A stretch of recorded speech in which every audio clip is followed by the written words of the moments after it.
endurance race here, and you're watching RRTV. So my name's Bernie Weemers, and tonight in the commentary box we have Scott Stevens from jffracing.com. How are you tonight, Scott? Go Bernie, going well mate, going well, and happy to be sitting up here in the com block with you. Looking forward to the race. Yeah, so you were planning to run tonight, but unfortunately you didn't make the start. What happened? Just had a few internet problems over the last couple of days, and good friends at Telstra told me I wasn't going to have a technician out until Tuesday to have it fixed. And so I arranged other plans and whatnot, and long story short, yeah, the internet is fixed, and unfortunately not racing though. It's one of those things. Yeah, well, it takes a lot of preparation to get ready for one of these races, and I know if you don't get that preparation, it makes it very tough to actually run. So, but I'm glad you're up here with us. The other news we've got, folks, is Daniel Leet from Mad Cow Racing has reported he's having trouble with trying to get a co-driver in, so he may not be starting tonight either, and he may pop into the commentary box to see us. So with just under 7 minutes to go, we'll take you through the weather for tonight's race. We've basically got mostly cloudy with a temperature of 26 degrees Celsius out there. Track temp is 32 degrees Celsius. We've got a strong northerly wind blowing up to 35 kilometres an hour. The humidity's at 28% and rising, so that's our weather. How do you think that wind's going to affect the guys tonight, Scott? It's actually it's going to be good for them going down Conrod. It'll be a tailwind from what I've worked out, being a northerly direction, but coming up Mountain Straight, possibly a headwind, so it'll be interesting. The thing that I'm going to be looking at, I think, and a lot of the drivers should be, is the track temperature. We saw a couple of weeks ago with the OSR V8 Online Bathurst 1000 event, the track temperature dropped and cars were coming good at the end of the race, and it was changing, so that'll be interesting to see how it pans out over the 4 hours. Yeah, definitely, and it's great that in our racing now we do have changes of the weather in these longer races. It just adds a whole new element to our simulation, I guess I could say. I'm getting a bit tongue-tied already. Yeah, it's that other element that, you know, is going to add to the guys having to be on their toes and really think about strategy. You know, the adjustments of tyre pressures and things like that during pit stops can play a pivotal role in what actually happens throughout the race. So it'll be very interesting to see how it pans out.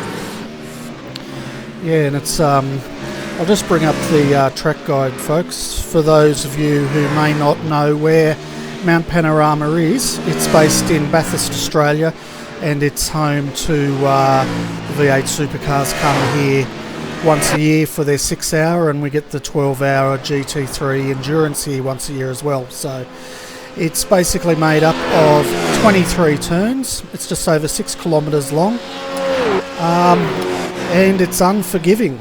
This would have to be going down tonight, I think, as the toughest race for the SEK Endurance Series. You've driven this track, Scott. What's your thoughts of the place? I'm a massive fan. It's one of those tracks where setup can go either way. You know, do you set your car up for the straights and you know, potential overtaking manoeuvres, or do you set it up to be nice and sturdy across the top? Realistically, you'd want an overall package, I feel, that's going to complement both parts of the track, and really working on setup is paramount for this type of track. Yeah, definitely, and as we watch them go over the top of the mountain, the viewers will also notice there is absolutely no runoff So this track, if you don't respect it, it's going to bite you hard. And when I mean hard, it really does bite hard. Yeah, the walls seem to jump out a little bit at times, and drivers get caught out. So it doesn't take much to get a contact up here and put you into a pretty big spin, which is what the guys are going to have to be concentrating on. It's one thing to be fast, but if you're fast but in the wall, you're not going to finish the race well up the order, that's for sure. Yeah, that's exactly right. And this race tonight will go for 4 hours, so I think the key to this race tonight is going to be consistent, stay out of trouble, and if you do that, you're going to be there at the end. Last week we had about 25% cars retire, so I'm expecting it to be at least that again tonight, with each driver only getting one quick repair. So the guys are going to have to be careful out there tonight, I think. Yeah, it pays to be patient around this track and make the timing right to make the passes on guys and make sure that they're clean. And, you know, just sitting behind somebody for half a lap or a lap to see where you're stronger than them is beneficial in the long run. You want to be there towards the end, but you don't want to be, you know, taking out other drivers along the way. So caution, but making good, clean passing manoeuvres is definitely key to being there at the end. Yeah, that's right. And tonight, for those that haven't watched this series before, we basically have 4 types of GT3 cars that can run. We've got the BMW Z4, which you can see on screen now.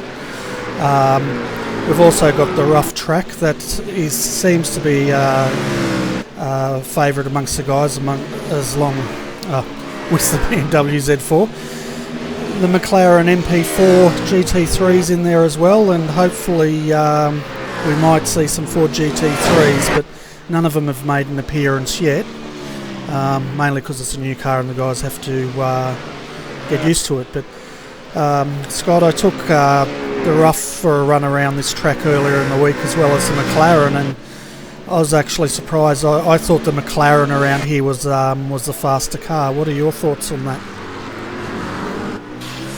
Going off, I guess, the times through practice and as well as, you know, even, I guess, looking at the qualifying times at the moment, the TTR car in the McLaren in the hands of Matty Hill and Dylan Sharman are definitely the pace setters at the moment. But I think, in all honesty, the GT3 series is really ironed out to be a very close competitive field where not one car is better than another in the overall terms and scheme of things. So I think that's really good to see, and iRacing's done a fantastic job to keep these cars as level as possible. Oh yeah, definitely, and we're looking forward to next year hopefully getting the Aston Martin into the mix as well, which is going to be absolutely fantastic. But I'm just having a look at the results now, folks. We've got Matty Hill and Dylan Sharman has pole at the moment with a 2:01.395. That's an amazing time. That's really cool. That's blistering. That is a very fast-paced car. And then we've got Christopher Osborne, Brad Wooten behind them, just 0.6 of a second in the rough. Then Josh Burden and, I don't know his first name, Mr. Jovanovic is in. Bobby Jovanovic. Bobby Jovanovic. They've got third in their BMW Z4 by the looks of it. So that's rounding out our top 3, folks. And once this session, it's tying up now. Once it's done, I'll reset the overlays and I'll take you through our starting grid.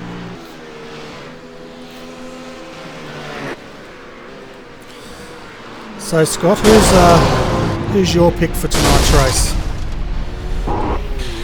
Oh, that'd be. I'd have to go on the bias side here, mate. I think Josh and Bobby have got a pretty good setup, and it's been one that's been working on for about a good week and a bit. So good overall pace, but mate, do you know what? In this track, it's really anyone's race could take this out. Yeah, there's some fast guys, but are they going to be able to manage the traffic and get through without having any damage and things like that. So strategy is important as well. When you pit, when you change drivers, these are the big factors that are going to decide who's the winner. Yeah, that's right. And I've been speaking to a few of the drivers, and they're expecting it would most likely be a 3-stopper tonight. The word I'm getting from some of the drivers, they reckon they're going to do between 110 and 117 laps by the end of tonight. Does that sound about right to you, Scott, from what you've heard? Yeah. From what we worked out during the week, I think we looked at about anywhere between 112 to 117 laps, depending on pace overall. So it'll be interesting to see what it turns out at over the length of the race. Yeah, that's right. I'll just three stopper does seem to be the norm, though. Speaking, like yourself, speaking to a few guys, so I'm fairly sure that that's going to be the way it will pan out. Depends on whether or not any safety cars come out or not. So that might help with fuel numbers and stuff. Yeah, no, that's right. And if anyone decides to fuel save or anything like that. So I'm going to take us through our grid, folks. These opening laps are going to be good to see, though, Bernie. I think, if they all just line themselves out and get into like a nice position and then, work from there to, making up spots rather than trying to make them up on the first couple of corners will be good to see. Yeah, definitely. And with a rolling start, that's going to make it hopefully a clean start as well. So I'll just take the viewers through our grid, and you can correct me if I'm wrong here, Scott, because I'm not sure if my overlays are correct. But according to me, we've got Shane McMahon in the BMW took pole position, followed by Matty Hill and Dylan Sharman in their McLaren. Then, does that sound right to you so far? Gavin Sadler third. Oh, I've got Matty Hill on pole and Christopher Osborne and Josh Burden. So, yeah, I'm not sure about McMahon. Yeah, I'm going to reset the overlays again. We tend to have problems with them not updating for whatever reason. So I'll have another look now. I'm pretty sure McMath was teamed with... oh no, he's in... Oh, hang on. Yeah, he's in the BMW, looking like he's in 4th position. Okay, yeah, I fixed them now. So we've got, as they start rolling down for the start, I'll quickly take us through this, folks. Matthew Hill, Dylan Sharman in first, taking out the field. Christopher Osborne second. Josh Burden third.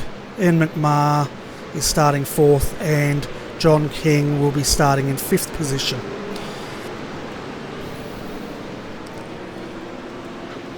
Okay, folks, so we'll just...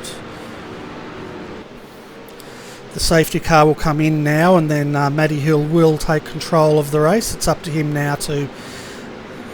Just having a look in the background there, it looked like one of the BMWs may have gone in. Okay, folks, so here we go. Start of the Bathurst 4-hour SEK Queensland. Matty Hill has taken the lead, followed by Christopher Osborne. It's a clean start so far as they enter into Hell Corner and make their way for the first time up the mountain.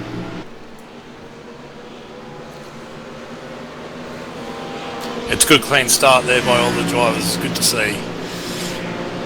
Yeah, that's right. Normally, there's normally a bit of strife in the Hell Corner, but the drivers are understandably taking it cautious since it is a long way to go in this race.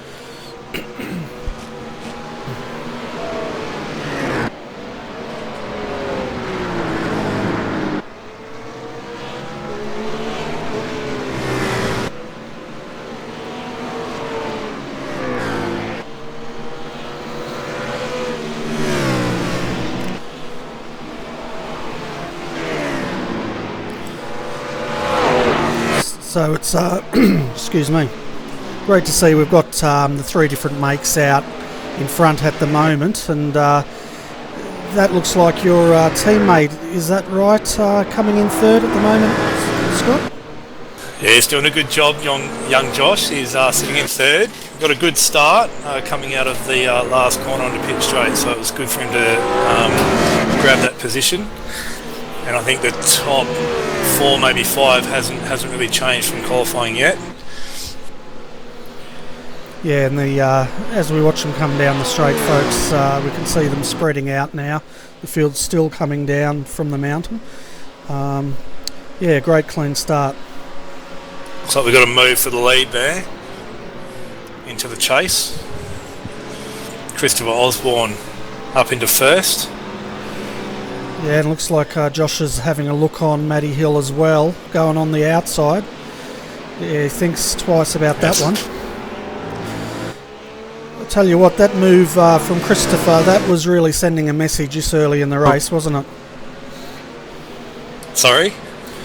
I was saying that move that Christopher just pulled on Matty Hill, that is really sending a message this early in the race, isn't it? Yeah, I think that's good to see. You know, these guys are good at what they do, and they're not going to just sit back and, you know, they want to run at their pace, and they might have a strategy set out already, and they want to lead from the front. So they've taken that position while they can. Yeah, and I guess in Bathurst, if you can get into the front, that's probably the safest place to be, because you can control your own pace and stay out of trouble. Well, that's it. And the other thing is, you know, if you've got track position, which is beneficial in this event, as well as when you're coming up to later on in the race to the lap cars, it's giving you the opportunity to make your passing manoeuvre when you want, and not waiting for the guy in front of you to make that manoeuvre. So I always find that if you can get to the lap cars first, you're better off. You're not trying to follow somebody through. Yeah, so long as they're looking in the mirror and they know you're on the way. But saying that, most of the drivers around here are quite experienced, and they'd be using their F3 board, I guess you could say, which tells them when the faster guys lapping them are coming up. So the viewers may also notice tonight where we've got a bit of a different overlay system running tonight. I've updated it so that we can actually see the driver pairings. Just so the viewers know, if you have a look at the ticker at the bottom, the first driver is the driver that's in the car now. The second driver is the driver that will be getting into the car. So when they swap, those names will swap around, so you'll know who's in the car. And we've also updated tonight the teams, so you can actually see which team each driver pairing is in, as well as the car they're driving. So hopefully that'll just make it a lot easier for you guys watching it out there. Looks like we might have had a driver come around at the last corner. Looks like it may have been on his own there. I'm just trying to see who it was. It's one of the red back cars, I believe. They're Bernie, which is one of your guys from your team, I think. Oh, great. That's all we need. I'm trying. I can't see who it is. Yeah, it could be... I've noticed Warren Pickering and that aren't up the front at the moment, so it's either them or it'll be Simon Eriksson, Paul Gorell, or Gorrell. It'll be one of those two. Now, speaking of... hang on. Sorry, mate, I've got it. Trying to avoid a spinning car in front. He didn't spin. Spinning car was Martin Davis in the VPR team BMW.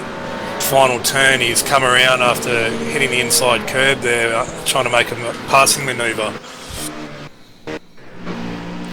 Okay, I'll try and get that on replay, and we'll see if we can see what happened. So I'm just bringing the replay up now, folks. We'll see. No.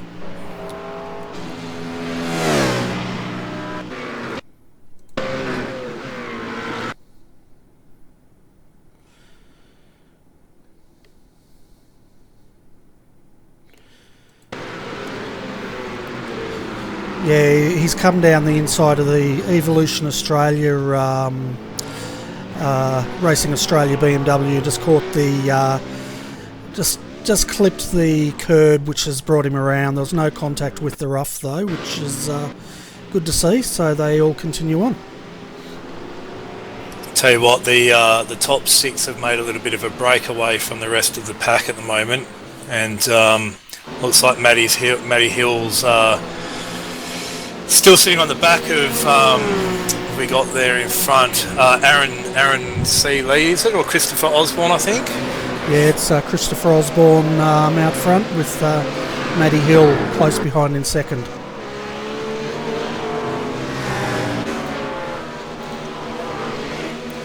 So folks, the top 5 so far, as we were saying, is Christopher Osborne out front, closely followed by Matthew Hill, and then Joshua Burden in his JFF.com Sim Racer BMW, followed by Ian McMahon, and then Aaron Lee. Now tonight Aaron Lee is actually filling in for David Arnold, and he's paired up with Warren Pickering at this stage. So what happened with David Arnold there, Bernie? He had some family commitments tonight, so we couldn't race. So we were lucky enough to get Aaron in to stand in for him. So and Aaron's a fast peddler himself, so I'm sure he's going to do a fantastic job out there tonight. Yeah, it's very fast peddler. He's very good behind the wheel in the GT3s, I've noticed. Yeah, and I think looks like sorry, go on. No, you go. It looks like there's a bit of seesawing. It seems that the McLaren isn't as fast over the top of the hill as it is coming down the straights, and the rough and the BMW seem to kind of catch up to the Matthew Hill McLaren through the top. Okay, that's interesting to hear, because I felt that the McLaren might have been better suited for the top section of the mountain, but maybe the setups they're running isn't quite as forgiving over there.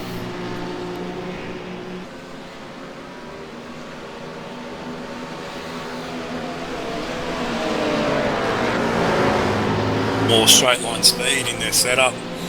Maybe one of them will jump in and we. Yeah, you never know. And folks, we've got on the screen now, if you're wondering why Michael Manley is running a pink paint scheme tonight, we have a policy in Redback Racing that if one driver takes out another driver during a race, they are punished with a pink paint scheme. And unfortunately Michael Manley took out Paul Gorell in the Daytona 2.4.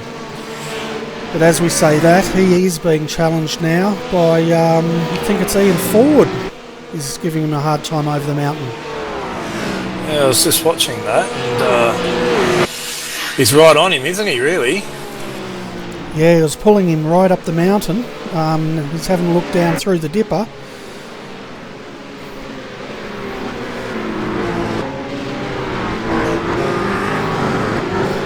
Yeah, if anything, I'd say Michael may be holding this pack up a little bit.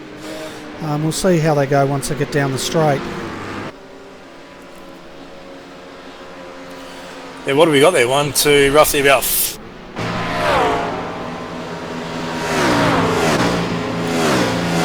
Yeah, there's quite a train behind them, probably about 4 or 5 cars. And as we're having a look now, I'm not sure who that was in the McLaren.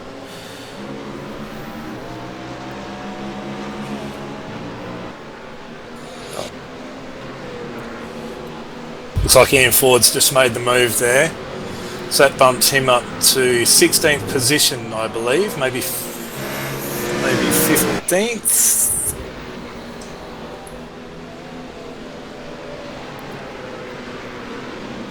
Just having a look also. Camera, sorry folks, the cameras are jumping around a bit. We're having a look at Gavin Sadler at the moment in 12th, followed by Paul Feely at the moment in his rough as they take to the mountain one more time.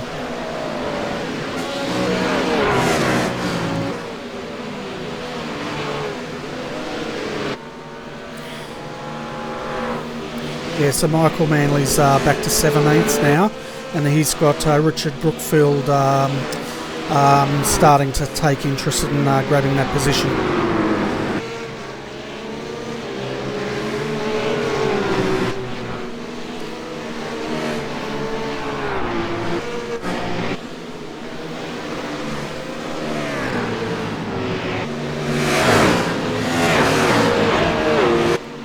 Looks like we've got Hayden Dodman burning into the pits. Now I think he is part of 4 Motorsports, so it's got a bit of damage on the front of his car. It looks like it might be in for some repairs. Yeah, he's had an altercation by the looks of it. What's happened here? Out of the cutting. And he's got it sideways at the little hump and it's put him into the wall. Yeah, we just caught the back of that. We'll just go back a bit further, folks, see if we can catch exactly what happened there. 1 minute. He looks like he hit the wall really hard too.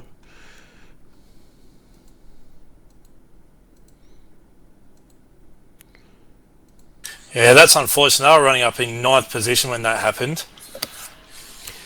Yeah, he's gotten loose on that little lip after the cutting and it's just flicked him across into the wall. Yeah. And Stuart Hall's unfortunately got tangled up in that a little bit as the cars come back out. All the rest of the guys seem to have made it through fairly cleanly.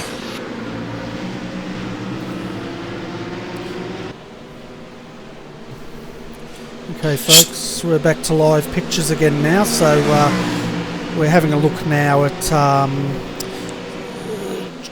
I've forgotten his first name. Mr. King, we'll call him, in 12th position at the moment. It's great to see him having a run tonight. John King? Yeah, it'd be John King. That's who it is. He's sporting the Drifting Derelicts Z3 BMW. It's a nice paint job, this car, actually. Not a lot of drifting going on, though, which is probably a good thing around this track. Yeah, I reckon.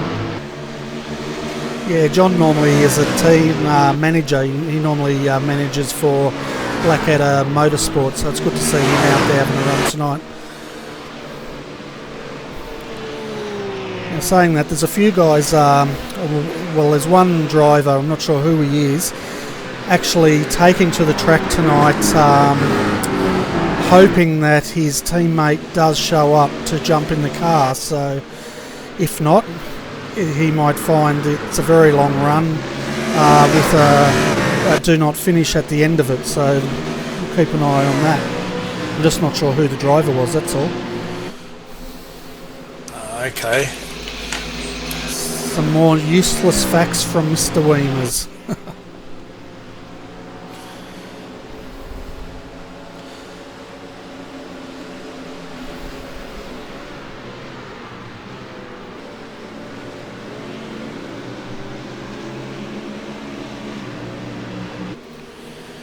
So it looks like at the start we've had a couple of retirements already. It looks like Daniel Leet looks like he may not have taken to the grid. We weren't expecting him to race tonight because he didn't have a teammate. Alex Pohl looks like he didn't start, and Chris Dickinson looks like he retired on the first lap. So we've had 3 so far retire.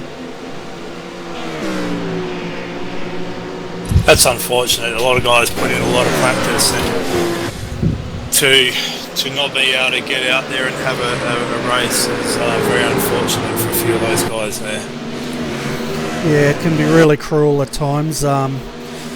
Just like the real world folks out there watching, a lot of these guys put in a lot of hours through the week preparing for this one race. I know my guys, they start preparing normally on the Monday night and run it through till the Sunday when they race. So a lot of effort goes into setups and getting used to the track, driver pairings, just like the real world.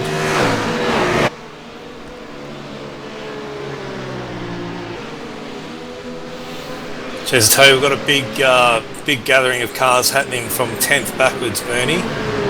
Braith Morrow in the Blackadder Motorsports, number 67. and there is a big train of cars starting to group up behind him. Yeah, we just caught that up now. Yeah, there's a good 8 cars starting to form a quite. Yeah, it's still going. Huge train. So we'll stay on this for a bit, folks, because this looks like it looks where the action could be. Action aplenty here, I think. Yeah. It actually looks like Gavin Sadler. He's out there in the Penske DeWalt BMW. He's kind of looking like he's made a pass on these guys and actually trying to gap them a little bit. But the rest of the pack behind him and behind Braith Murray is really starting to build. Yeah, I think Gavin made that move coming into Caltech's chase last lap, and it looks like he's making the gap. But it'll be interesting to see now if who we've got. Mr. Hall is running 11th behind Braith Morrow at the moment. Yeah, that's right, Stuart Hall. So he's running in the Net Virtue Racing BMW. Seems to be a lot of BMWs out there, Bernie. Yeah, there's, as I call them, the bevy of BMWs. The BMW seems like the favourite at the moment for a lot of the drivers. I don't know why I can't drive the darn thing. A lot of drivers, a lot of drivers love it. I'm not one of them, but you know, I'm the minority. I think it could be one of those love-hate relationships. Yeah, I think the big thing with me is I just can't get used to how the car rotates into the corner. I'm sort of used to having a tighter car than the BMW, but I'm not saying it's not a nice car. It's a beautiful car and it sounds fantastic when you're driving it and watching it.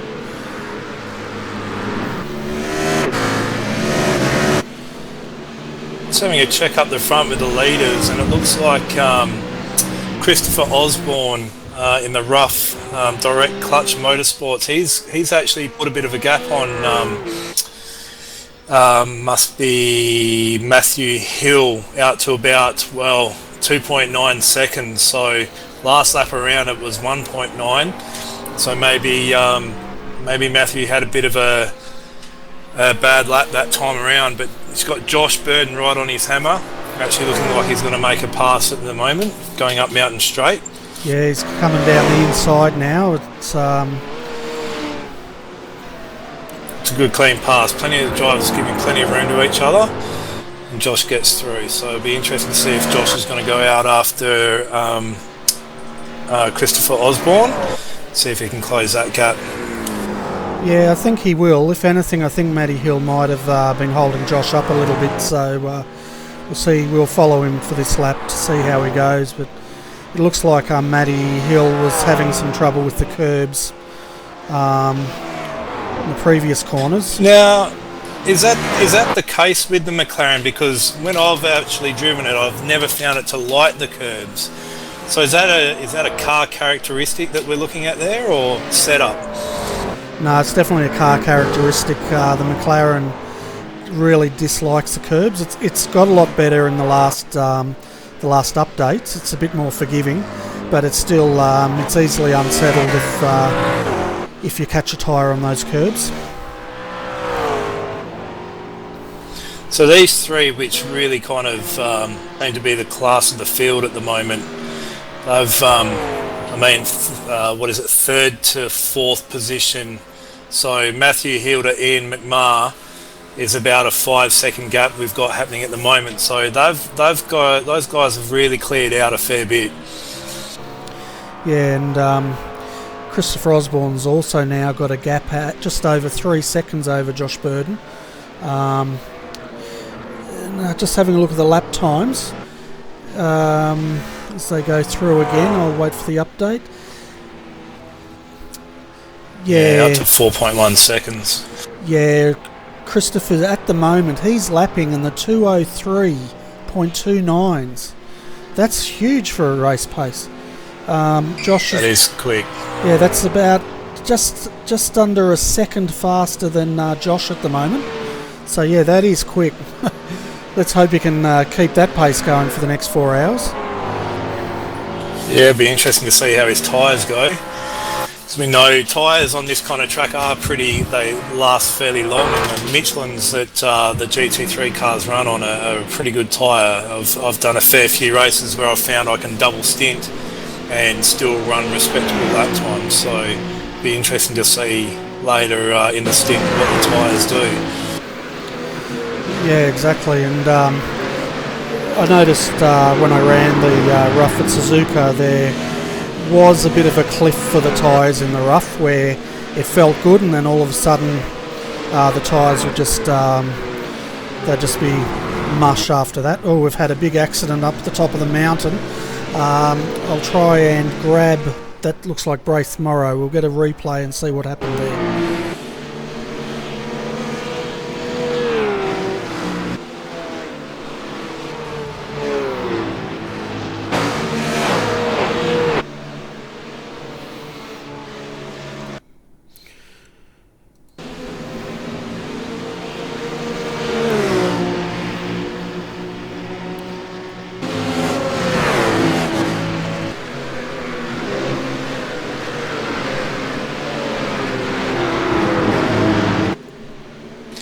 Trying to find that. I'll keep going, Bernie, while you try and chase that one down. All right, we've got it. He's just oh dear, he's lost it coming up the mountain. I'm not sure what part of the corner that was. You know, the sharp hairpin coming up the mountain. The cutting. Yeah, it could be the cutting, and it looks like he's taken Gavin Sadler out, I think.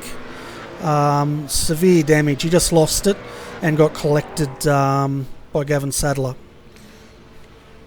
The cars do get kind of a bit tail happy at that section of the track, so it'd be interesting if maybe he's gone in a little bit too hard there and it's unsettled the rear of the car.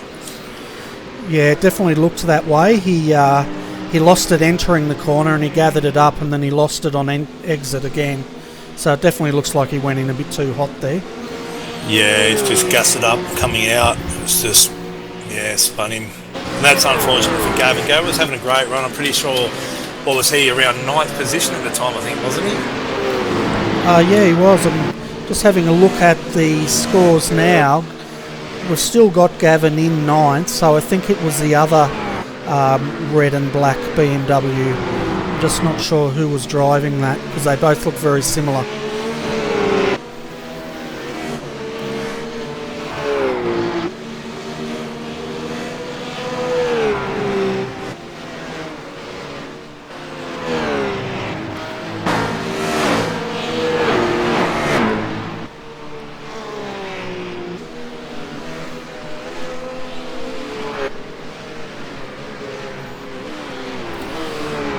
Looks like Christopher Osborne's starting now to actually get in amongst lap traffic too. He's just got a move put on Bradley Matheson as they're coming through the chase. So lap traffic already, and we're only lap 11 of this 4-hour event.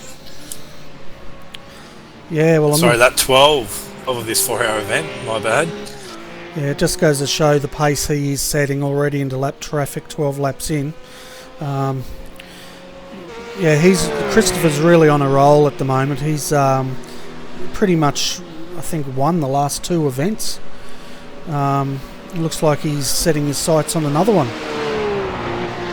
Seems to have a really good grip and handle on the way these rough, as I say, that he gets pretty close to the concrete barrier there on the exit of corner 2, but he seems to have a very good understanding on how to set the cars up and how they last over a race distance. So setting up skills for the rough are very good. Mind you, very good steer at the same time, so that's always helping.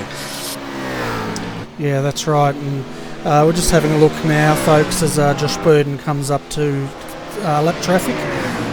Hopefully the guy will step out of his way, and he does, and he's letting Josh through. Oh, Matt just squeezed through there. He was lucky he didn't get collected at that point. But yeah, the gap now from the lead is 5.7 seconds. Christopher Osborne back to Josh Burden, and then Matty Hill's right on his tail. Then some 6 seconds back we have Ian McMahon in the Elf BMW, followed by the first of the Redback Racing guys, with Aaron Lee running in 5th at the moment. He's some 3 seconds behind Ian McMahon at the moment.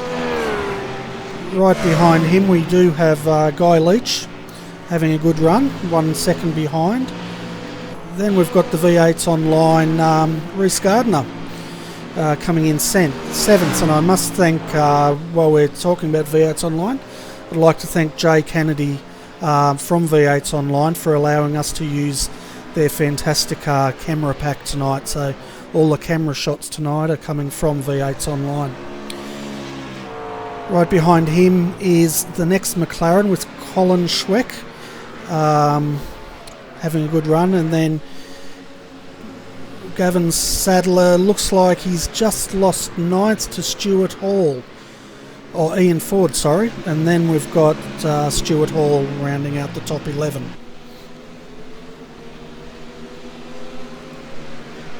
Now, some interesting news with the Ian Ford and the newly, I guess, created Evolution Racing Australia team. They've or previously known as Demidov, our friend Brenton O'Brien. So they've got some really good stuff happening with their team at the moment, and that's really good to see in the iRacing League. I believe official sponsor with Maverick Welding have come on board, so that's their naming rights sponsor, and looking, I believe, to get some of their, apart from the V8 supercars, some of their road cars and that painted up. So if you're a painter out there, you might want to contact them and show your skills and let them see if they might want to pick up a paint job that you've done. Yeah, their cars look fantastic. Really well presented, and it's great to see the new sponsorship deal that Evolution Racing Australia have brought into the sport, because it just goes to show that our sport is gaining from strength to strength, and hopefully we can see more sponsors coming in and supporting these great teams. Yeah, I think now, with the V8 supercars, the VF Commodore next season, by the looks of what iRacing told us, that updated FG Falcon will also be updated to match the specifications of the Commodore, so that'll be a good level playing field, and it'll be the good old Australia Ford versus Holden rivalry that we've seen for so long on TV. Now we can actually go out and do it ourselves, and then having sponsors come on board with that type of thing. I think companies out there, businesses are starting to take more notice of getting their products and advertising to a market which is just growing and growing. And that's right, and the fantastic thing about sim racing, there's a heck of a lot of really, really good drivers out there that can't afford to race in real life for whatever reason, or they can't get the sponsorship, but when it comes to sim racing, you can pretty much pick any class you want to run and go and have a go at it, and it's fantastic to see it growing in popularity. Yeah, for a lot of guys, it's honing their skills, and we even see professional drivers like Shane Van Gisbergen and Scott McLaughlin, to name a couple, that are getting really involved with iRacing, and that's to help them get ready for big events like the Bathurst 1000 and things like that. And I'm sure there's drivers overseas that running the GT3 series that would be doing similar things for tracks that they might be venturing to in up and coming weeks. So it's definitely a sport and a product of the sport that drivers are now looking to hone their skills and just become better and better. Yeah, that's right, and Tony Gardner a couple of weeks ago announced a few things coming into iRacing in the future, and one of them will be when the cars crash, that their body parts will come off, and the other one that I was really excited about was they're talking about the track rubbering up off the line, which is going to just bring a whole new element to our racing in the future. But with the the new Ford. Do you know, Scott, if that's coming out with a new body design, or are they just doing a mechanical update on it? The information I've been given and what I've seen written in the forums is it's just basically under skin changes, so the characteristics of how the car changes and stuff, not necessarily an upgrade on aero kit or anything like that, unless they're able to get provided scan data or CAD data from Ford or FPR team or something like that. At this stage, yeah, it's just an update handling wise. Okay, but it's going to be still a very welcome. It'll be welcome. What am I trying to say? A lot of Super V8 drivers are looking forward to that update, and especially to bring out the Holden versus Ford battle. It's going to be really, really great fun, and hopefully it'll continue. Well, it's going to make the V8s even more popular than they are at the moment.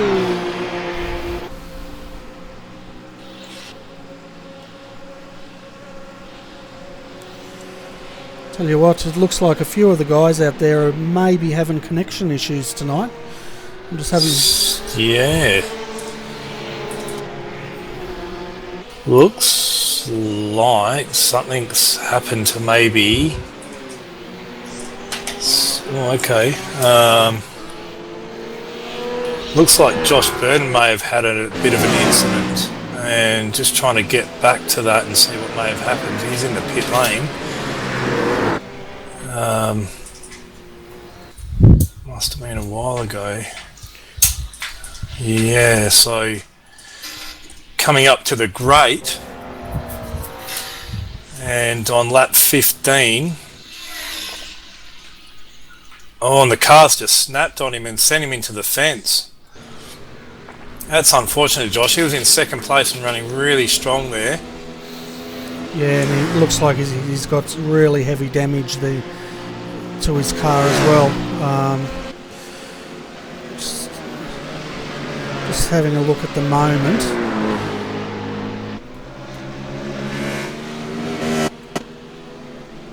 While all that was happening, Bernie, we've actually had Matty Hill come into pit lane, trying to find out if that was a scheduled stop or if he's potentially... Oh, he's had a spin too. We've had a lot of action happening. Goodness. Was it a separate incident, or was he involved? A separate incident. It was on. It was before Josh hit the wall. He's lap 14, coming into the S's over the skyline, and he's clipped the inside wall, and that's just sent him sideways and then into the wall again. Gee, that is unfortunate. And having a look, folks, they've got another car there smoking very heavily. Trying to find out who that is. There's another BMW at the moment coming down the mountain and a rough backwards into the fence. So it's all happening out there at the moment. Geez, you turn away for 2 seconds, Bernie, and all the action breaks loose, doesn't it? Yeah, I'm trying to claw to find if I can get any replays, but I'm just sort of struggling to keep up with it all at this stage. Yeah. So it looks like Josh Burton's rejoined the race in 26th position, with Matty Hill back in 22nd at the moment. Yeah, so that damage probably would have taken a fair while to fix. I don't know if Josh has gone back out or if they've done a driver swap at the same time.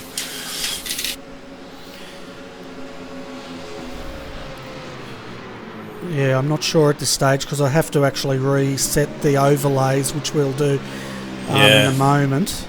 I was just trying to work out that BMW still limping down towards the pits at the moment.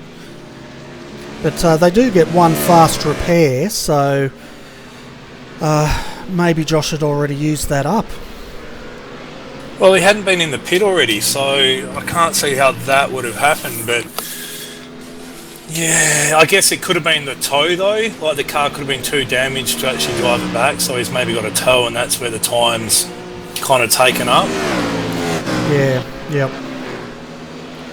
But that BMW now coming into pit lane, Matt Menzies in the Team VPR, sporting the it's like an Australian paint scheme on the car, I think it is. But yeah, it looks like he's had a fairly big hit, and he's got his car now sorted and the quick repair done, so he probably shouldn't be too far off leaving pit lane shortly.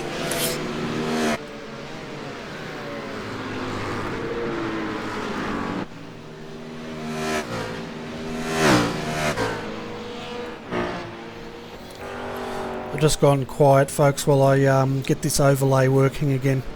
One moment.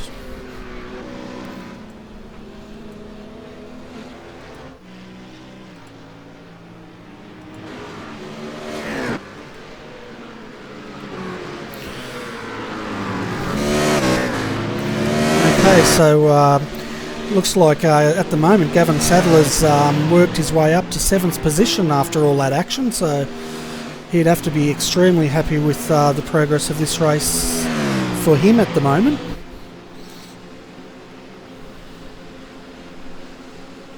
But he might have some drivers in the ready for interview room. I can't see them sitting there, but... Oh yeah, we've got Josh in. I'll bring Josh up. Sorry, I'm looking at so many screens. I'll just bring Josh in. No, you're right. I just... The guys have sent me a message and wondering where we were. That was all. All good. Okay, I'll bring Josh in now. And we'd like to welcome to the commentary booth Josh Burden. What happened out there, Josh? You were up into 2nd at one point. We turned away and looks like you're into the wall, mate. Yeah, mate. We a bit of random snap oversteer at the grate there and put us in the fence with our engine, but we're back out there now. Got our quick repair, so see what we can do. Now, Josh, was the time taken up in the pit lane for the tow, or was it for repairs getting done, mate? No, mate, it was for the tow. Tow took about 3 minutes, so... Yeah, okay. That's unfortunate. You guys were having a good run there. How was the car feeling before that? It's feeling excellent, mate. We are sort of holding high 3s, low 4s, and sort of keeping about the same pace as the McLaren behind us. So... Anyway. What about that rough out the front, mate? Could you do anything about that, or was it just in jet speed? It's just jet speed, mate. We didn't really have anything to match it, but anyway, you get that. Yeah, that was bad luck, Josh, but we also noticed Matty Hill, he also went into the wall as well, so he's back at, I think, 22nd last time we looked. So it looks like it bit both of you pretty hard. Yeah, I noticed he went in the wall and about 5 laps after I passed him, so unfortunate for them. Yeah, well, it's a long race, mate, so I guess what's the plan from here? Just go all out and see where you end up? Yeah, that's about all we can do. Hopefully top 15 would be nice. If a few others have a bit of bad luck, we might be able to gain from it. We'll see how we go. Yeah, and before we let you go, Josh, is there anyone you want to thank or give a shout out to, like your sponsors or anyone? Yeah, everyone at JFF, and thanks to Sim Racing Magazine as well. Yeah, I noticed today on Facebook the Sim Racers magazine's now becoming available in the Australian news agencies, which is fantastic. So if anyone is out there that are into sim racing, definitely have a ask your news agent if they have that in stock, because it's a fantastic magazine. Yeah, to any of the guys out there, if I can just add on to that, Bernie, it has come across to Australia now, and like you said, available through the magazine outlets. But also you can jump onto their website, which is simracer-mag.com or .net, I think it is. And you can actually subscribe to the magazine. They're bringing out an electronic version of the magazine as well. So it's a great mag. I've subscribed to it, and some really helpful hints and tips. Anything from painting to computers to peripherals, you name it, it's got it in there. So it'd be good to have a good read of it. Yeah, now it's available over here. I'll definitely be racing down to my local news agency on Monday morning to grab a copy to have a look at it. So we're having a look here now, folks. I'll take you through the top 5. It has changed quite a bit. We've still got Christopher Osborne. He's got a 20-second lead now over second place Ian McMahon in the Elf BMW. Guy Leach has found himself up to 3rd place now, which is fantastic. Followed by, oh, that was close. Just as we switched to Aaron, he nearly got collected by Reece Gardner then in the short shift. We'll try and get a replay of that. Well, that was for position 2. That outside manoeuvre again, Bernie. These guys' outside passing manoeuvres coming to the last corner. I can't say I've seen it happen too often, but maybe Reece locked up the rears a little bit there on turn in and decided to almost flick him into the wall. Yeah, it looked like he just got his wheel just caught a bit on the grass there, and I think he was very lucky he didn't collect Aaron at that point. Yeah, I'm a little bit surprised, unless Aaron's been hitting some traffic. He's kind of been up in the 6s and the 8s. Last lap was a 2:07.5. So maybe that's not getting an optimal setup for the weather conditions at the moment, or strategy even. Yeah, it definitely looks like it may be setup related.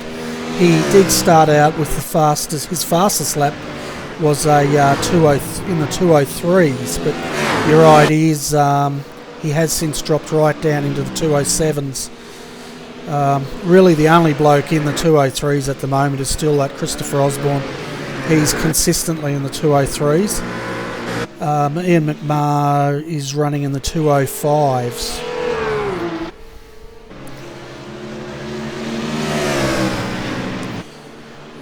And then it goes back to Aaron, who's running in the 2:07s, Reece in the 2:08s. So the other guys are definitely dropped off, but Christopher's definitely keeping it up there, and it looks like he may have come to the pits.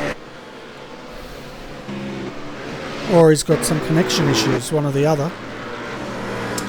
Yeah, he's just heading up into turn 2. Christopher Osborne we're talking about?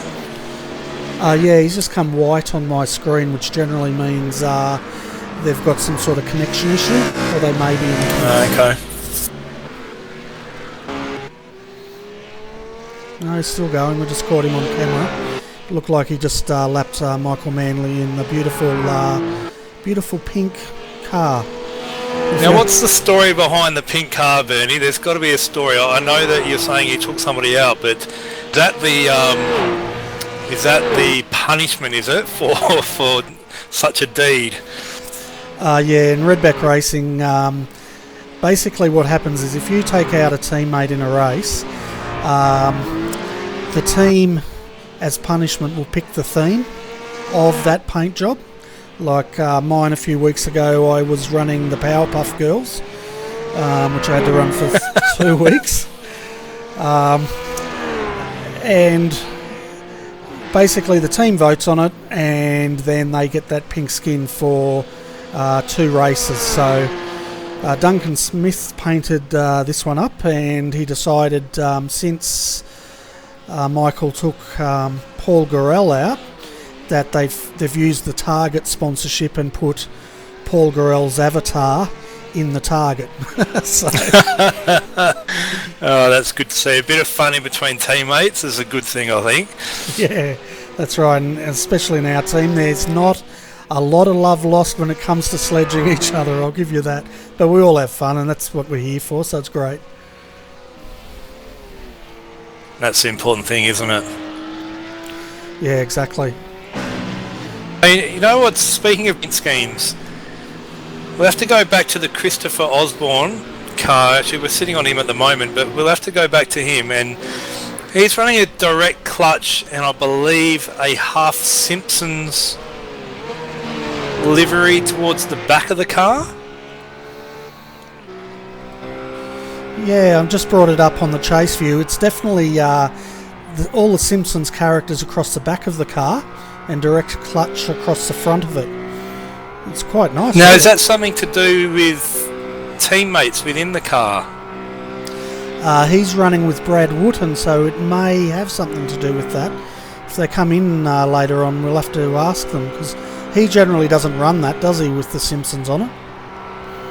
I've seen the Ford V8 with the Simpsons on, but I can't say that I've seen the Rough with the Simpsons on. And yeah, interesting, interesting piece of paintwork, that's for sure. Yeah, it's quite creative, really, isn't it? Yes, I don't mind it. Yeah. What we'll do in a minute, folks, is we're going to jump on board with Christopher Osborne for a lap around Bathurst, and we'll just wait for him to come down towards the main straight and we'll jump on with him so you can enjoy a lap around Bathurst.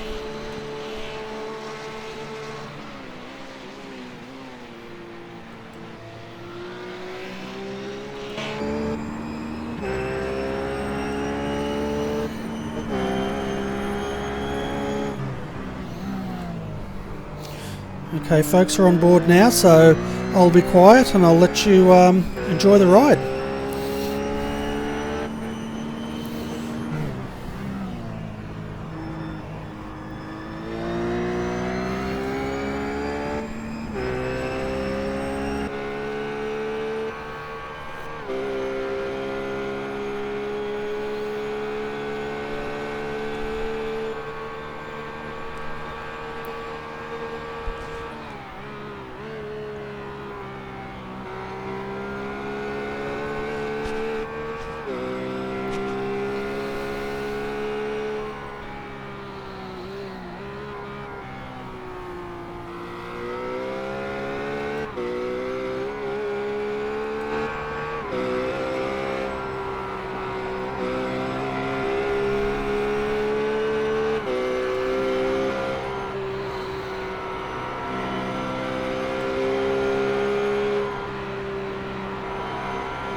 Okay, folks, that was almost a lap around Bathurst, so I just jumped in because it looks like we've got Matty Hill here waiting to come in for an interview, so I'll bring him in now.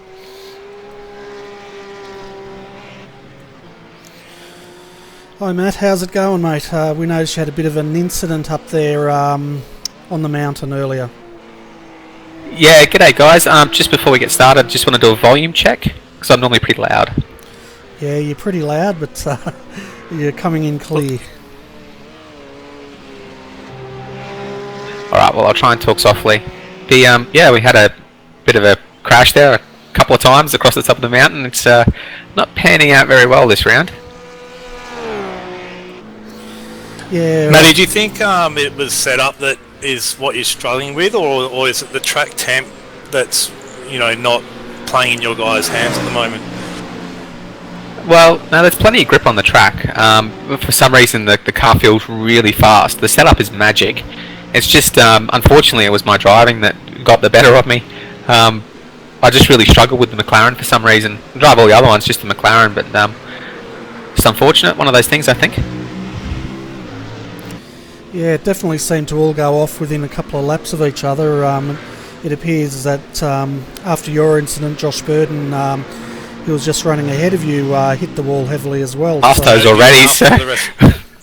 So, Matty, what's the strategy now for the rest of the race? You guys having to change much of what you'd originally planned, or is it still pretty much on par with what you wanted to do?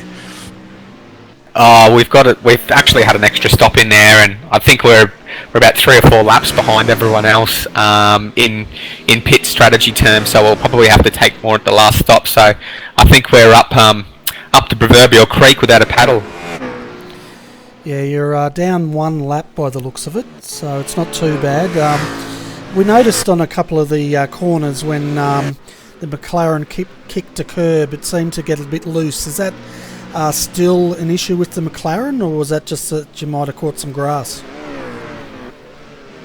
Oh no, it's if you hit the curb, the McLaren is very stiffly sprung. I mean, even if you just nick it, I mean, it really upsets the car, and you get plenty of air underneath the car, and you just bounce all over the place. And unfortunately, you just no runoff room here at Mount Panorama, so you just stick it straight in the wall. Unfortunately.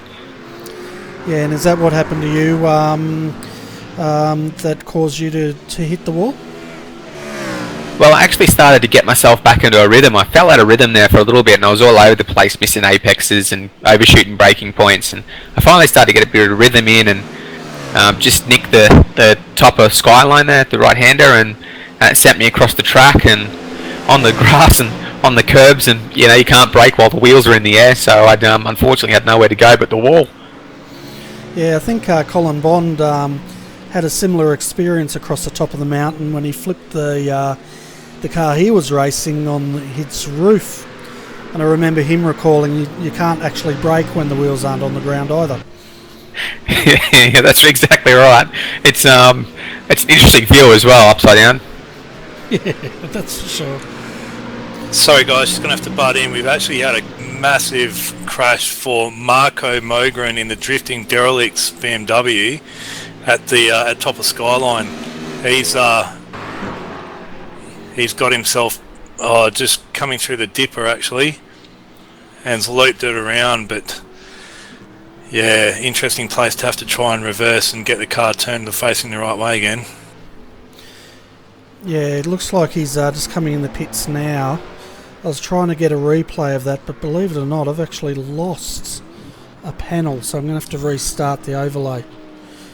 That's all right. Even Timothy Jackson as well.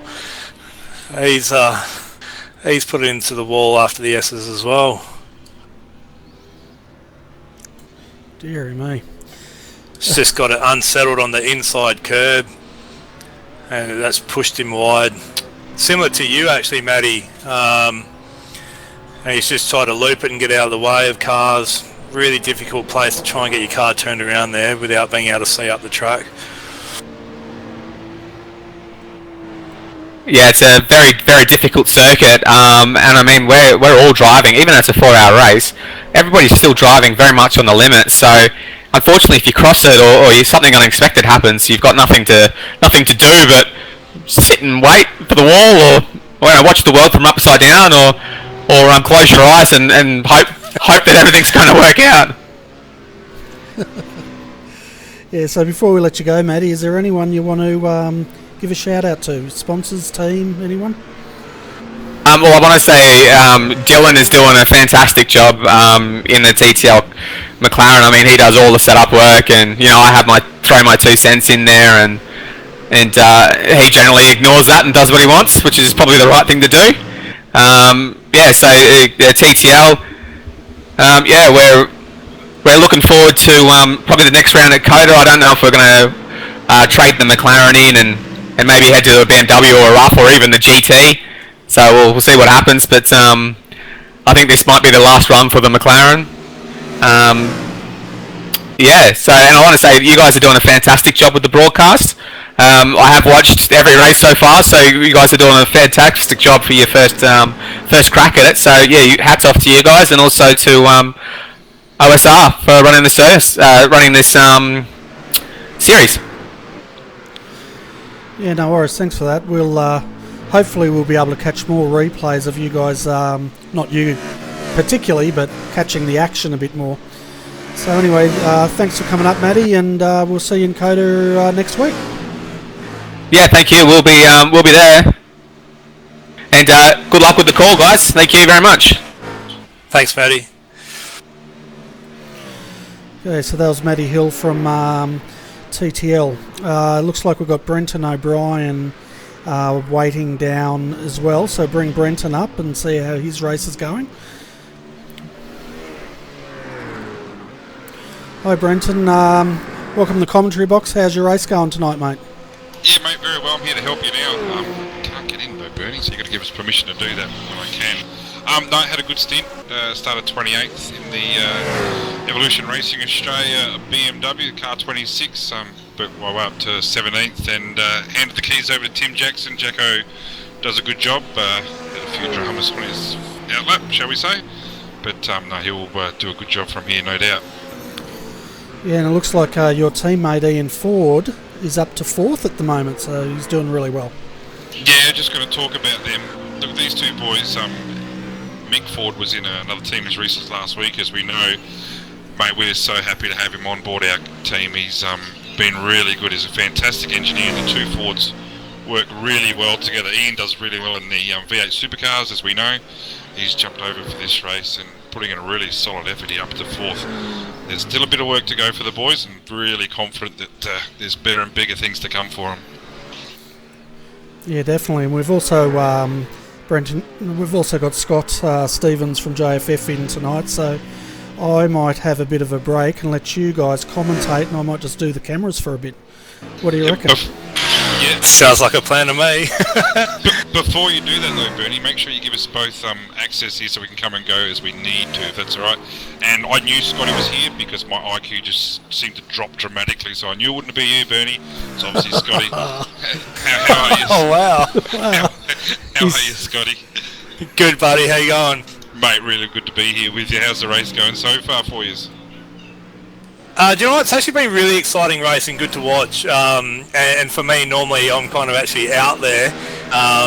But this side of the computer screen up in the comms box it's actually good fun. I'm enjoying myself. Never a truer word than Scott Stevens saying that he's out there. But yeah, it's been a great start. Good field as well. Has to be said, it's a great field in, what have we got, 35 starters, I think it was, 39 starters, there we go. Some really solid lap times. The weather's just perfect for it, isn't it, really? We've got 26 degrees, cloudy, track temperature's 32 degrees. So some real good weather, some real fast times that's being shown tonight. It's high pace, especially up the front. That rough is just flying. The direct clutch motorsports. For Osborne's still behind the wheel, and he is still belting out some very fast lap times.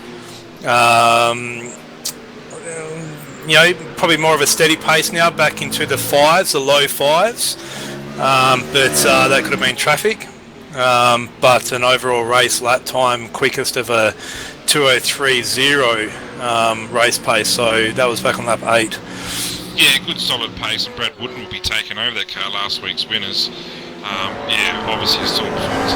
Osborne, I believe during midweek even got down to the low ones for practice, so there's obviously a lot of pace in this car. It's a good strong team. You know, there's cars that are still in this race and there's such a long way to go, as we know. So with Timothy getting into the wall there after the spin at the S's, mate, at the dipper, did you have to pull out the Maverick welders to give a quick fix up, or it was all good? Well, mate, we had both on board. We had the Maverick welding team, as fantastic as they are with the quick fix. They actually put together the chassis for the Red Bull Racing Australia Commodores, so they know what they're doing, no doubt about that. And we had the Demonov Innovations guys with their ITs there, making sure that everything was balanced out, and we get good feedback from them as well. So, mate, it's a long way to go, and I'm not going to lie to you, it was disappointing, and it's going to give me months and months of sledging towards Jacko, and he deserves that. Now, it was cold tyres, or did you leave the? Oh, sorry, mate.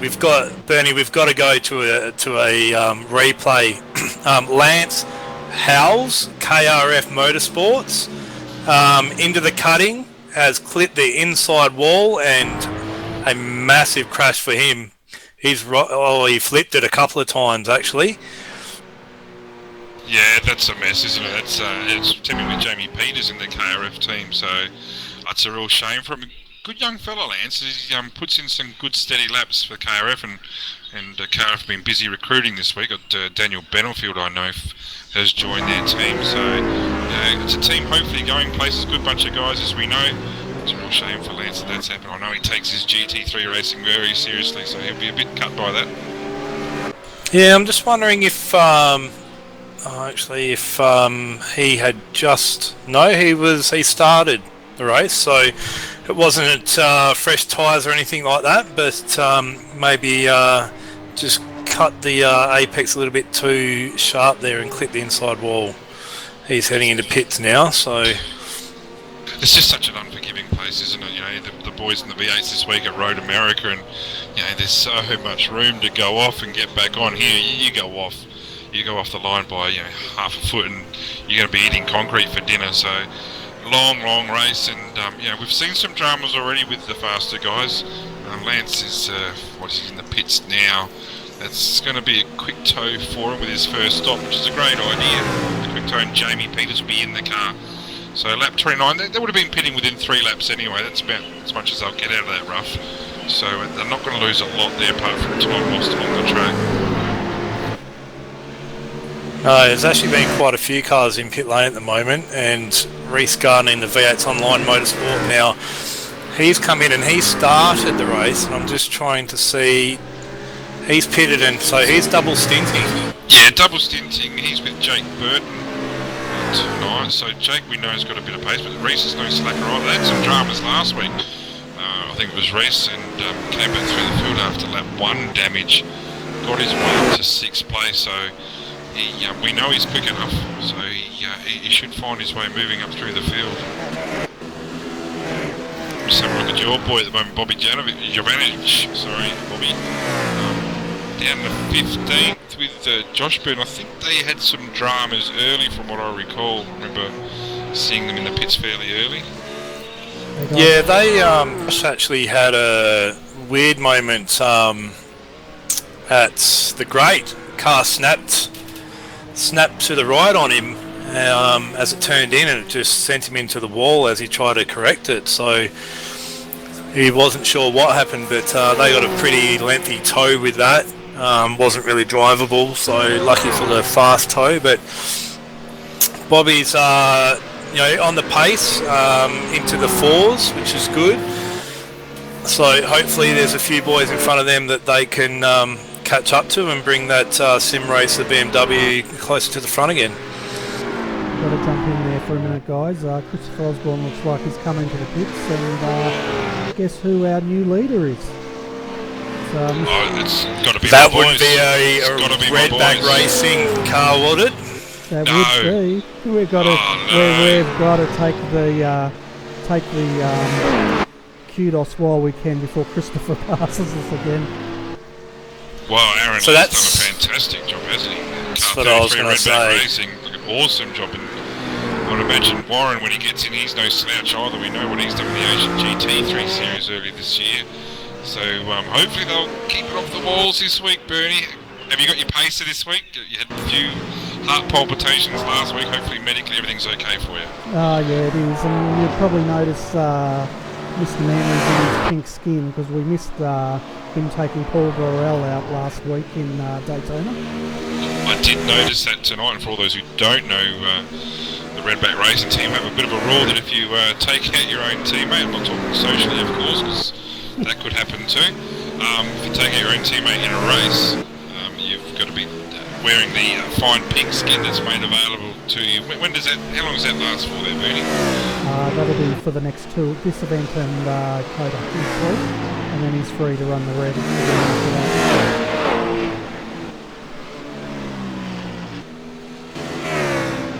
So Bernie, they've made it to lap 31, I believe. Are they on a fuel strategy, or this is just the way it's panned out for them? Do you know? Quite honestly, I'm not sure. Because when I wear the media hat, they understandably get a bit tight-lipped around me. So I'm not sure what fuel strategy they're running tonight. I know David was talking about a 3-stopper, but I just picked that up in general chit-chat. Well, my maths isn't crash hot, but we're expecting, 114, 115 lap race, so you can, it's going to have to be a 3-stopper, we're fairly sure. So it really doesn't matter if you go maximum length in your first or second stint, you'll make it anyway. We've also got Shane McMahon coming in the MF Tech. He got up to 8th place. It's 21st on the grid, so it's a pretty good first stint for Shane, must be said. Didn't seem to have any dramas. No, sorry, I tell a lie, lap 12. Ooh. I'd say he's had a pit stop lap 12. We've got a replay. Looks like your teammate's gone into the wall heavily, Brenton. Oh, man. Trying to get a hold of that. No, he's dead. Who was driving that? Tim Jackson. Tim Jackson, wasn't it? Where's he lost that? Coming out of the chase, it looks like. Yeah, coming out of the chase. Oh, he's hit that wall hard. Oh. I think our race is done because that engine's popped. Hey, just give us yeah, you got to give us... it's just pitched him up on the dirt on the outside of the curbing there. It's unfortunate for Tim, isn't it? Has he not been comfortable in the car, Brenton? No, he hasn't been able to do many laps today, mate. Just going to come back. Just have a look. I was going to go have a chat with him. Alright. Yeah, we just caught the replay there, folks. Looks like Tim Jackson's caught the curbing and gone in extremely heavily into the wall just straight after the chase. His car is severely damaged and it could be his race over. Brenton, being his co-driver, has gone down the pits to see exactly what's going on. Well, Brenton's actually jumping in the car by the looks of things. I've done a driver change. Okay. So maybe Tim's had something wrong on his end of it. Would have been with pedals or something like that, maybe. Might have been. It'll be interesting to see if he had his fast repair up his sleeve, because this could save him. He's starting the car, there's smoke pouring out of it at the moment.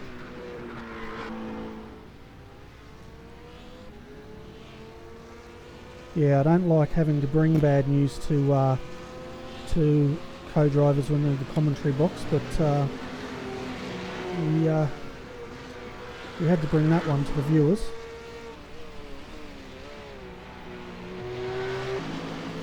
Okay, folks, looks like we've got a couple more people down here to have a chat to. We've got Brad Matheson, who might be going up, and we've got Grant Tucker. Hi Brad, welcome to RRTV's commentary box. How's Bathurst been treating you this time? Yeah, not too bad. Bit of a change around with drivers with Michael leaving the team, but yeah, it's not too bad. So are you teamed up with Luke Emerton, is that right? That's correct, and he's probably only had about half an hour in the car before the race time.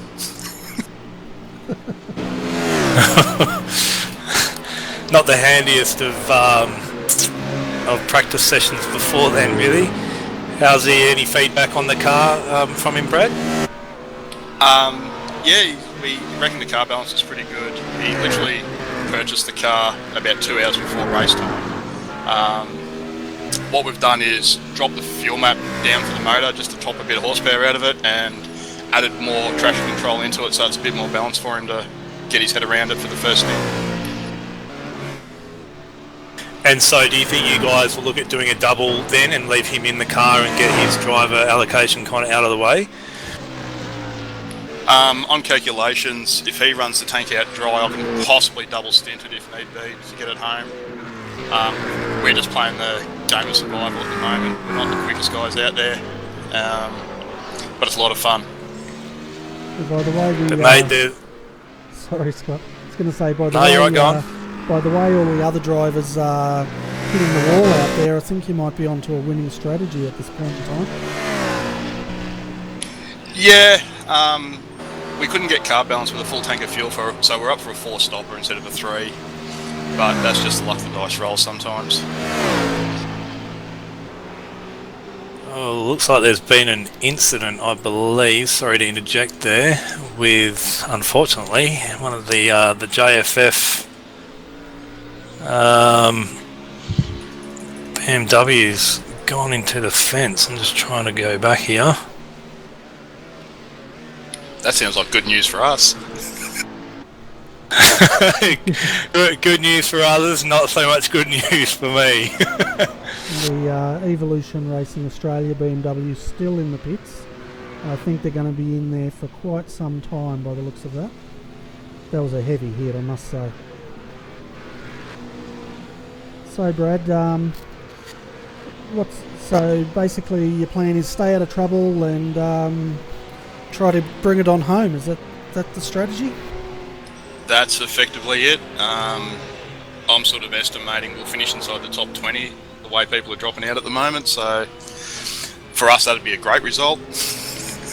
Yeah, well, you're on your way. You're up to 26th now, so that's fantastic. It looks like Evolution Racing Australia, oh no, they're back. They're just flashing in and out. Don't know what that means. Yeah, so before we let you go, Brad, is there anyone you would like to thank? Yeah, I'd like to thank TTE Sports for getting behind us, GTI, Flight Centre, and AKA Australia. Yeah, no worries. Well, good luck with the rest of the race. Thanks for popping in and saying g'day, and wish you the best of luck for the remaining. You've only got another 2 hours and 47 minutes left.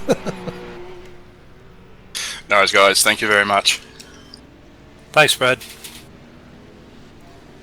So, Brenton, what's the news, mate?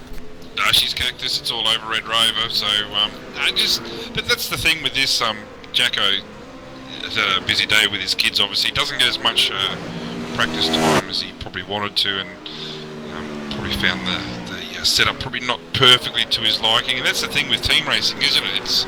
There's got to be that fine mix between the two to make sure you get it all right. On this occasion, it didn't happen, so we move on to bigger and better things next week, and certainly it's not an issue at all. In the meantime, Conrad, sure they're bigger and better. Mount Panorama's pretty huge. Well, I'm talking about for the rest of the year, Scotty. Well, the rest of the season. I'm trying to be positive here. My mate Jacko's Sorry. G'day, Jack. Sorry, mate.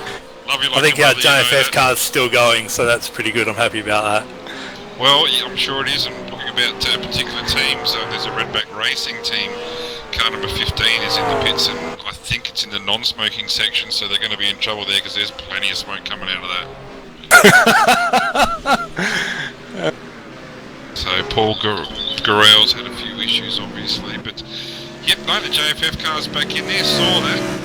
We've still got the one car in the race up into. We've got Michael Ford in the car at the moment, up in the 10th place.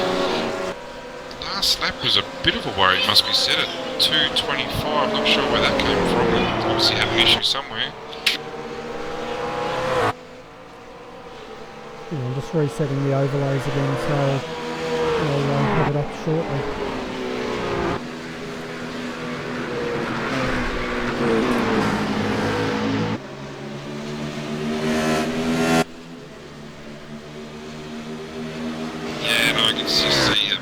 Had a bit of a moment, but Griffin's just got it sideways there. Does he? He just clips the wall as well. That's cost him so much time in a few places as well. He'll be pretty angry with himself there because, brother Ian's had a good drive there. Younger brother Ian, has to be said. This is where the safety car really needs to be activated if we had that choice. The track I know was blocked on about lap 2 at the Dipper, and there was a few cars stopped there. Would have been real handy for a safety car there as well. And we've got Brant Tucker into the wall as well. He was down in 26, but he's going to have a short day as well. Just got to shout out Colin Schreck, Art McLaren, up into 2nd place.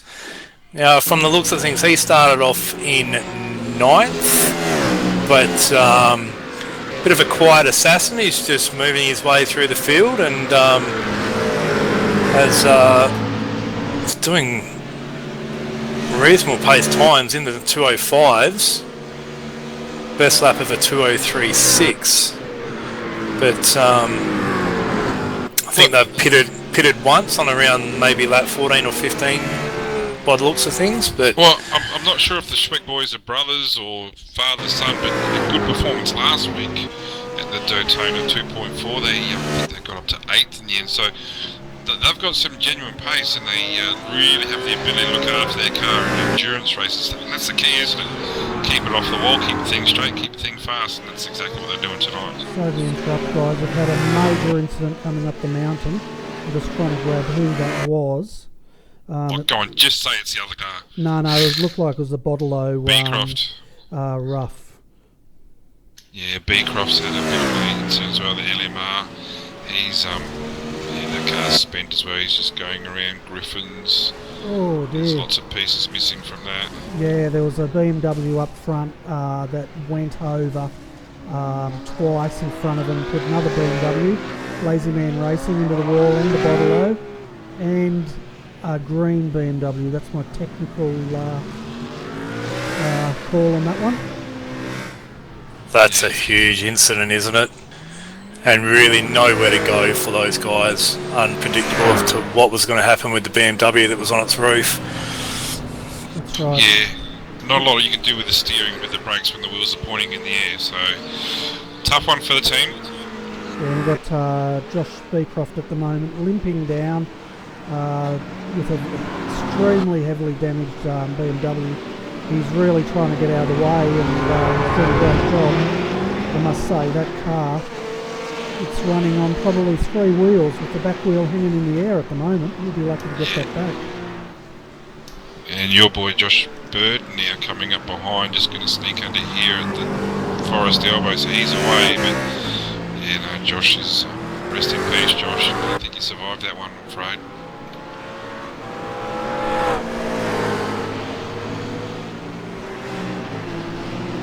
Yeah, I had to hold my breath as the leader, Brad Whitten, caught up with him. They did a fantastic job, all of them checking up behind him and giving him plenty of room.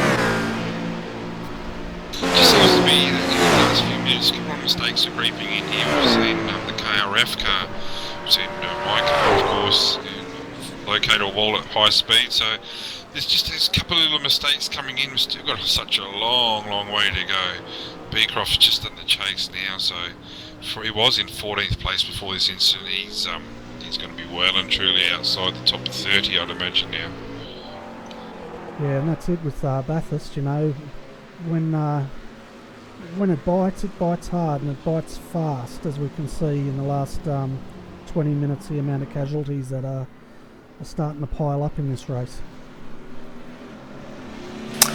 Then I think we might have Bobby in the ready for interview. Yeah, and we've got Ian Ford down there too, so I'll bring Bobby up first, and then we can't actually see those guys, just letting you know. Yeah, you got to give us more access, Bernie. Seriously, we can't see anyone. Yeah, I don't know how to do the access, so you'll have to tell me offline how to fix it. But anyway, we've got Bobby up here now, guys, if you want to have a chat with him. Bobby Jovanovic, welcome to the Bathurst 4-hour race. Mate, pretty solid first stint, must be said, in the JFF BMW. We've got Scotty Stevens here in the commentary booth here. We'll keep Scotty quiet for a while because he's going to be a bit biased. Mate, tell us a bit about your race so far. Evening, lads. How are we all? Mate, we're well. How are you, more important? Good, Yeah. Good. Yeah, car was awesome at the start. Josh was loving it. It was really stable. We're just having a sort of little problem as you come up top through McPhillamy. The car just gets a bit loose in the rear and just snaps in the oversteer, and that's it. It's a roller coaster ride the whole way in. So we've both done that so far. So we've used our fast fixes. So we're hoping to kind of pull our finger out and try and keep her off the walls and try and bring her home. You know, it'd be good to get top 10, but yeah, we're just gonna have to try and keep it going straight and see what happens. Bobby, can see that you did a 15-lap stint, so about half an hour. Is that your plan? Are you planning getting back in the car, or was Josh planning on doing a hell of a long run from here? We'll see how the car holds up. If he has a pretty quiet race with not many cars, he might want to stay in for the rest of the car. But if he needs a break, I think I might jump in for another stint and then see where we end up. We might be able to make it home. But yeah, we've got to wait till a little bit longer just so we can start figuring out some fuel numbers, and then yeah, we'll kind of make that decision a bit closer to the end. 204.2 for yourself on lap 19, so that's a good performance. Done a bit of practice this week, there's been plenty of practice sessions.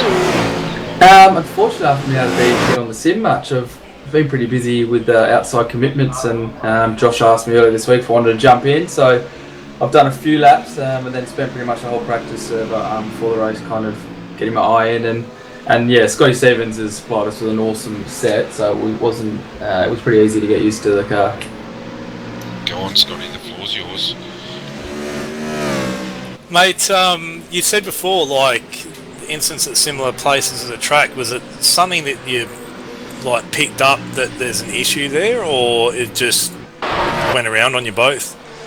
Exact same corner. The car is so stable through there, and then it just starts sliding, and you try to give a little correction, yeah, bang, straight into the wall. So no idea why it's doing it. It's probably the most stable corner on the track with this car, and then every now and then it'll just get a little bit slippery, and yeah, so no idea why it's doing it, but it's a bit frustrating, but hopefully it won't happen again. And so you guys were battling up front for a while at the start of the race. Was there anything in pace wise for the rough that seemed to be kind of streaking away a little bit?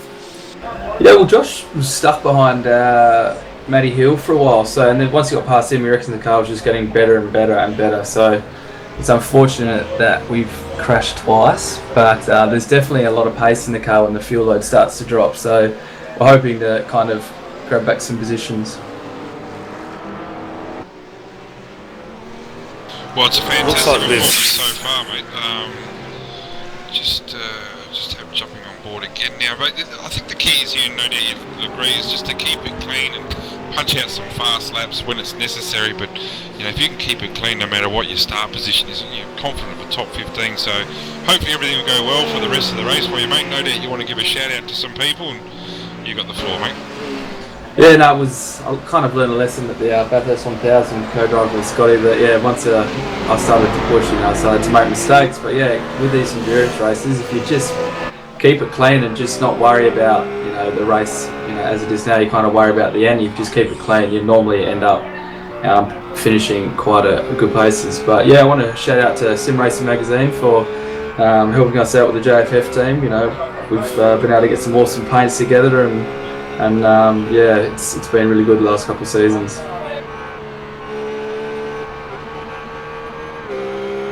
Well, mate, it'll be good to see you back in the car for another stint. But I'm sure you guys are going to go away and work on some fuel numbers and strategy on what to carry out for the remainder. Well, hoping maybe you might get back in. With that. Well, Bobby, just for your good news, mate, since you've been here talking to us, your car's gone from 26 up to 22nd, so, mate, no doubt Josh will want you to talk all day. So, it's a good performance so far. A lot to go yet, mate, and I can see a top 15 result for you guys if you keep pushing. Yeah, that'll be good. Alright, cheers, lads. I'm going to head down and see how Josh's going. Good on you, mate. Well done. See you, boys.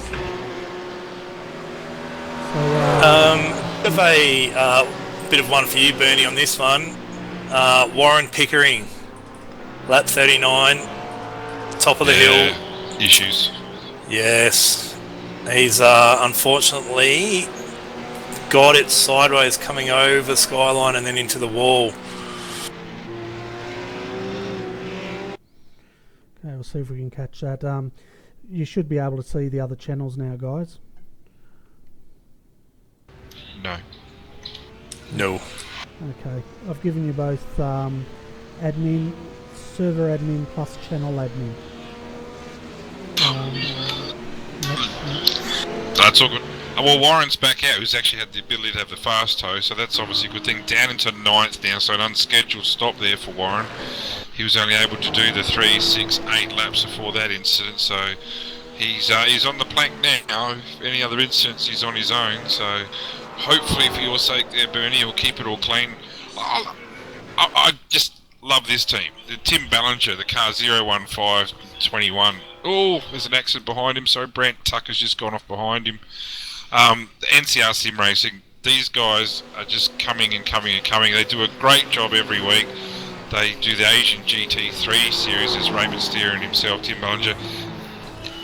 They'll be the first to put their hands up and say they're not the quickest guys in the world, But I tell you what, they put their guts into this every week. Do a lot of practicing, host a few sessions as well, and just in case they don't get mentioned tonight, it's I thought I'd give a bit of a shout out to these boys. It's got word come through as well that the looks like Team Rough is done for the night. That's no good. We've also got Ian Ford down there waiting for an interview, guys. Do you want me to bring him up? Oh, well, if you cover your ears, we'll bring him up here because he won't stop talking. Yeah, bring him up. Oh, well, he should be perfect for you then, mate. Yes, he should be. Just with us, we've got Ian Ford in a Bathurst 4-hour endurance race. Ian with his brother Michael tonight in the car 101 Evolution Racing Australia BMW, sponsored by Maverick Welding and Demonov Innovations. Ian, how's your race going so far? A fantastic first stint. Tell us a bit about it. Oh, it's going pretty good. Ran the whole first stint as a test session to see how far the limit you could push on, like with low fuel and everything. And Michael's just plodding around at the moment, doing his job, and hopefully brings the car home nice and safely, even though he's already had a spin. And I'll jump back in the car and try and chase down the leaders. Yeah, saw that spin at the top of Griffin's there. Lost a bundle of positions, but the car looks nice and clean, unlike the sister car, which Tim Jackson has made an absolute blown the thing to smithereens tonight, unfortunately. Any other instance in your first stint at all? Like some solid lap times there, a 2:03.8, pretty consistent 2:04s. So any other dramas at all? Oh, I had a few randoms try and race me for position, even though I caught him up like 2 seconds in a lap, and then I had 3 cars spin in front of me, and that's pretty much it. I think Jacko's trying to paint the car pink since he didn't get his pink car. Well, he probably would try and run into a pink part of the wall to try and rub off on it. Now, you do a lot of V8 supercar driving, one of the best, it must be admitted, in the Australian series. What's the difference, you think, between the V8s and the GT3? I know you don't do a lot of GT3 racing. What's the first thing that catches out to you? Just mainly front grip and braking. The throttle's pretty much the same. Like, if it tries getting loose, you have to hang on to it for dear life. And just under braking, it's like you go a lot deeper. Don't really have to carry the corner speed, even though my driving style around here is more or less brake early, keep the corner speed up and get a run onto the straights. But that's pretty much it. It turns when you actually want it to turn. Now, I know you work really well with your brother Mick. He does a lot of the engineering work and setups, etc. Mick's brand new to the Evolution Racing Australia team. Call him ERA for short if you want. How's the relationship been so far on and off the track? Nothing's too tense there, I hope. Everything seems to be going pretty well. After he spun, he did say a few choice words, but other than that, it's been heads down. Just keep us rotating. We haven't really lost any ground on the leader, so if that all keeps up, then I'll jump back in the car and maybe do like the next 2 stints, see how the drivers go, and hopefully chase them down, get a podium. That seems like the goal. Better not hog the whole interview. They've got Scotty Stevens and Bernie Williams here with you, but keep up the good work, champ. Thank you. I was actually thinking about going and making myself a coffee. Do you reckon I can, guys? Oh, I think you can, Bernie. Could you can tell I've had a coffee.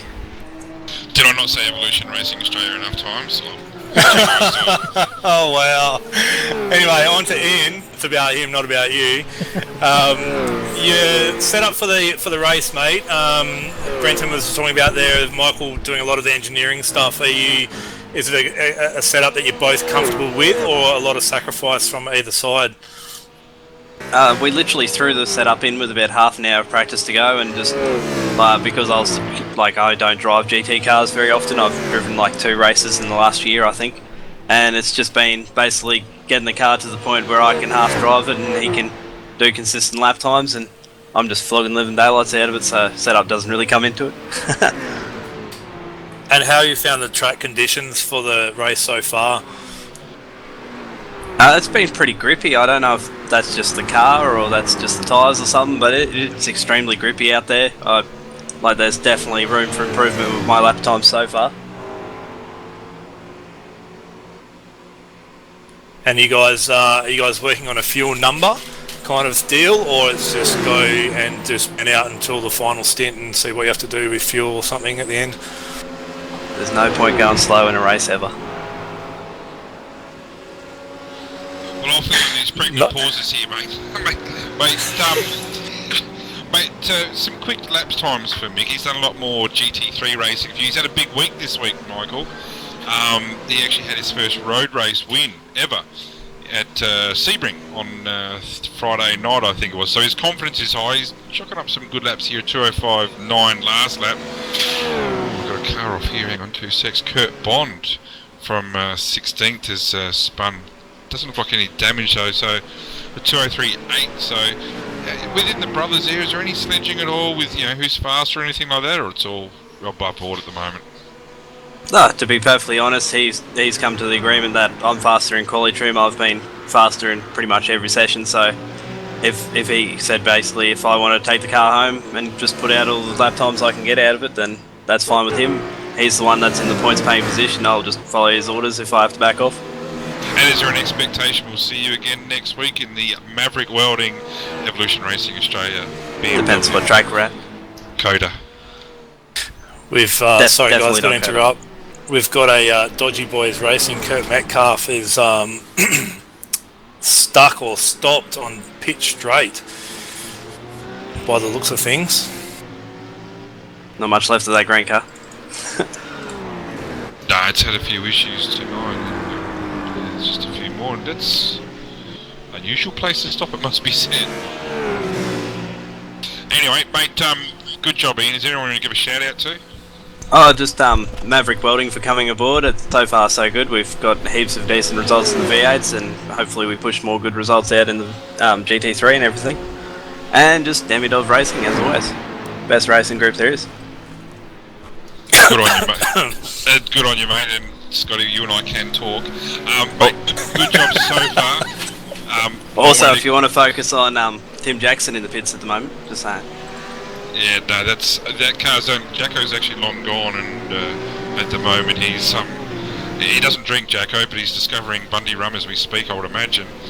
No, that car's only there because someone's commentating at the moment. That car has to stay there. But anyway, mate, good job tonight. A long way to go yet, and hopefully the ERA BMW can get itself home in a top 5 position, which would be a fantastic job for both of you. Thank you, that's just before you go, your brother just almost had a Barney into the wall. He did touch it, but he's managed to keep going, and it doesn't look like there's too much damage, but I just thought I'd let you know. Ian wants to go now. Yeah, I would be too. Everything okay? Yeah, we're just discussing it over the other channel. I'm not sure that car is going that well. It doesn't seem to be pointing in too straight a line. See ya, Ian. See ya. Okay guys, I'm back. I got my coffee, so before we go any further, I just want to give a shout out to the sponsors of tonight's event. I'd like to thank SEK Queensland, their Southeast Queensland Endurance Go-Kart Club. Just got Cam's affiliation, which is fantastic. The Race Centre. For all you guys out there that haven't tried sim racing, I recommend you drop into the Race Centre and check them out. And check out their full motion cockpits, they're a lot of fun. Pit Stop Model Cars. So for those of you into model cars, go to pitstopmodelcars.com.au. And Shave for Less. I don't know about you guys, but I don't need to shave, I'm too young. But if you do, you can go to shaveforless.com.au. Well, with Movember on at the moment, we are all shaving a lot less at the moment, so no, it's good to have these sponsors aboard. The Race Centre, I think that's down the Gold Coast, if I'm correct. Yeah, I think they've got an office at the Gold Coast, and I think there's also one in Sydney now. So Madison Down goes down there a fair bit. And of course, you know, a year or two ago he won the Race Centre competition and got his drive in, it would have been last year I think, in the what was he? Aussie Racing Cars. Aussie Racing Cars. Yep. That's it, I was going to say legend, but yeah, Aussie Racing Car. Well, Madison is a legend too, we know that. Well, we've also got a KRF driver, Tom Jones, who next season's coming over to the ERA team, whoever they may be, who actually works at the Race Centre down the Gold Coast. So make sure if you're down the Gold Coast, drop in to say g'day to Tom, and you never know, you might get yourself a bit of a discount there. I'm telling you, there's one guy out there that must be putting in qualifying laps, because Dylan Sharman has made his way up to second position after that change of driver with Matty Hill. That's a great recovery for those guys. Yeah, he's doing a 2:03.6 at the moment. He's pretty much the fastest man out there at this time. Well, these three words go together. Sharman, McLaren, Bathurst. I honestly think he is the quickest GT3 driver in Australia with this combination. He can do things in this McLaren that some of us would get scared to look at. So he's going to push really hard here now. He's done a 2:03.6 last lap, and actually every single one of his laps has been a 2:03 except for one lap 43, where he had a bit of a drama with a lap car. So no, he's putting in some strong efforts. And the other guy up into third now is George Fullerton. So they've been consistently in the top five. I've just given Dylan a bit of a good word there, and I think he's just rubbed the wall coming out of Forest. I don't think it's anything too severe, but it just shows you how hard he's pushing. Doesn't look like there's any damage, but certainly hit the wall on the exit there. Yeah, I just got that up on the replay now. We'll have a close look. Yeah, and we're talking 28.3 seconds down the track here. The 114 direct clutch cars, putting in strong effort after we know they're doing a good job here. But yeah, Matty Hill did a solid effort. He's had a good week in the V8 supercars this week, winning the race last night. But Dylan and Bathurst, they go together. Yeah, and we've got now Reece Gardner in the short shift BMW finds himself in fourth. So they've been consistently climbing up through the field tonight as well.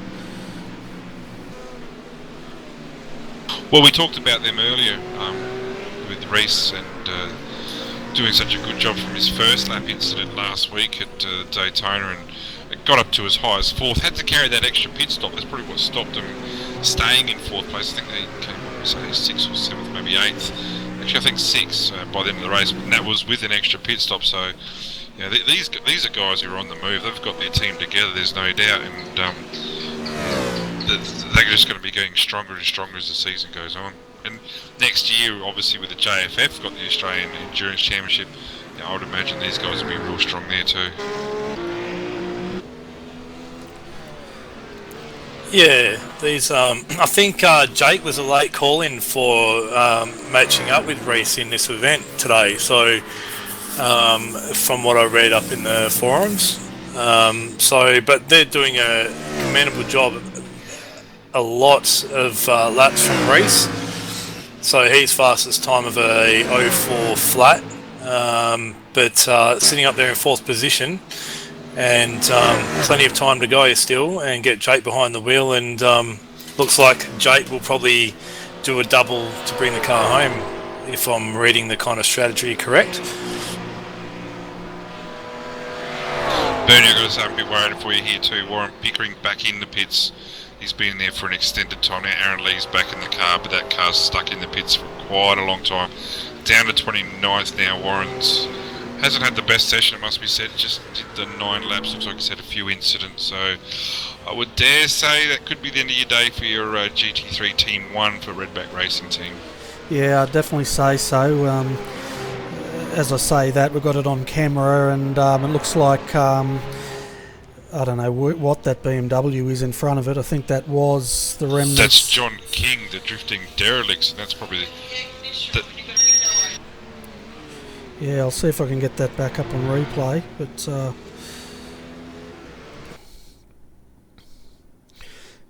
yeah, saying that, it does look like it's the end of the line for Warren and Marin. Oh yeah, he's big time into the where's that, up on the cutting, isn't it?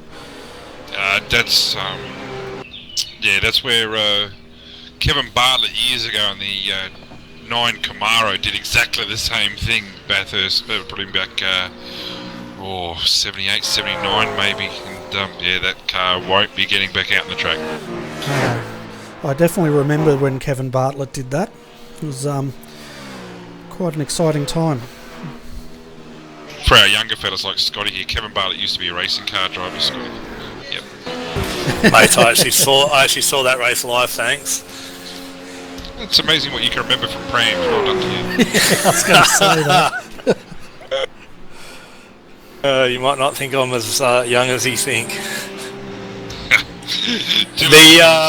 Moving on though, the MF Tech cars have moved up into 9th and 10th respectively. So that's Glenn Firth and Paul Mansell, is that right? We got Glenn Firth, so he's sitting 9th, and Paul Mansell up into 10th. Oh, that's a good. That's great for that team, isn't it? Although I must say they have been up there pretty much the whole night, haven't they? In the top 20 anyway. Yeah, kind of just doing their own thing, really. You know, just doing consistent lap times, trying to kind of stay out of trouble. It doesn't look like they've had any real slow laps or laps where they've had any issues or anything like that. So that's good to see. Just the one pit stop on the end of lap 31, and Paul jumped in. So Shane McMahon was doing the first stint there. Oh, we've just had Mr. Benson go into the wall, so I'll get a replay of that. Yeah, it's an uncomfortable placing.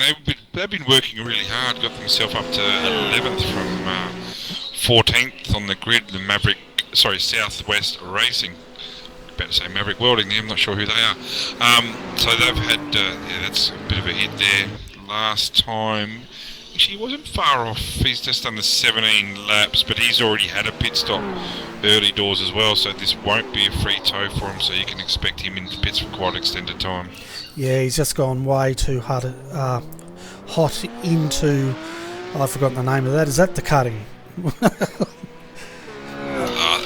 Isn't that? I think that might be Griffin's, right? Yeah, the hairpinny thing, that goes up the mountain. He hit that pretty hard. Yeah, you say it so well. It's he's getting his way down the Conrod Straight there, so he'll get his way to the pits. He's got a couple of cars up behind him. Nico Brand, who's doing a good job up in the 13th, and Dylan Sharman has been nose on a roll last up at 203.4, so got a bit tight here into the chase. Nico lets him through. That's good driving. It's another 203.4 there from Dylan, and that's quite interesting because the Brad Wooten in the Direct Clutch Motorsports roof is at the moment doing 204s to 20. His last lap was a 206.9. So Dylan Sharman closing the gap between first to second, quite about a second a lap. What I find interesting here is Josh Burton in JFF, BMW. Our leader Wooden is not getting away from Burton at all. Maybe Wooden's had some dramas, or it might just be he might have turned his fuel mapping down a little bit. Can't see any damage to the cars. So yeah, he might have just. The car looks pretty straight. Yeah, it could just be playing the fuel number and getting the extra laps out, and then a shorter fill and a shorter run to the end, really. So that's going to be interesting to see how it pans out. But Josh not letting him really out of his sights at the moment. Yeah, the traffic guys is definitely playing a big part here, as Brad is trying to get past slower traffic, and he hasn't managed to be able to do that yet. So maybe Dylan's a lot better in the traffic than Brad is at the moment. Yeah, but even down the straight, I don't think, and I think this JFF car, if he could, I reckon he'd be getting past him. I don't think, and he is going past. So it's got to be something here. I think it's got to be the fuel mapping, because Burton's pulled back. Probably safe driving, to be fair, but yeah, Wooden's not going that crash hot at the moment, must be said.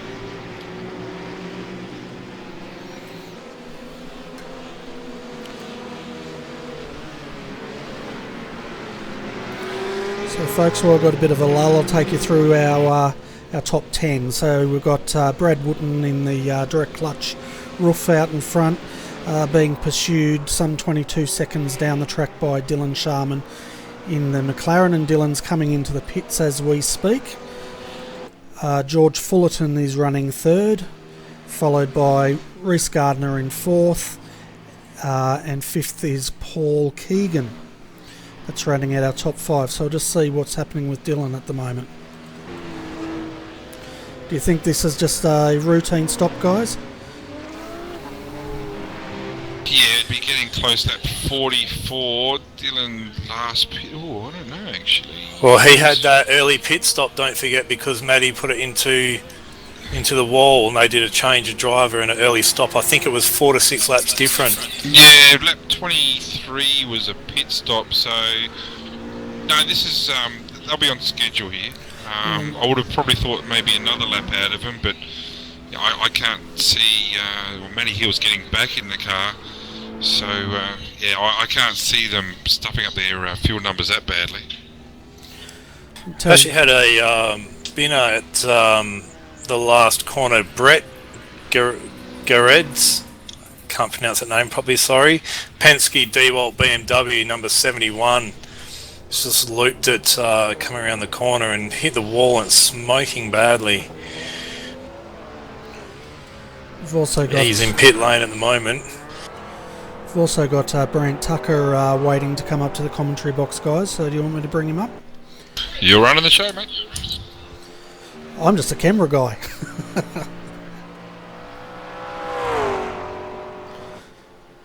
Hey Brant, welcome to the commentary box. How's your race shaping up tonight, mate? Hey guys, yeah, it's getting there, let's just put it that way. Yeah, well, it's definitely, Bathurst has definitely bitten quite a lot of teams tonight. How has your race been going anyway? Has there been any major dramas for you? Probably about the only major drama is I can't get hold of my other driver, so I've practically double stinted at this point in time. So it's a bit exhausting. I've had a few spins, but starting from the back of the field to be up in 27th, I'm happy so far. Okay, so are you driving while you talk to us, or is someone driving your car? No, I'm in pit lane at this point in time. I had a little spin, so I've got some optional repairs to have a break with. Okay. So, who is your teammate, just in case he's watching the broadcast? Did you want to tell him to get in the car? That'd be Chris Johnson. So, if you're watching the broadcast, please, by all means, feel happy to jump in the car, because, yeah, it's definitely tough out there, so, but there's been some good spins, good racing, but, yeah, guys are dropping like flies at the start of the race, so... Yeah, definitely. There's, even in the last half hour, we've lost quite a lot of the higher end teams, that's for sure. So we've only got another 2 hours and 11 minutes, so we're not even halfway yet, and it's a long one, mate. Yeah, no, it's certainly long. Long's an understatement, actually. The longest race I've done on iRacing by far, but also definitely the toughest. So it'll be good when I can have a break, that's for sure. I was going to say, Brent, you'd be right to do another stint then, wouldn't you? Yeah. Oh yeah, sure, a stint in the bed, that's about it really. Just wait for your teammate to come up for the last stint. Yeah, well, we were going to do it, attempt a 3-stop, but just do it on the hourly mark, but yeah, that hasn't eventuated at the moment, so I've just been cruising around in engine map 2 and 3 to extend the fuel life a little bit. Alright, before we let you go, Brent, is there anyone you wanted to give a shout out to? Yeah, sure, just my sponsors, Unneeded Service. Those guys have been absolutely great, and just, yeah, all my drivers in general. Happy to have them on board, and hopefully we can keep plucking along and gain a few more positions. Yeah, no worries. And do you want me to send Chris Johnson a PM to see if he can jump in for you? Oh, please, that would be amazing. I know he hasn't been quite confident in the car, so that's probably why he's been practicing, but yeah, I need him. Alright, I'll see what I can do for you, mate. Cheers, thanks for having us, guys.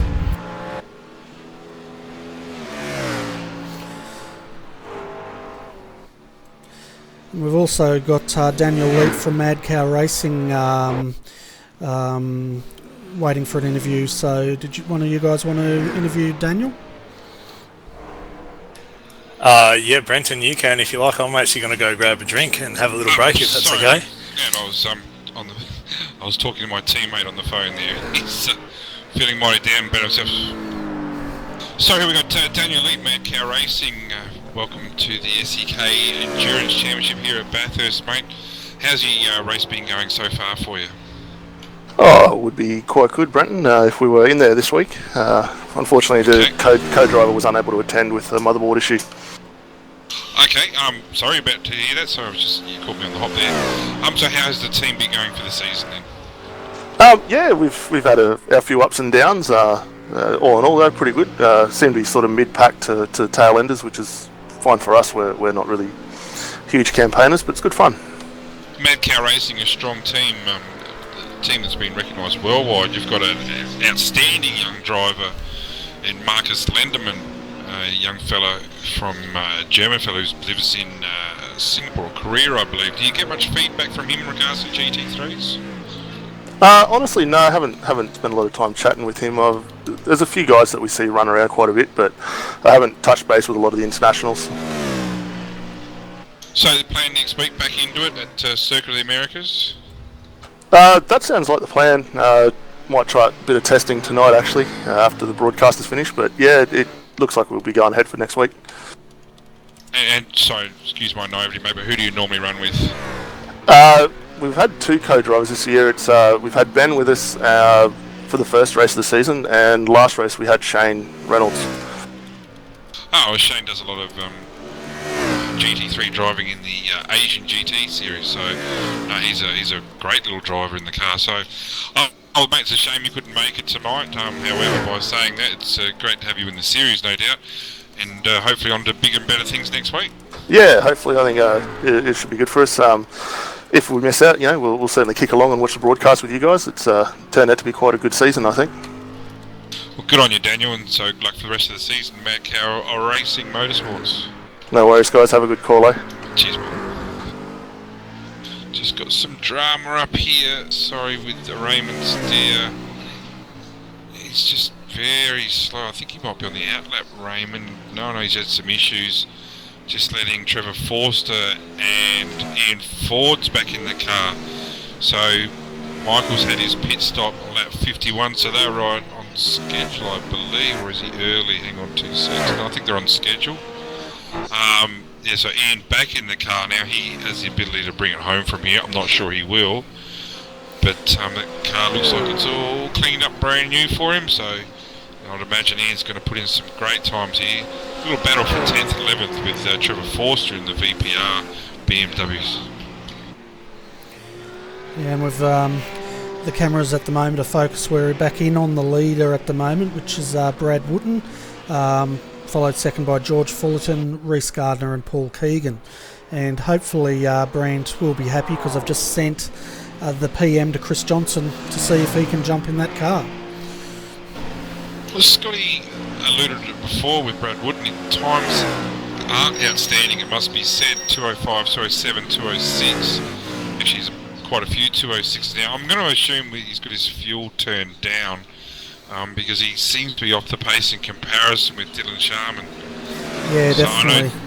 I know Dylan's out of the car now, and Brad will be getting out the car. What did he pit at lap 30? So probably another 6 laps till they pit again.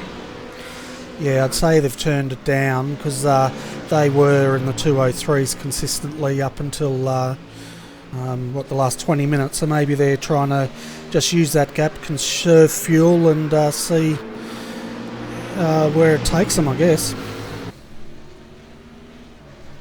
Well, they might be just planning on maybe even doing that one less stop, which would just put him in a much better position.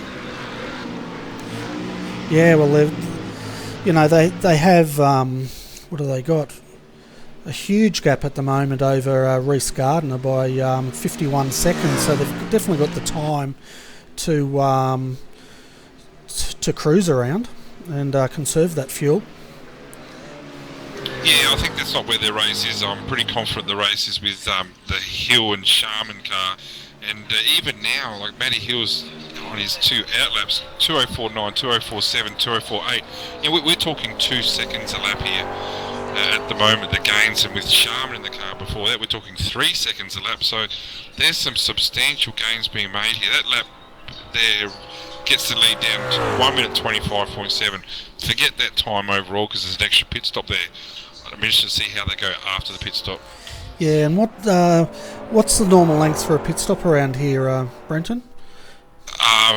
Mate, I think we were clocking, well, we only did the one, and it took about probably 43, 44 seconds, I think it was, but by saying that, we were able to short fuel. I just did the 19 laps, I think it was, so we didn't have to top it up at all.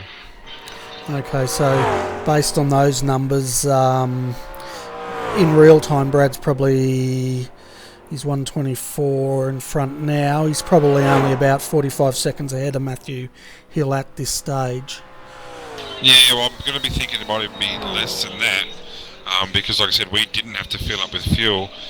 They were about 22 seconds behind by the time they pitted, and they're gaining heavily now, so I'd be saying that this lap need to be cut down to 16, 17 seconds at worst.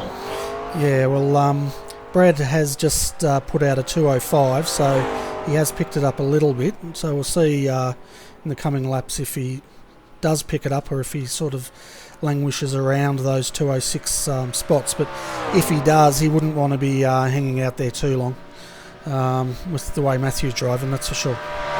Well, we're going to know more shortly. Like, they pitted lap 30, so we'll assume that they took it as far as they could get. Oh, back mistake by Brad there coming into the dipper. It just, soon might have turned the wick up then. If they can get to about lap 62, 63, I reckon that's about the halfway mark, and they should be able to bring it home. Brad does look like he's pushing a bit harder now. A bit of oversteer into Forest Elbow just then. That's going to take a little bit of time out of him again. So just a couple of little mistakes creeping in. Yeah, well, it's really difficult as a driver, you know, when you are in a rhythm in the 2:03s and then you have to back to the 2:06s, and then try to pick it up again. It takes a lot out of the driver to change that rhythm, especially this far into his driving stint. Yeah, but Brad's got a lot of experience. I think his nickname's Tin Top, for reasons I do not know. But, you know, we're talking about a guy who's got over 6,000 I rating, so he's not too shabby. So you'd like to think that he might know what he's doing. I'm not sure how he goes in the ovals, probably not as strong. But, you know, this is where his domain is. You see that he drives the Mazdas a little bit too, so obviously he likes having a roof over his head and turning left and right. So, yeah, what's he done there? Another 2:05.5. I think that's actually quite consistent with the lap before. Yeah, pair of 2:05s, 5. So probably just turn the wick up a little bit more. Maybe back up to field mapping 1. Yeah, and Matty Hill just turned a 2:04.4, so he's just over a second faster. We were talking to Scott earlier, and he noticed Brad Wooten's running the Simpsons livery on the back of their car, and we're just wondering if you knew where that came from. Fox, I believe, in America. No, I don't know. I don't know anything about that at all. Brad and I we had a bit of a chat the other night about a few other little things, but Simpsons didn't come up at all. All right, I'll have to ask him about that offline. And meanwhile, we've got another couple of drivers waiting to come up. We've got Luke Emerton and Mr. Mark Noble. So we might bring Nobby up and have a quick chat with him. He's always good for a bit of a chat. Yeah, he's a good man, Mr. Noble, no doubt. Hey Mark, welcome to the commentary booth. How's Bathurst been treating you guys tonight? I don't know, mate. I just got on. Haven't you? Are you driving or what? No, the 27 KRF rough is at a pretty steady start. Lance had an issue early. I think Jamie had a bit of an issue as well, Nobby, unfortunately for you. But, mate, the boys are up there and they're still going and they're still punching out some laps, and that's what it's all about. So, it's, oh, hang on, might have a bit of a drama here with car 015. Hang on a sec. Yeah, a little bit of a drama there. How's the KRF team going? I see there's some new recruits this week. Daniel Benefield, I know, has joined your team. How's that going? I got some good rookies, mate, coming in. Daniel's not solid yet. He's got to talk to his own team first. So. Oh, fair enough. Just in the meantime, sorry, Nobby. The leader has come into the pit. Brad Wooden's into the pits. Just wondering whether he will stay in the car. Looks like he will. So it'll be interesting to see what the the difference between first and second is when he gets out. It's just such a long pit stop now with the GT3s. The fuel goes in, then the tyres and the driver swaps combine. But Christopher Osborne's in the car. Sorry, Nobby. Just tell us a bit about the boys tonight. Do you know much about what they've done at all? I'm not sure, mate. I've been away with work and everything, and I had just been busy sorting out the team situation for next season.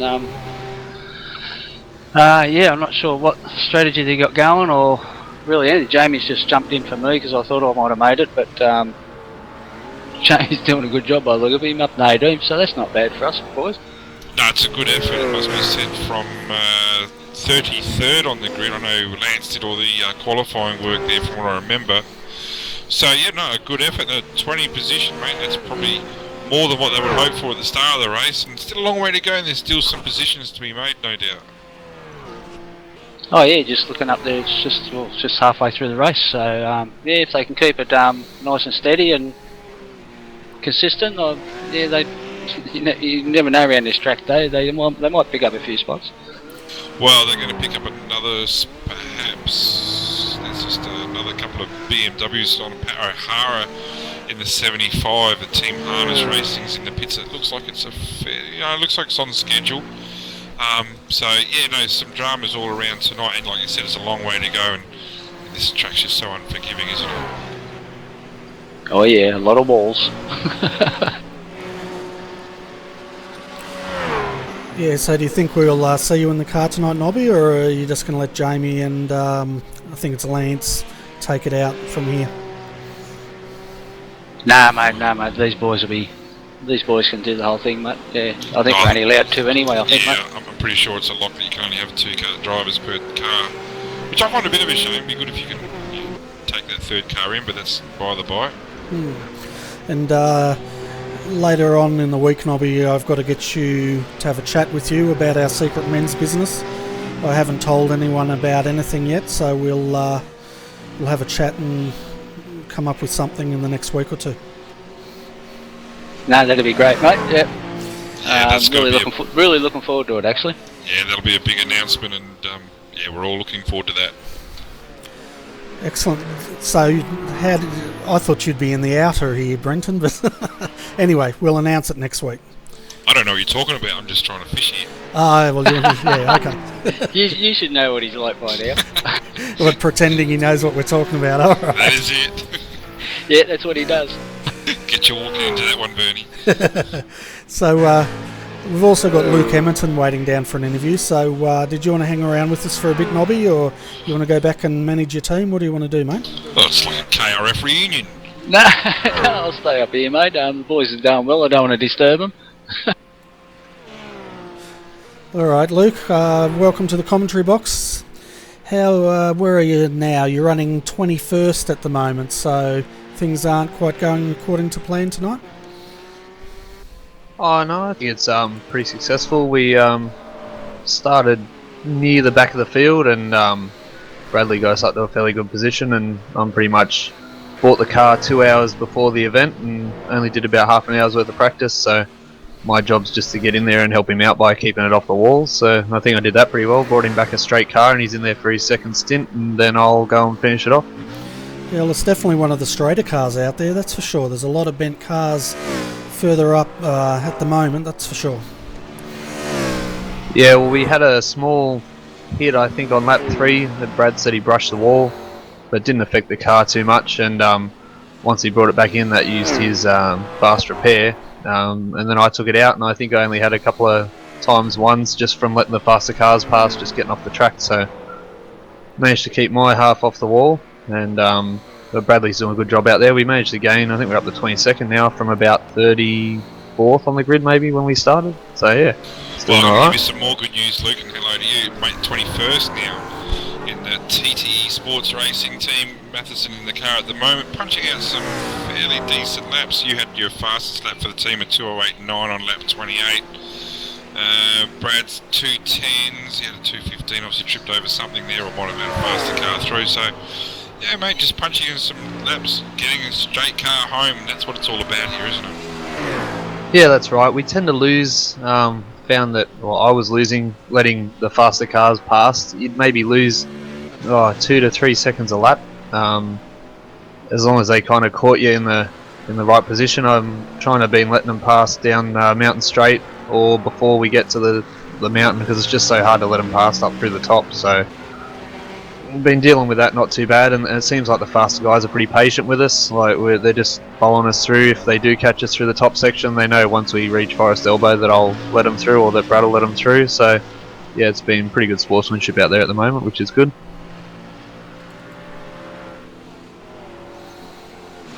Just going to give a shout out here to Net Virtue Racing, Stuart Hall in the vehicle now. Paul Keegan's done a good, strong middle stint. They actually came in the lead. Like we know other cars that had pit stops, etc. But they came in with the lead. I think before that, though, before the pit stops, they were up as high as 4th. So a really strong performance. And that car looks squeaky clean. Not even the windscreen's got a bug on it. So there's no problems there at all. That car's going to be a real strong finish into the.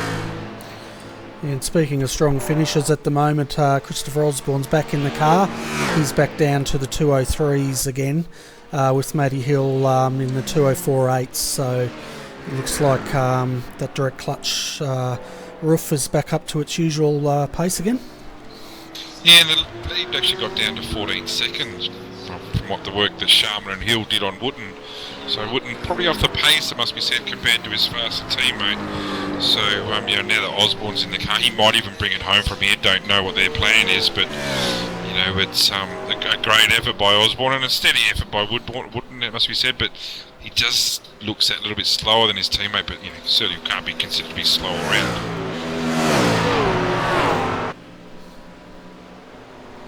I'm just sorry guys, I'm just resetting the overlays if the viewers are wondering what I'm doing. Each time there's a driver change, I have to reset everything so we get the correct drivers in the cars. Yeah, your car looks like it's got a bit of damage on the front of it now, unfortunately for you, Emma. I'm not sure what's happened there. He's not coming in the pits, but he's got some damage to the front right, unfortunately. Yeah, I think he likes just tapping that front right. I don't know what it is. I think it's up through the McPhillamy there somewhere. He seems to run it a little bit wide, but exactly the same kind of damage he had on the car in his first stint. So apparently it looks worse than what it is. He said he wasn't complaining of bent steering or anything last time, so hopefully it's not too bad. But he's used his reset, so I'm not sure if when I jump in the car it'll reset it for me. I'm not sure, but no, you get one reset each per driver. So if you've used yours, you don't get another one. I'm sorry, mate. Bit of a battle here with your car, actually. Just Brzezinski in 12th place and Martin Davis in 10th place. I've got a feeling that Davis has just come out of the pits. I'm pretty sure he has in the VPR BMW. So I would say that's a battle for position there. yeah, there's a few good little packs going around that I've noticed as they come past me to lap me. There's been a few good battles. There was a freight train there at one stage of about 5 cars. I think it was from 6th all the way through to 10th or 11th that went past me all at once. So yeah, there's still a bit of excitement out there, even for cars like ours that are a bit further back in the pack. You seem to catch these, or these little groups seem to catch you and keeps you awake, that's for sure.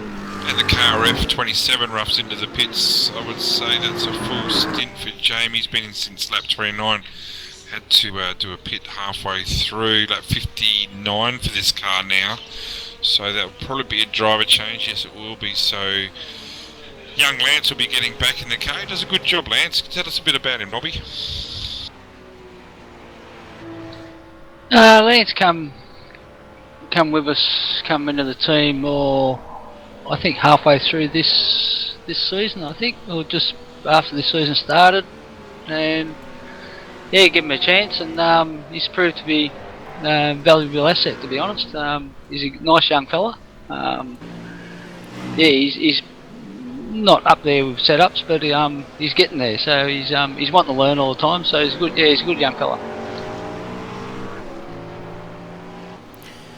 We've also got your mate Michael Ford waiting to come up to the commentary box, Brenton, as well as Paul Feely. How many more people do you think we can squeeze up here? Well, it's a pretty big room, mate, but I reckon might just get the one at a time. We've got Nobby and Mo here. They'll do a great job in commentary. I'm going to have a break shortly, but we'll get Mick up here. Alright, I'll bring him up and you can have a chat with him, then we'll bring Paul up straight after that because he's been waiting a little while.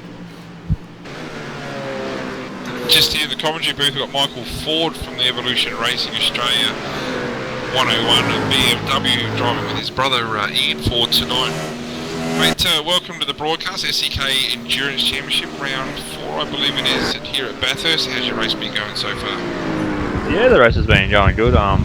Great setup on the car, top-notch car setup thanks to the guys at ERA. Can't complain about the car, it's just the space in between the steering wheel and the back of the seat, in my case. Just had a few little issues, small mistakes that cost us a bit of time, but we're going good. We're up running in 8th currently, so still on the lead lap. Anything's really possible. Yeah, saw a little incident at the top of Griffin's, unfortunately for you, mate. What happened there? Just got on the power a little bit early? What happened? Yeah, let a faster car pass, thought I'd do the front and try and follow him, and sort of more brawn than brains currently in that moment.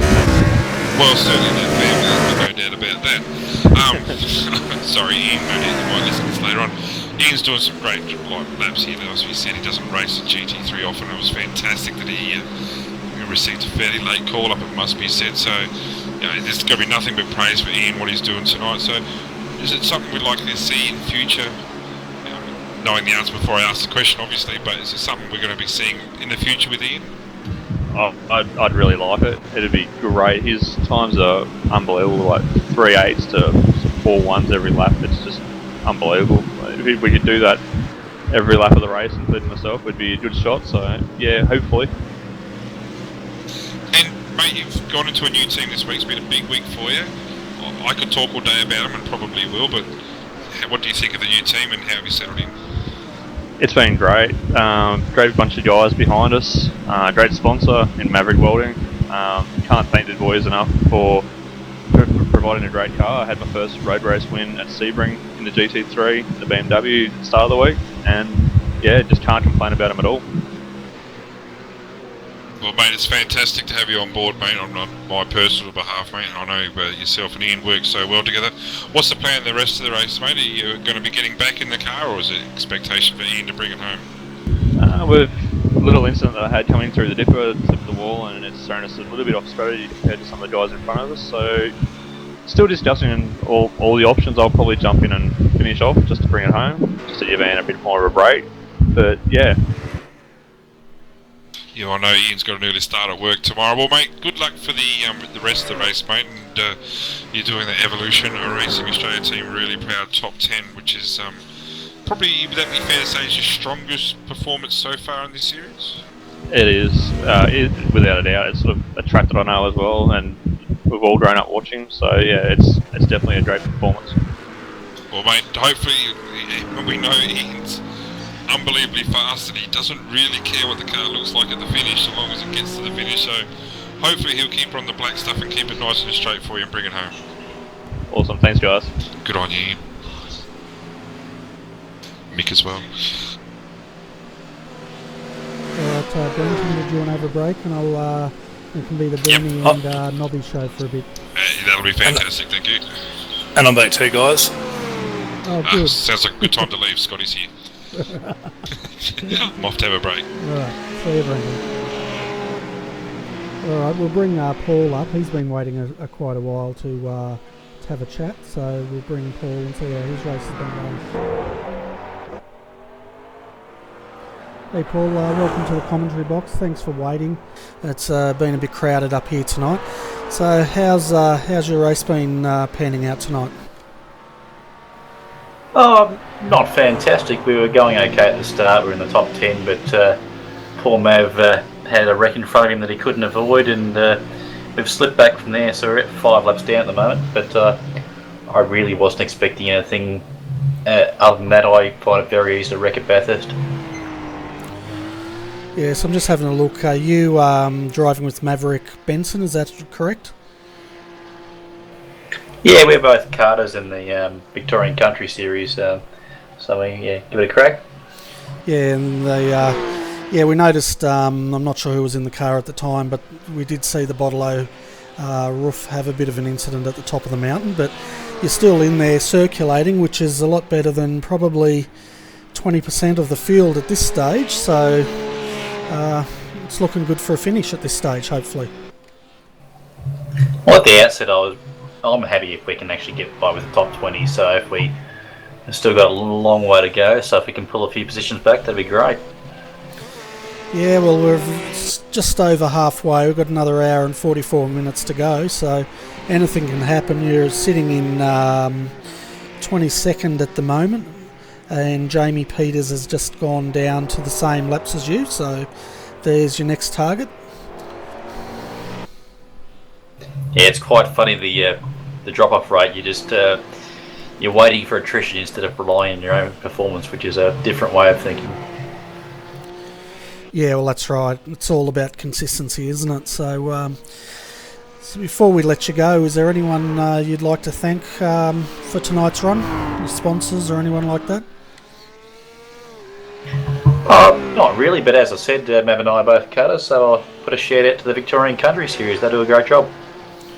Yeah, no worries. And do you do endurance karting by any chance? No, just normal iRace Club, and Matt races I think he's tag restricted or something. Okay, excellent. Yeah, we had the Canberra Cup on, I think, down in Canberra here this weekend, which is a big karting event for Canberra anyway, so it's always good to speak to other karters around the place. Yeah, it's great fun, and anyone who is actually just iRacing and not actually in karting, they probably should give it a try. Yeah, definitely. I'll back that one. All right, Paul. Well, do you think we'll see you back in the car a bit later on? Yeah, I'll probably do the last stint and hopefully get to the finish. I avoid the walls. All right, no worries. Well, good luck with the rest of the race, and thanks for popping in, and we'll keep an eye on your car and see if you can crack that top 20. Thanks, Bernie.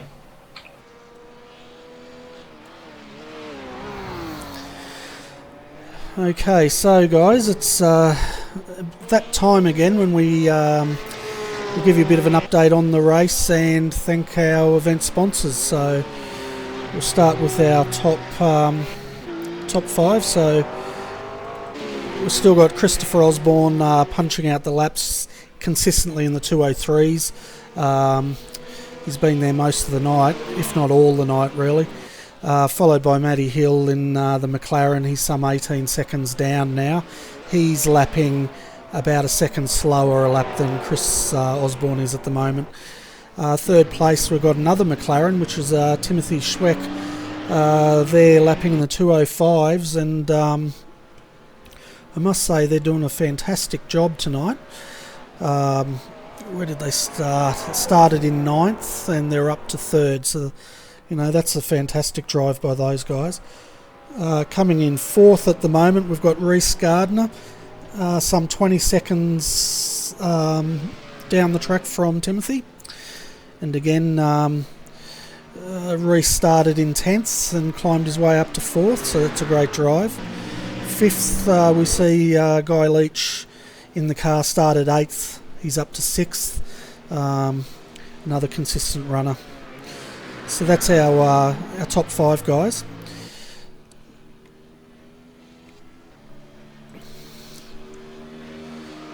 It's good to see some of the guys that have, in that top 5, like the V8s Online, the Art McLaren.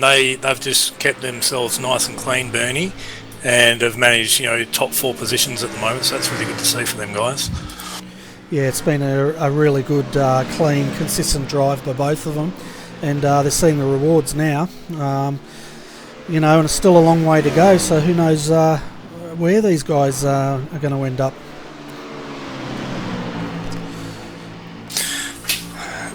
I'm sure they'll be hoping and wishing, and if they keep the way they're going, they'll end up in the top 4, and they'll be really pleased with that kind of effort and result. Yeah, definitely. I still can't get over how long this race feels. Feels like we've been talking all day, and we're really only been doing this for a couple of hours. Yeah, that's it. And with that in mind, though, I think we've got some sponsors. Yes. Yeah, we do. I was just having a bit of coffee. Hang on a sec. No, you're right. That's how professional we are in here.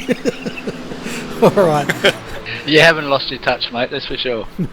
I'm getting better at losing my touch on anything. Alright, so I'd like to thank the South Eastern Karting Club of Queensland for the naming sponsorship of this series. As I said earlier, they're the South Eastern Queensland Endurance Karting Club. Just got CAM's affiliation, so if you're into endurance karting and you're in the Queensland area, definitely look those guys up. For all of you that haven't tried racing at home or sim racing, drop into the race centre. They've got an office in the Gold Coast and another one in Sydney. And I think Brenton said Ian or Michael Ford works in the Gold Coast office, so tell them Nobby sent you. There you go. Oh, thanks, mate.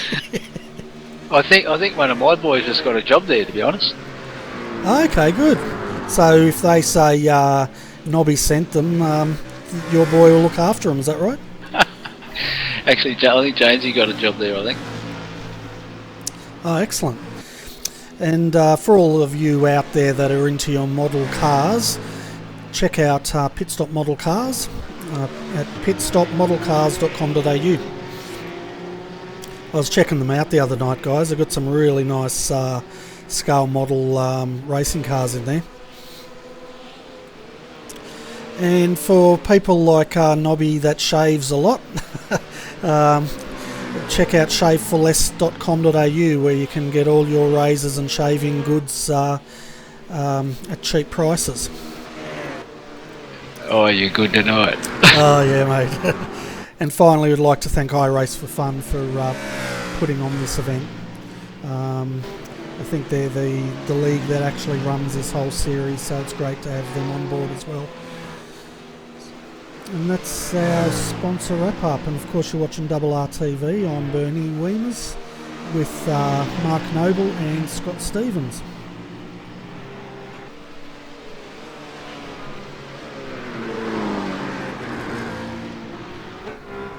Yeah, I can't give Seek boys and the IRFF boys enough praise, mate. They definitely put on a great series. I've been running with it for the third season, and mate, it's just fantastic. It's always run well. Yeah, it definitely is. It's a league that I've always been a fan of, and which is one of the reasons why I jumped in to do the broadcasting. Just to thank those guys for the excellent effort they do. Speaking of excellent efforts, I'm having a look at our team, Redback Racing, and it looks like they're having a night they'd probably rather forget at this stage, I'd say. Any pink skins to wear next drive round next week, is it? I'm not sure yet. I'll see what the fallout is after this race, but we do have Mr. Michael Manley in a beautiful pink skin at the moment for taking out Paul Gorell last week at Daytona, and the skin's appropriately got a big target with Paul Gorell's Facebook avatar in the target, so I think they're sending him a bit of a message at this stage. But it looks like the pink rough is the only one now circulating out of all the RRT cars. We had 3 come in. We've only got 1 surviving, and even that one looks pretty second-hand at this stage. I've got to have a look at that. Only needs to get to the end, doesn't matter what it looks like, Bernie. Yeah, that's exactly right. I'm just trying to work out where they are at the moment. They are 23rd. 23rd, I think, mate. Yeah. Yeah, and 8 laps down. So. Yeah, it definitely doesn't matter what the car looks like. I remember our boys Jonesy and that done the V8 around Bathurst, and it had no guards left on it, no bonnet, no rear quarter panels. They just about finished the race. Yeah, it's just a couple of tyres and a steering wheel by the sounds of it. Oh, you should have seen it. It was shocking. sounds like the Brenton's car at the moment sitting in the pits. I think that's only got 2 wheels left on that one. But I can give him cheek now. He's not here to retaliate, you see.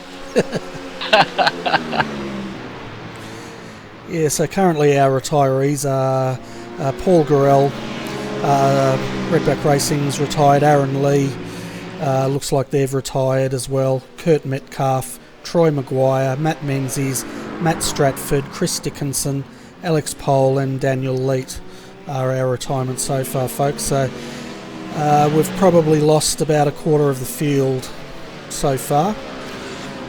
I was just about to say, Bernie, that's your 25% mark, close enough, isn't it?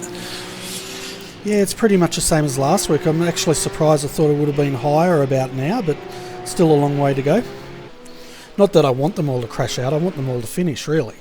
Yeah. We've actually got only 7 cars at the moment on the lead lap. And that's the last car on the lead lap is the Evolution Racing in Ford. So the Direct Clutch Motorsports car is definitely carving up the field at this rate. Christopher Osborne behind the wheel again. Yeah, and as Ian's coming down onto Conrod Straight, Christopher's just coming up the mountain now through Skyline. Is that right that that's not bad? Look, it's only 21 seconds, the gap, and like, what's that, 2.5 hours done already? Yep, 21 seconds. Yeah, and probably what's more remarkable about that, Mark, is the TTL car had a pretty big spin at the S's and had some repairs, and in all fairness it was a quick repair, but they ended up taking their pit stop at that time, so I think they ended up falling back to 24th, was it, Bernie? Yeah, it was 24th, and I think they were a lap down too at one point, weren't they? Yeah, so that's a remarkable comeback from those guys for the position that they were in to be where they are now. Yeah, it's been an unbelievable recovery by those two. Yeah, that's fantastic. We got any drivers that are ready and waiting to be spoken with? Yeah, we've got Josh Burden. Do you want me to bring Josh up? Oh, we'll bring him up, hey. We'll see what's been happening with the JFF Sim Racer magazine BMW. Wow, I wonder if it's a coincidence you knew he was waiting to come up, Mr. JFF. Oh, you might have messaged me. Josh, welcome to the comms box. How's it all going? Yeah, mate, not bad. We are starting to move back up the field again. Just hoping for a top 10 if everything keeps going. Yeah, well, you so last stint was pretty good. You actually got a lap back, I believe, on the leader, but I think through pit strategy now it's put you back and gained 2 laps. But 15th position at the moment, and from where you were, a couple of crashes from yourself and Bobby. Top 10's possibly doable. Yeah, that's it. In our last pit stop, we've sort of worked out we've got to take 40 litres less than everyone else, providing everyone else takes a full tank. So might get some track time back there. Okay, so strategy is definitely playing a part then now for you guys and where you're going to end up. And do you think you'll get back in, or Bobby double stint? Yeah, I'll get back in and do the last 45 odd minutes and see how far we can make our way back up. And no incidents for the last set that you had, the last stint? No, mate. I had a couple of very hairy moments, but apart from that, it was all clean, which is hairy. bonus. No, it couldn't have been a hairy moment. We've got Shave for Less for one of our sponsors. That couldn't have happened. Geez, you're good, mate. I'm trying, alright. I find it a bit I strange. learned from the best, Brenton. Well, I reckon the way all these cars have been crashing tonight, we should get a sponsorship from Bond's Underwear or something like that. Yeah, or a panel shop at least. So, Josh, much track kind of conditions and that, is it starting to change? It's obviously now, what are we, through 2.5 hours have gone by into the race, so you starting to find track temperature or anything dropping or anything like that? No, my last stint wasn't too bad. Like, I set a PB, so I didn't really find too much drop off, or the track was about the same, even though I did set a fastest time for myself, so I think it was just more me being in my own air a bit more rather than in traffic like I was in my first stint. And how's the car, handling behind traffic or in traffic? Is it, you're getting any washout or anything like that from the front of the car? Not really. The rear end, when you've got a car behind you, it affects it a bit more. But the front end of the car it's pretty good when you're following a car. It's just you can't really see braking markers when you're right behind a car, so it slows you down a bit. Yeah, kind of playing on the brake lights coming on in front of you, yeah? A bit of that and a bit of backing off a bit early. Yeah. No, you guys have done a really good job, so you'll have to keep up the work, and hopefully we'll see you guys up there and possibly up into the 10. Yeah, that would be nice.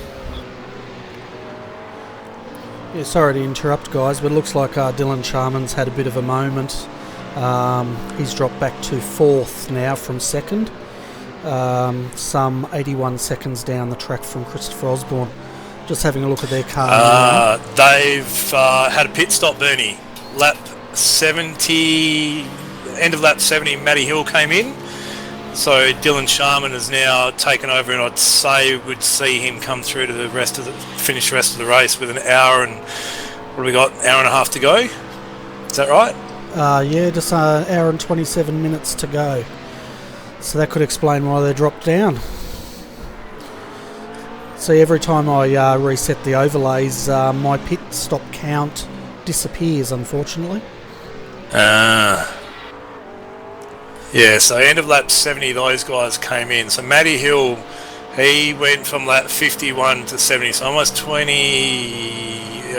laps.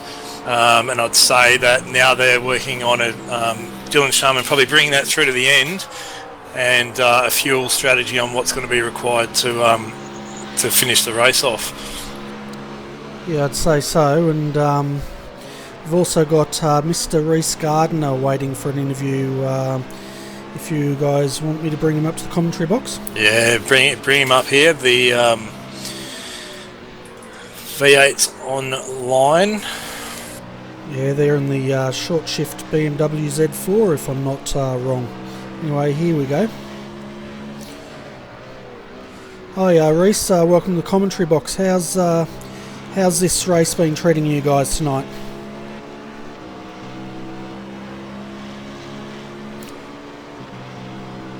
Maybe we don't have Reece. Maybe something's happened. They're falling down the order pretty rapidly, and I'm not picking up their car on track. Alright, I've just dropped him out of the commentary box in case they start swearing. I've actually noticed Reece Gardner's just disconnected from the server, so maybe they had a big crash or something. Maybe. Jake Burton was their driving partner, I believe. Yeah, I've definitely... they're not definitely in the server anymore by the looks of it. So we might try to bring Reece back up in a moment or so and find out what's happened. That's moved you up into 14th, mate. Yeah, slowly getting back up there. Yeah, so the top 5 now with the short shift BMW looking like it has retired. Got Christopher Osborne, as usual, out front, Mr. Consistency. Now we've got Timothy Schweck in the Art McLaren is doing a great job up to 2nd position now, followed by Guy Leach, and with Dylan Sharman catching them by what? Over a second a lap on Guy Leach, over 2 seconds a lap on Timothy Schweck. So, but he's still a fair ways down. But you know, he's pitted, the others haven't. So I'm expecting him to be up in second shortly.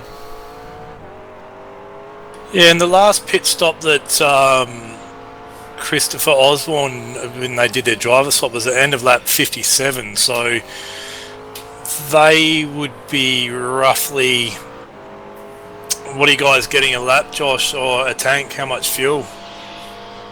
Roughly 30 or 20 laps? Roughly 30, 31 laps, depending on who's driving. Obviously, Bobby uses a bit less than me. Yeah, so Christopher would probably be expecting, yeah, he did 29 on his first stint, so he's probably about another 9 to 10 laps away from coming in. Be interesting to see if that'll get him through to the finish, actually. Wrong one. I just seen what happened to Reese. He's just out of the cutting. Absolutely hammered the wall. At the cutting? Yeah, just out of the cutting up the top there. Lap 71 if you want to have a look. That's a shame. They were doing really, really well too, weren't they? Had it up there pretty solidly in the top 4. Yeah, so I'd say they'd use their quick toe. Would they have done it earlier on in the race, or? Yeah, I'd say they would have. I'm just trying to. I don't think I can go that far back. Lap 71. Yeah, he's ridden that wall pretty hard, hasn't he? Yeah.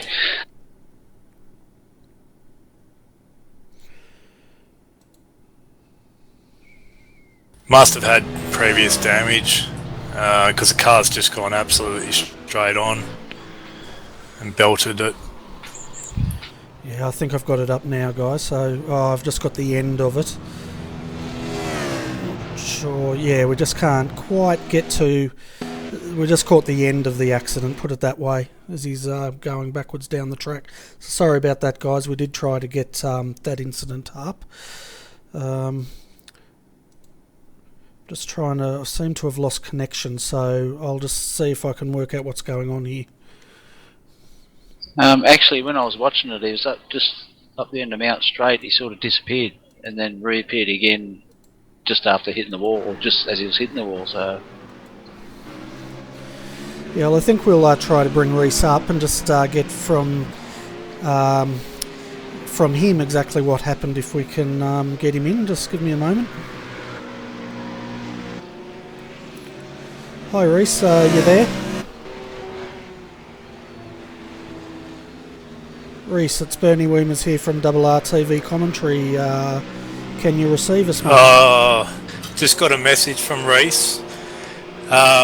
He's messaged me. If we can read this, he's sitting in the TeamSpeak, but I just seem to be able to talk for some reason. Mic is fine. I must not have sufficient permissions. Okay. Sorry about that, Reese. I'll definitely have to try to work that one out. Yeah, that's strange. I think after this broadcast, Scotty, I might have to sit down with someone who knows about TeamSpeak and see if we can sort this stuff out. Yeah, mate, for sure.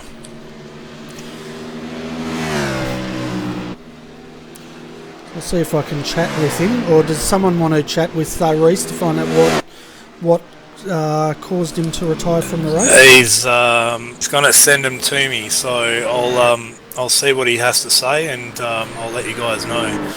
Alright, well once you know, you can pretend to be Reese, alright? And then I'll ask you the questions and you can answer them.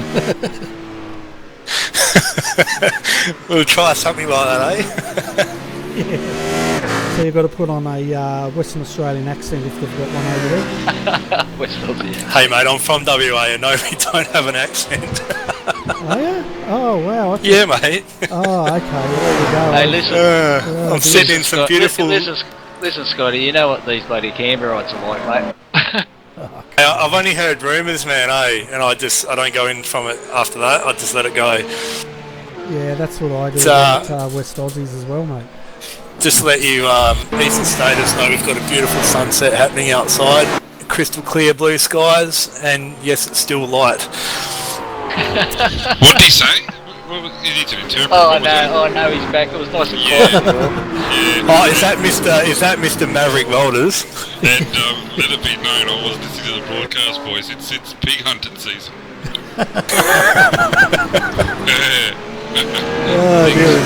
Oops. Things are when the speakers are on. No, well, I got me from. You're supposed to turn them down, mate, so we don't get feedback. I'll give you bloody feedback, alright. Well, it's good to see you could join us again, Brenton. Obviously, my changes have allowed you back into the commentary box. Well, yeah, it was funny. I was away from the computer looking at at my fellow teammate, the Ford boys, going at it, and they were putting in some strong laps. I looked over and I saw a car looking very similar to mine, and the pits looking very similar to mine. I thought, what's it gone over to mine for? And unfortunately, he binned it a few laps ago, so that's like about 10-15 minutes of repairs, I think. So that's the end of their day as well. One thing I did see, though, however, was Osborne in the 205s of late, I think it was 204s, 205s, and Dylan Sharman's run up a tree like a cat with 202s, I think he was doing. So problem there is I think they're going to have to do an extra pit stop perhaps at the end. So what have we got there? 3 out of Dylan's last 4 laps have been the 202s, which is just insane. Yeah, that's fine. And race pace, that is fine. Yeah, and he's taken the fastest lap out as well with a 202.856. He's absolutely hammering that McLaren. And just in comparison, he's just overtaken Guy Leach in the SEK Queensland BMW car, doing 205s, and they're in 3rd position. So it's a bigger baseball bat at the moment, or biggest tennis racket for you Western Australians. For Dylan, just the way he's going is just superb.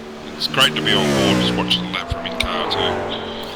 Yeah, I'll take the viewers there now, and we'll do a flying lap with Dylan Sharman. Well, we should get Scotty to talk us around doing the lap. Yeah, talk you around?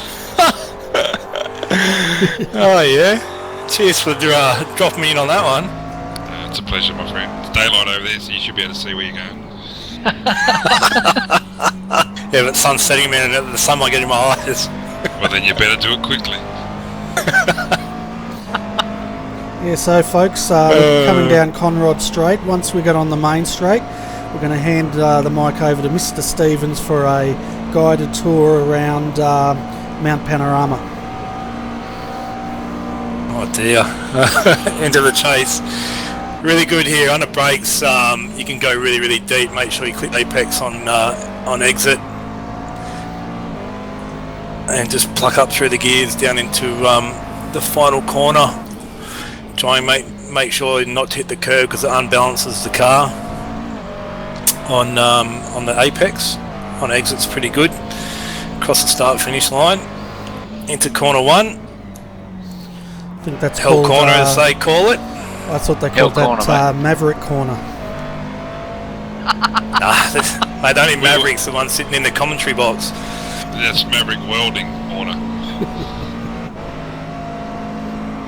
Trying to pick up a draft from the current front, Brett Woods in the WP Racing Rough, and up through Griffins and head up towards the cutting, and this catches a few people out because your rear end gets a little bit light. You've got to keep it tucked into the apex there. A bit of a short shift heading up to, I believe, Reed Park and Sulman. Sorry, down to the grate. Now across here you just want to keep the flow of the car really, really nice, using minimal brake but keeping all your apexes and not to go off the track. Down over Skyline and through the S's, really deep under brake here, and make sure you get the dipper correct or else it'll put you into the wall. Forest Elbow can be very tricky You can go deep, but it can push you wide on exit. So you want to keep that tucked into the apex, drift it out wide to the exit, and then just pluck up through the gears down Conrod. Not really sure what kind of, here we go, 240, 250 Ks, 260, 261, 262, deep on the brakes, hit the apex, back on the gas. It can be pretty twitchy coming out of there, and sometimes with a little bit too much exit profile of the curb you can end up putting it in the wall, which isn't fun at all. It can end people's races. So that, folks, is a lap of Bathurst. Well done, mate. Awesome job. That's about the fastest you've ever been around there too, Scotty, I would imagine. So good job, mate. This is like a game of chess, Brent, and I'm sure you're thinking 2 sentences ahead of what you're about to say. I don't have much competition to work with, Bernie, so I only need to do the one. Oh. He Googles it all before he gets on. Yeah. Google, you say? Yeah, mate. Oh, sorry. Does Demidov have a search engine as well? You know it does. And I can put you onto them. Nah, mate, I use Firefox, I'm all good. We've just had I've just heard from Reese. Yep, We've got an update from Reese. Looking like they were going to have Jake Burton driving for us in place of Matty Barron. But he was taken away, so I think it must have been Jake was taken away from the PC and told us he wouldn't be back in time for the final stint. Myself and James Scanlon tried everything we could do to sort something out so James could drive, but he had issues joining, session wasn't showing up and didn't know the sub-session ID. We tried absolutely everything we could, but it was unresponsive. The admin's unresponsive.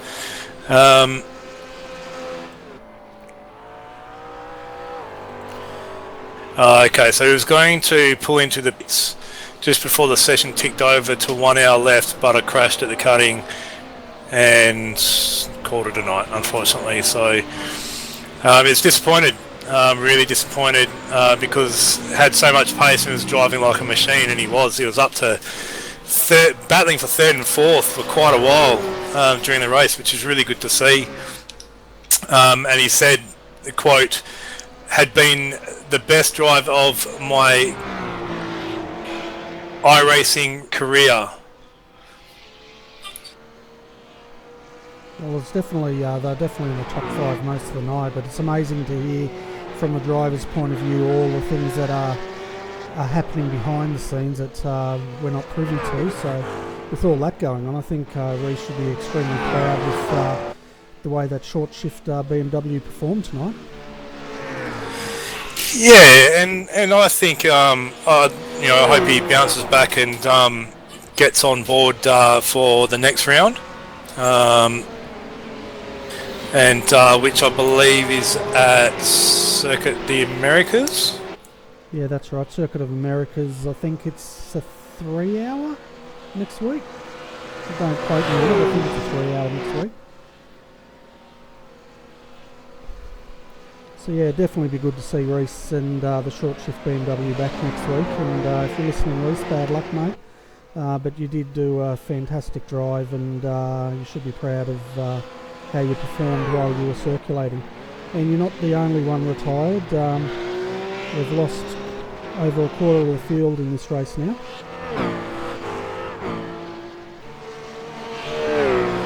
So I guess Reece can go and grab a beer now and go and enjoy that Western Australian sunset, hey, Mr. Stevens? Well, I'd say he's probably already doing it, mate, to be honest. Yeah. And while hopefully watching the broadcast of the SEK Queensland GT Endurance Series. Yeah, and if Reece is watching, we'd like to just give a shout out to V8's Online and Jay Kennedy for letting us use their camera pack tonight. So all the camera shots are courtesy of V8's Online. Just to confirm with you before, Bernie, it is the Circuit of the Americas is next, a 3-hour race. So that'll be quite interesting. It's not showing, I would say they're going to use the full-length track. From the forums, it looks like that's what they're going to do. So that'll be quite a good race to be with, and one that's, again, can be pretty menacing to cars if you get it wrong. Yeah, that's right, especially if you hit the inside of those ripple strips, you can get a lot of air, that's for sure. The big yellow bricks. That's the ones. I think those big yellow bricks are proudly sponsored by Maverick Welding. Don't give him opportunities, mate. He'll claim that. I think he's gone quiet, man. I can't hear him. Well, that'll be a first. He's obviously not there, otherwise. Well, you know he'd be talking for another half hour about it. Well, I guess, their BMWs are yellow, so I guess they are big yellow bricks. So. No. He's probably wondering where his beautiful sunset is and doesn't realise that he's already had it. Either that or he's demi-doving the next thing on his search engine. Sorry, no, and if you go to demidov.com.au, you'll find all the answers to your IT needs there. Oh, okay. Fantastic. Yeah, it's demidov.com.au. Okay. Sure, we're supposed to be promoting like the sponsors of the event, and do you know what, actually, while we're at it and while we're speaking, I want to put a big shout out to Gav and the guys from iRace for Fun for putting on this awesome series. They do a tremendous job week in, week out to get it running, stewarding the race, and it's really good to see the turnout and the amount of guys that show interest and come along and race in the series. They are strong numbers, and you're right, they have to be congratulated. We've got 39 starters here, 78 drivers in the one race. It's an awesome performance, and it is a strong field all the way through. And we all know what it's like to run events. It's not as easy. It's not just a matter of just clicking this button, clicking that button. There's so much behind the scenes stuff that you've got to do. We've got a crash car in front of us. Who we got there? That's Dingham in the rough rival racing. Had another bit of drama there, but yeah, it is. They are to be congratulated. Gavin Sadler and the boys do a magnificent job in organising these events. Yeah, I'll tell you what, Gavin's a goer, because I remember last season, I think he was in hospital half the time he was doing all the work. Yeah, he had the karting injury on his back from karting, I believe it was. Yeah. Sorry. Yeah, that's right. Sorry, Nobby, you go ahead and I'll just shut up again. No, you're right, mate. Go for it. I might disappear for a minute or two. We're just having a look I was just about to talk about your teammate. I'll stay. Yeah, before we... The KRF Motorsports Porsche, mate, up into 18th. Tonking along nicely. Yeah, their Lancer's in it at the moment. He's putting out 208s, low 208s, so mid 208s, so yeah, he's going alright. Very straight looking car. Yeah, but the way he's driving it, I think he might have a problem with his tyres. He's wobbling all over the place. Yeah, I think he's carrying a bit of damage by the looks of the front of the roof there. Speaking of damage, guys, I had a look at Matthew Dignam, I think it was. It looks like he may have lost connection going across the top of the mountain. Just sort of disappeared and have reappeared in the pits.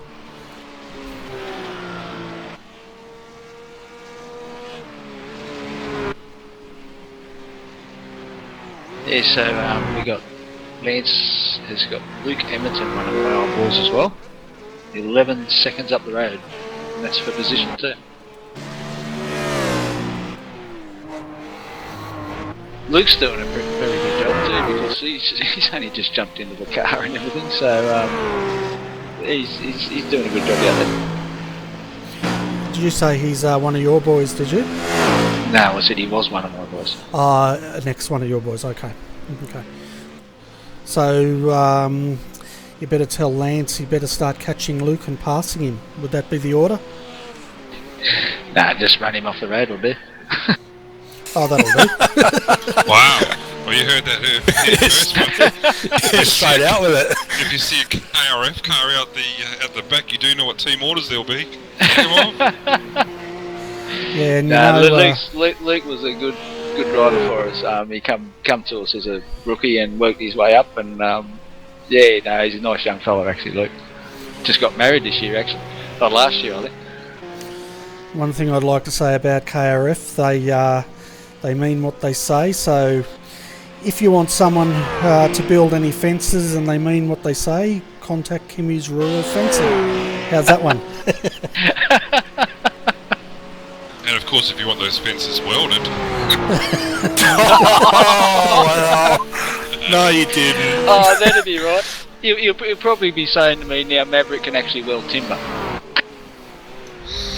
Well, as amazing as Maverick Welding are, no. However, our new sponsor, lumberjack.com, no. I'll tell you what, guys, I think our viewing numbers are just plummeted to an all-time low. Yeah, probably. I think we're in the negatives now. It's going to be that's just the IQ of the commentary team, mate. Don't worry about that. Well, it was up before. It dropped down when you came back in. Oh, Scotty, that's second, mate. I've already done that one. Alright, as guys. you started mentioning Demidov. I think what we'll do is we'll take the viewers through our top 5. And so we've got Christopher Osborne still out front. He's pretty much led from start to finish, and it looks like he may have just lapped... he just put Timothy Schweck in 5th down a lap, so that shows you now we've only got the top 4 on the same lap. 71 seconds down the track, we've got Dylan Sharman in the McLaren. He's putting in 2:03.9s, only pulling in probably half a second a lap on Christopher at this stage. Running in 3rd at the moment, we've got Guy Leach. He's doing 2:05s, and he's probably 16 seconds down the track from Dylan Sharman. Coming in 4th is Stuart Hall in the Net Virtue BMW Z4. He's not that far behind Guy actually, he's only 4 seconds down, so there could be a bit of a battle brewing there. And then as we said, Timothy Schweck is running 5th and the first man down 1 lap.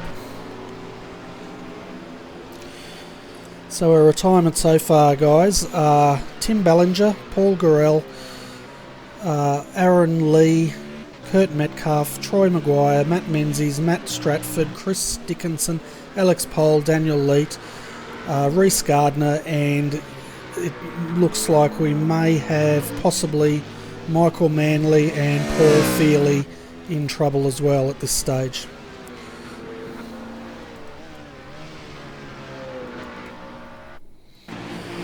And if Michael has retired, that will be the last of the Redback Racing roughs to drop out of the race. So looks like we won't have any finishes tonight.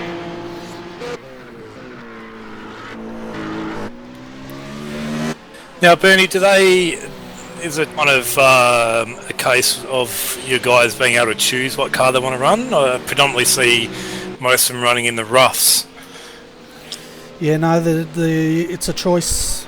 They can choose any car they want to run. It just seems like the Redback guys seem to prefer the rough. But saying that, next season in the SRA, I will definitely, and possibly Scott Goodman will be looking at the McLaren to bring that out, because we think that's the way it's going. Has a bit more pace in it for the way we drive. Oh, bit of an incident, Mark, with Lance. He's gotten wide at the grate and he's put it in the wall.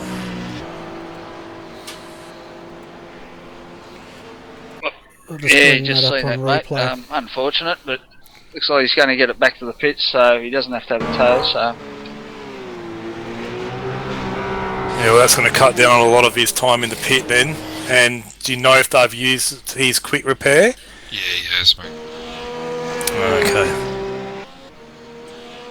I'd say Jamie would jump in, do a full pit stop, and Jamie would jump in and finish off, I think. Wow, he hit that wall hard too, Nobby. Yeah, there's a bit of work needs to be done on the rough there, mate. Oh, it was a shame he was catching young Luke too. He was lucky he didn't blow his motor the way he went into that wall the second time.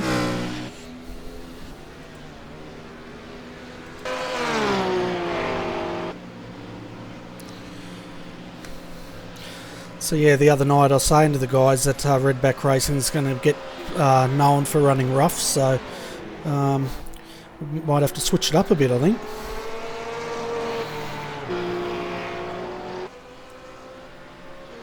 Yeah, I can't think of who it was, but in the SRA race, one of the guys used to run the BMW, so I was kind of noticing lately that a lot of them had switched, or a lot were using the roughs was all. I was wondering if that was just a team thing or the guys had a choice. So they must just like the way that it drives and handles and whatnot. They get some bloody good speed out of it, so, you know, good on them. And yeah, unfortunate that they might be out for the round. Yeah, it is, but I guess, you know, with the race this long, it's a tough race. Even to get this far in, these guys should be commended to last this long around Bathurst. I know it's only 4 hours and the V8 guys do 6 hours around here, but it still seems like a long race to me. Oh, it is, and you know, the guys in our team were talking about this in the practice server and how it's actually, you know, in terms of the way you have to drive the car is actually quite different to the V8 supercar. In you're actually braking so much later, but you can also get on the gas like so much earlier, but your concentration level is still so high. And what are we now? 3 hours have passed, so driver fatigue, doing so many laps. Like we're on, what lap are we on now? Sitting on lap 87, the leader, and so that's a fair chunk of time behind the wheel and concentrating every lap. You know, doing 204s, 205s consistently all the time takes it out of you. Yeah, back again, it's over 500 k's of driving, and it's hard for Bathurst 1000 race, just over now. So still with the 54 minutes to go. There's still a lot of racing in front of us. There's still a lot of mistakes that are going to be made between now and the finish. And our leader's coming into the pits lap 81, 19, 30. Oh, he probably coming in for his last stop, I would imagine. It'll be an absolute stretch, but I reckon this will be a fairly long stop, fill up, and should get it home if he changes his fuel mapping, maybe to 2, maybe even to 3 at the end.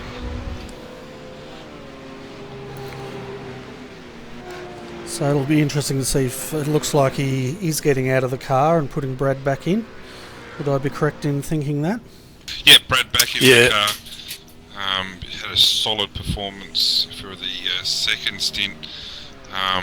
These guys look like if they can get to the finish from here, and they should be able to make it. They will have to play with some fuel mapping. They'll be doing one less pit stop than the TTL McLaren, the 911 car. So that's a significant advantage.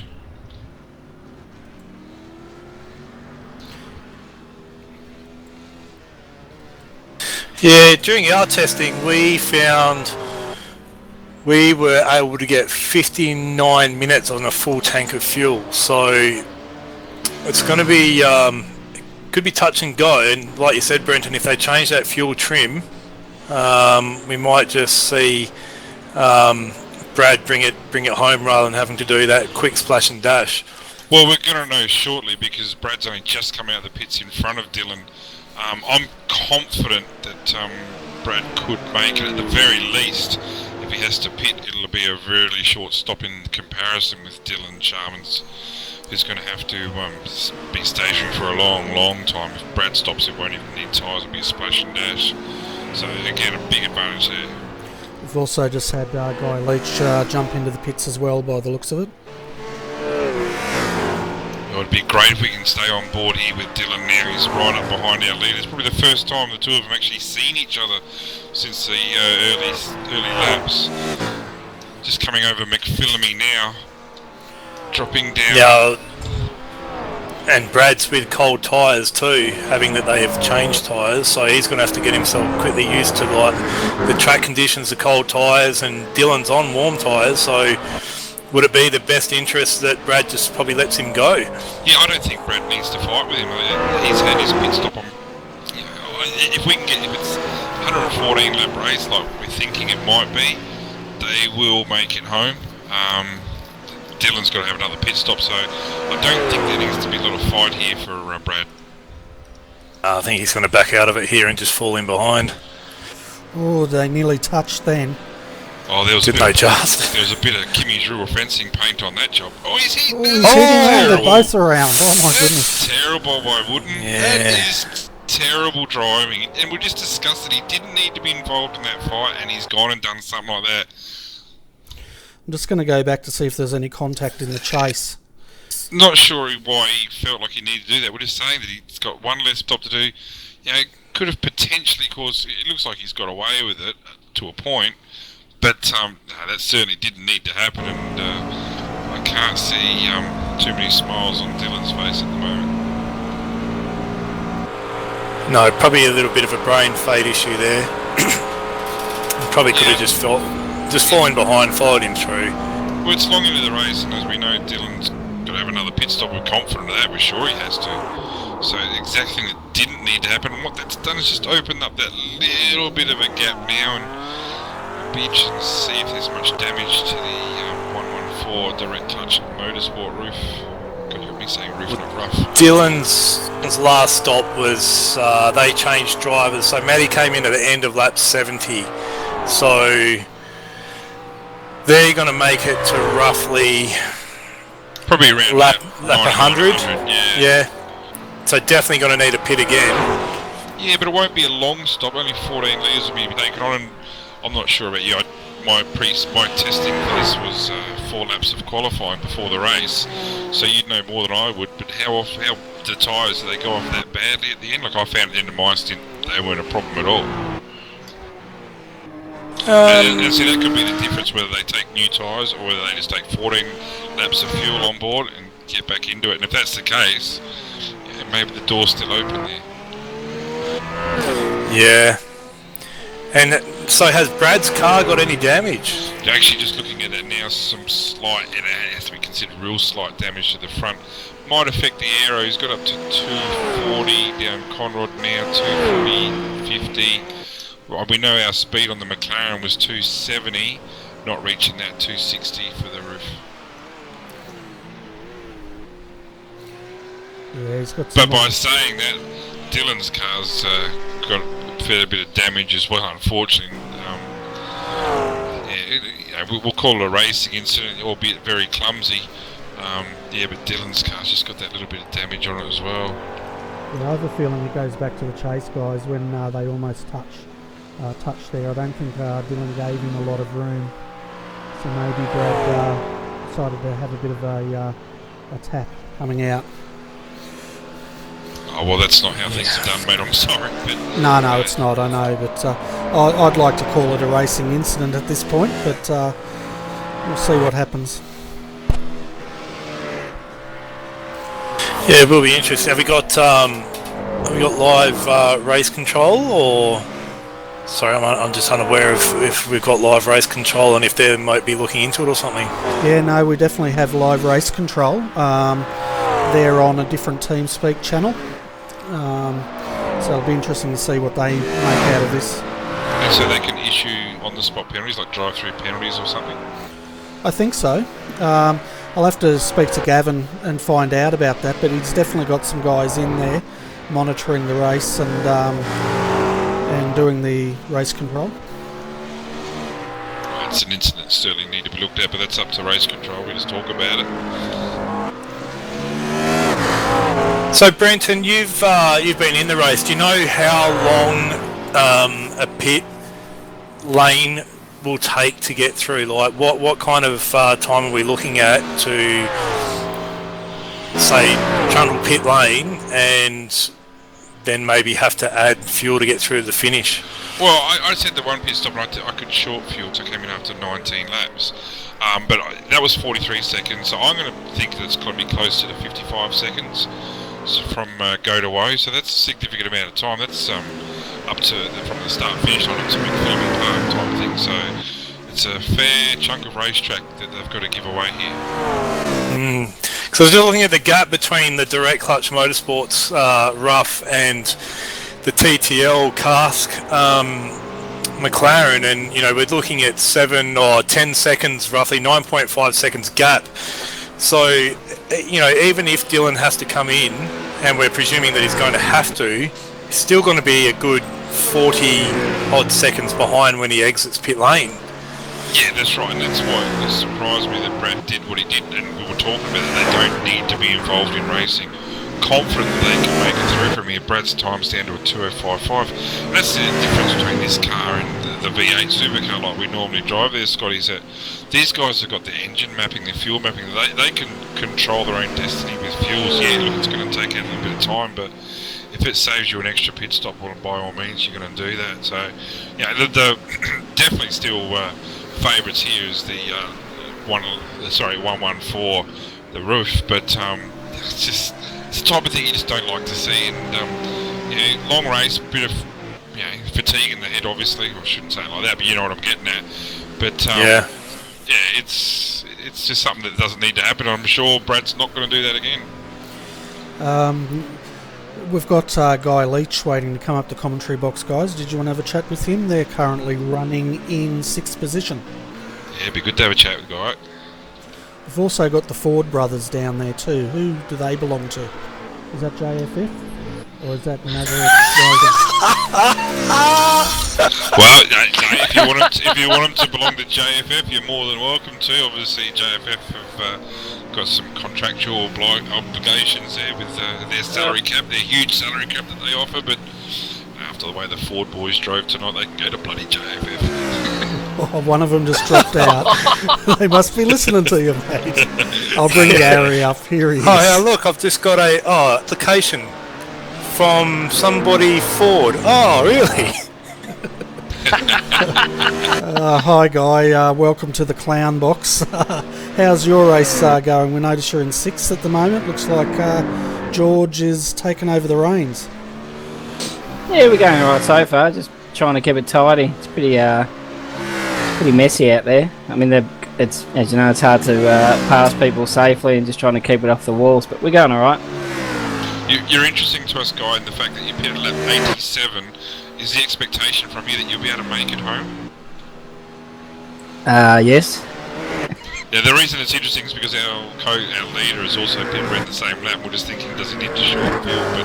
But if you can make it, then he'll make it. So, mate, tell us a bit about your race so far. Your fastest lap 60 at 2:03.8. Obviously, the car looks in mint condition. Doesn't look like there's anything wrong with it so far. Touch wood. Just tell us a bit about your race so far. Yeah, well, the car's good for the first probably third of a stint, and then it gets a bit taily after that, so we have to back off, and we've been fuel saving a little bit, but no, it's been quite good. As you know, around here you've just got to survive and try and stay out of trouble. So guys, we were talking earlier or just before about driver fatigue. Have you found that at all kind of starting to kick in through the distance of the race now that we're about close on 43 minutes till the end of the race? It's not too bad. I think I noticed a couple of guys double stinting. I don't think I'd want to do that, but I've just opened a beer, so I'll be alright now. And you're saying before about the traffic, is it just hard finding your way to get through, or is it just guys are still wanting to race you for position and they might be, lap cars or something? I don't know, it's just it's one of those places where you don't want the guys being lapped to go offline, because before you know it they'll stick it in the wall, so you've just got to try and be patient. But when you're either chasing someone or got someone catching you, it's a little bit frustrating. There's no one's fault, it's just the nature of the track.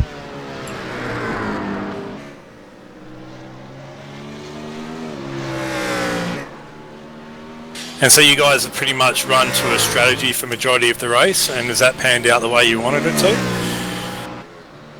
Yeah, we tried to get an hour out of each stint. So George got in the car with 54.5 minutes to go, so he shouldn't have to fuel save here, assuming there's one more lap, and we're a fair way behind the leader, so I think he should be right from here. And your race against the others that are in between, I guess, you say 3rd, 4th and 5th, I think you guys are kind of really in a battle with those guys. The two leaders of TTL and Direct Clutch seem to be potentially out of reach, but do you know what they might be sitting on strategy? Do they have to pit again that's going to bump you up the order, do you think? Yeah, I think Net Virtue, I'm not sure who's in the car at the moment, and ourselves will be battling for 3rd, I think. Okay, so you're only, by the looks of it, about under 8 seconds behind them, the Net Virtue team, and that's got Paul Keegan in it at the moment. So you guys battling with them. Well, you've also got the Ian McMahon in the MF Tech car was in front of him previously, it's just in the pits now. That'll be their last pit stop. Doesn't look like a driver change there, so Ian will be double stinting on the way home. So, I'm thinking 3rd, maybe 4th for you at the moment, which that's a good strong effort. Yeah, you're up to 4th now while you were talking, so that's up another 2 spots as the guys pit. Okay, good. Yeah, I'm just looking at the lap times between George and Paul, and they're pretty similar, so like you said, we may have to settle for 4th, assuming we can keep it out of the wall. Yeah, well, it's an excellent drive. I don't think one car has gone tonight without being involved in an incident that involves Dylan Sharman and Brad Wooten, who we saw come together some 3 laps ago. So yeah, running up into 4th is an excellent result for you guys so far. Yeah, we'll be happy with that. I mean, the last 2 races, I think we've been up as high as 2nd and 3rd during the race, and then I've had a bit of a brain fade and had a spin and let George down, so hopefully we can both keep it error-free this race and bring it home for a good finish. Yeah, definitely. While we've got you here, Guy, can you tell us a bit about your sponsors, SEK Queensland, about the endurance karting that they do?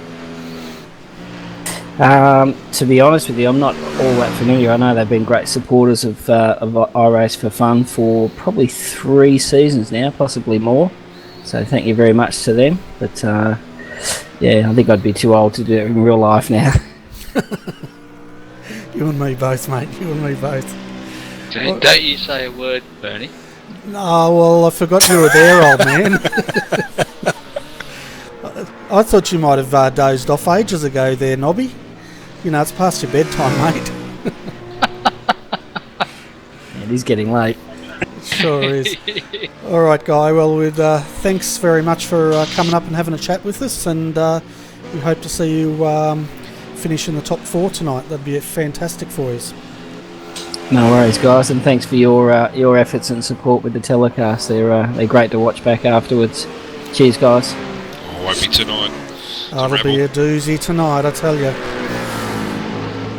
Yeah, I've just noticed the JFF car, the JFF Sim Racer Magazine car has moved up into the top 10 into 7th. How's the Evolution Racing cars going, Brenton? Well, I'm looking at the same car, the JFF Racing, with Josh in the car, in the pits, mind you. So let's just keep a number on that 7 and see if it expands a little bit. No, look, let's be serious about it. It's a great effort by you boys. It is. They were down and out early, and there's still only the 1 lap, probably the 2 laps down now.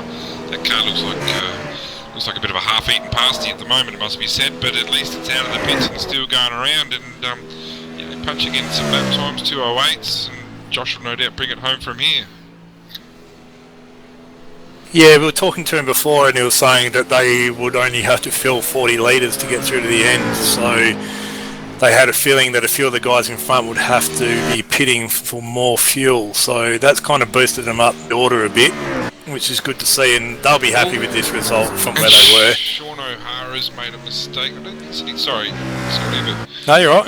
One of our top 10 guys, Sean O'Hara, the team harness racing, just lost it over the top there. Doesn't look like he's damaged at all, so he's counting his lucky stars there, and he's up and away again. But this time of day, that could be potentially fatal.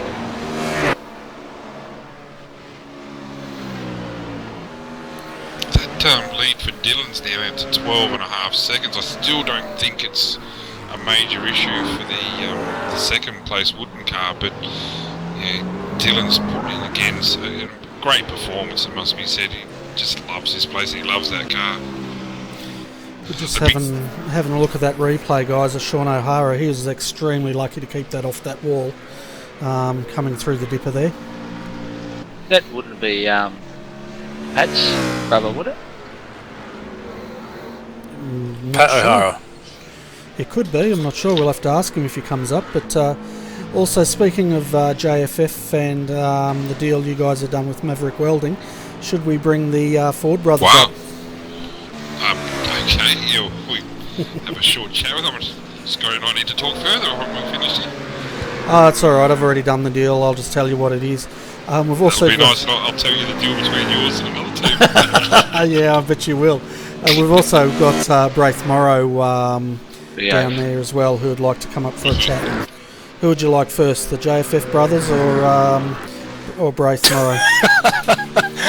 The Ford brothers. We've got. I think Ian's got to go to work early tomorrow morning, so we'll drag Ian and Mick up and then get his beauty sleep, and God knows he needs a lot of that. And since they're your boys, Brenton, do you want to do the chat? No, I've got no intention of talking to the Ford boys. Ian and Mike, how are you, boys?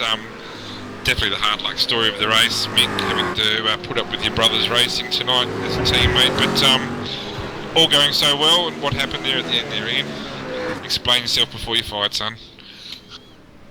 Well, firstly, it's like the tyres started going off a little bit. The car was just getting more and more loose under throttle and everything, and then up near Solomon Park or whatever it is, the car just didn't turn. Like, it wobbled a little bit on entry and then just didn't turn, went straight in the wall. And afterwards, it's like, looked at the replay, and basically I turned in the same point, had the same amount of throttle, it just didn't go for once. Yeah, but your first time in the GT3 in a long time, what was your impressions of the car tonight? Oh, definitely fantastic car from the get-go. We're all moving forward, racing everyone for position, making ground. And yeah, it's just a fantastic car. It goes when you want to go, it turns when you want to turn. It's just a bit unlucky.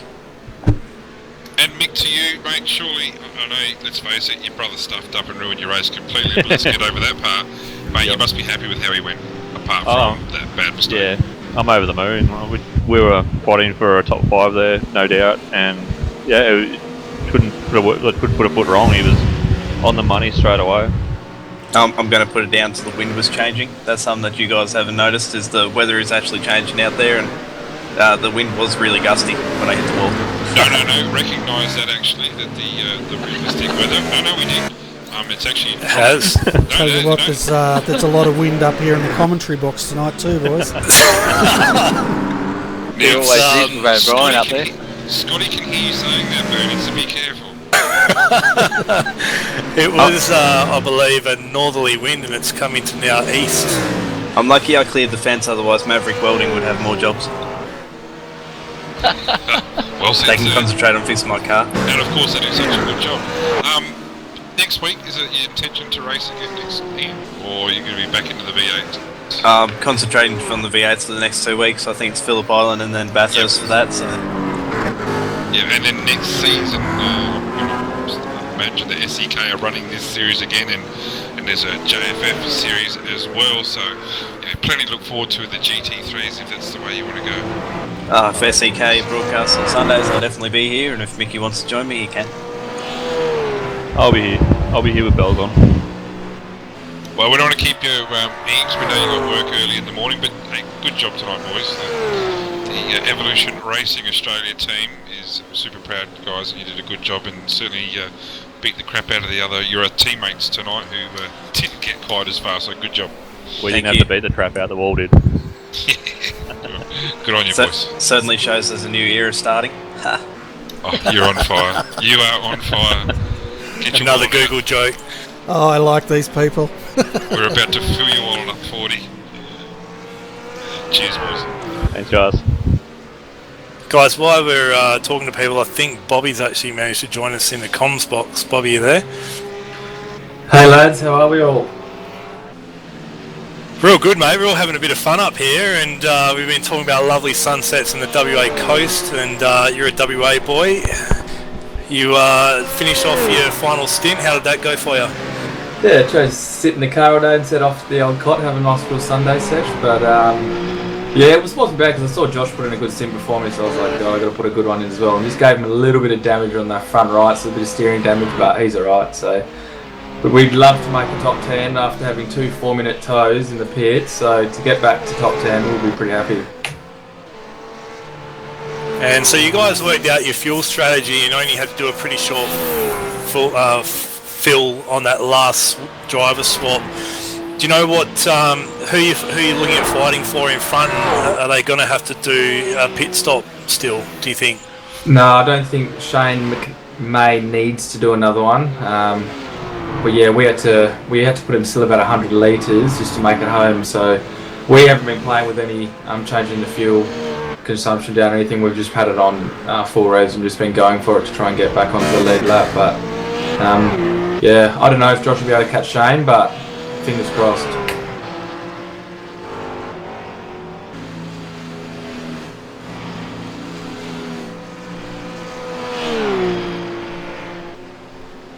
Well, still, I guess, a long way to go, really. You've got, we're looking at half an hour of the race to go exactly, so yeah. Conditions out there, are they varying, or are the car still suited to the conditions that you've got to deal with?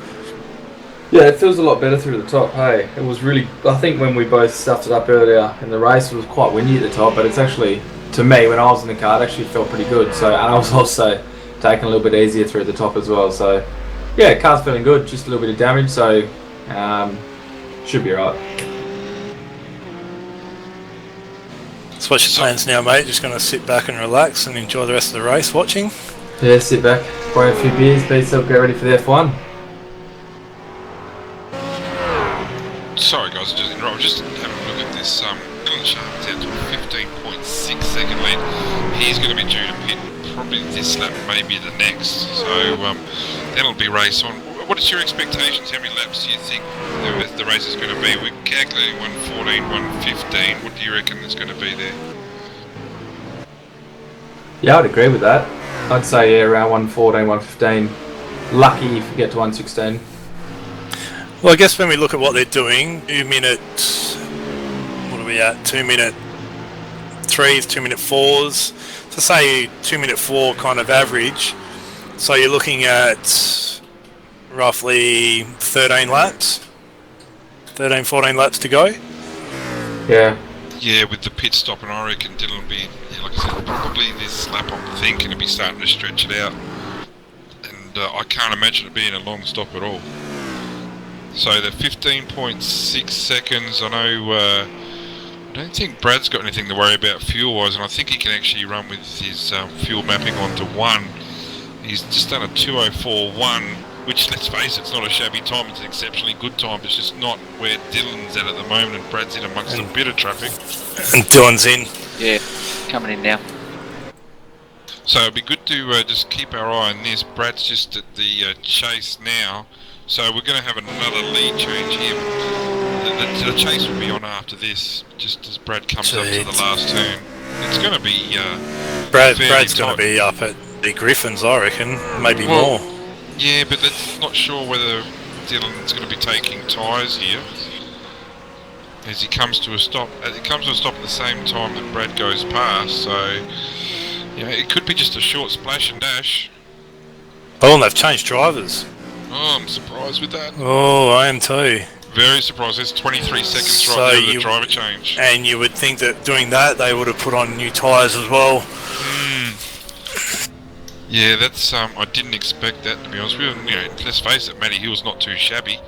You know, his fastest lap times are 3.6. Sorry, I don't know, 3.4. I'll get it right in a second. But yeah, with new tyres, who's to say this now, guys? So they've just come out of the pits now, and Brad Wootton where's he approaching now? Up to the break. Reed Park, yeah. Yep. Up to McPhillammy. That's a significant. Oh no, so Reed Park now. That's a significant gap. Probably with just the 14 laps to go. It's good figuring out all the adding the driver swap and stuff. It's a lot of tactics when it comes to this team racing. It's quite enjoyable. Yeah, you haven't had any problems at all in the pit stops. I know. Well, I'm not sure if it's happened tonight, but there seemed to be a bug when driver swaps, so you get a bit of damage to the car. You haven't heard of anything like that tonight at all? Not that I know of, no. So all the driver swap stuff that we've been doing the last few weeks has actually been running quite smoothly. So yeah, well, I don't think any of the JFF boys have had a problem with that yet.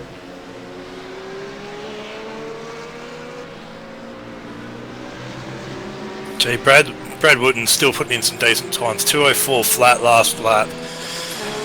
You know, that's still bloody very respectable times for this late stage in the race, and really isn't needing to push all that much.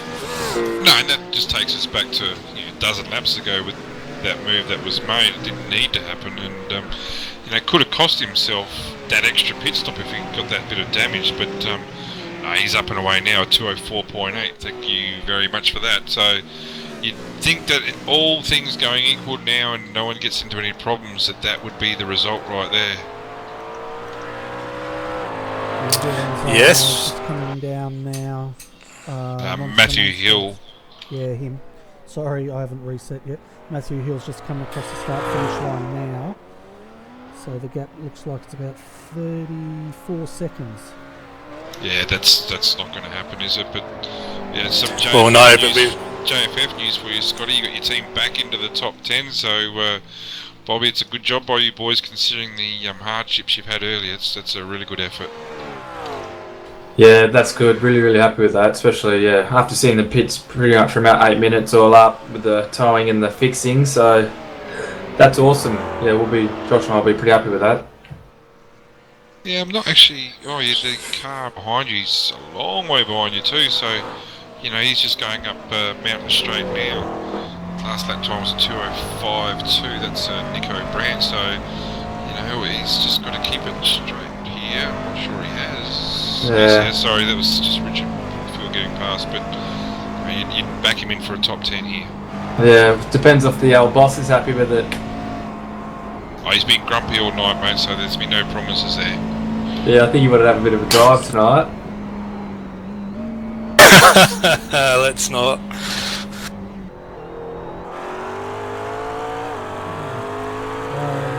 Speaking of drives, we've got Grace and Grant Tucker waiting to come up to the commentary box, guys.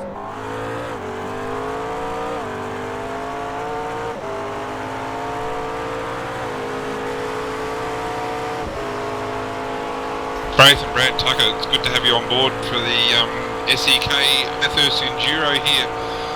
Obviously some issues earlier in the race there. Brad, just tell us a bit about the dramas and where we're at the moment. Well, sadly I had to withdraw at the 2.5 hour mark. I had a concentration slip at McPhillammy and just took out the 015 car, unfortunately. Just want to say sorry to those boys. I had too much damage and Chris couldn't join, so yeah, unfortunately that was our night done. Yeah, disappointing result must be said for you, but you showed some pace early, must be said. Were you happy with how the car was going before those dramas? Yeah, definitely. I wasn't overly confident with Bathurst, so I spent a lot of this week practicing big time and cut my laps down a couple seconds. So to be in the 206s, I was stoked with them. My fastest lap was a 7 lunger in the race. So yeah, I was trucking along nicely there. Probably come race end, probably top 20 car. So I know he got it in us, so looking forward to Circuit of Americas next week. Well, coming from a V8 background like I do, like just tell us a bit about yourself, mate. You concentrate mainly on the GT3s, or you drive the other cars as well? I've only had iRacing for probably 11 months now, so I've just effectively reached A grade, but started really racing in the roofs and then moved to the GT3s. But I'm back in the Star Mazdas, and that's where I spend a lot of my time now, just with those open wheelers and the GT3s for the SEK boys.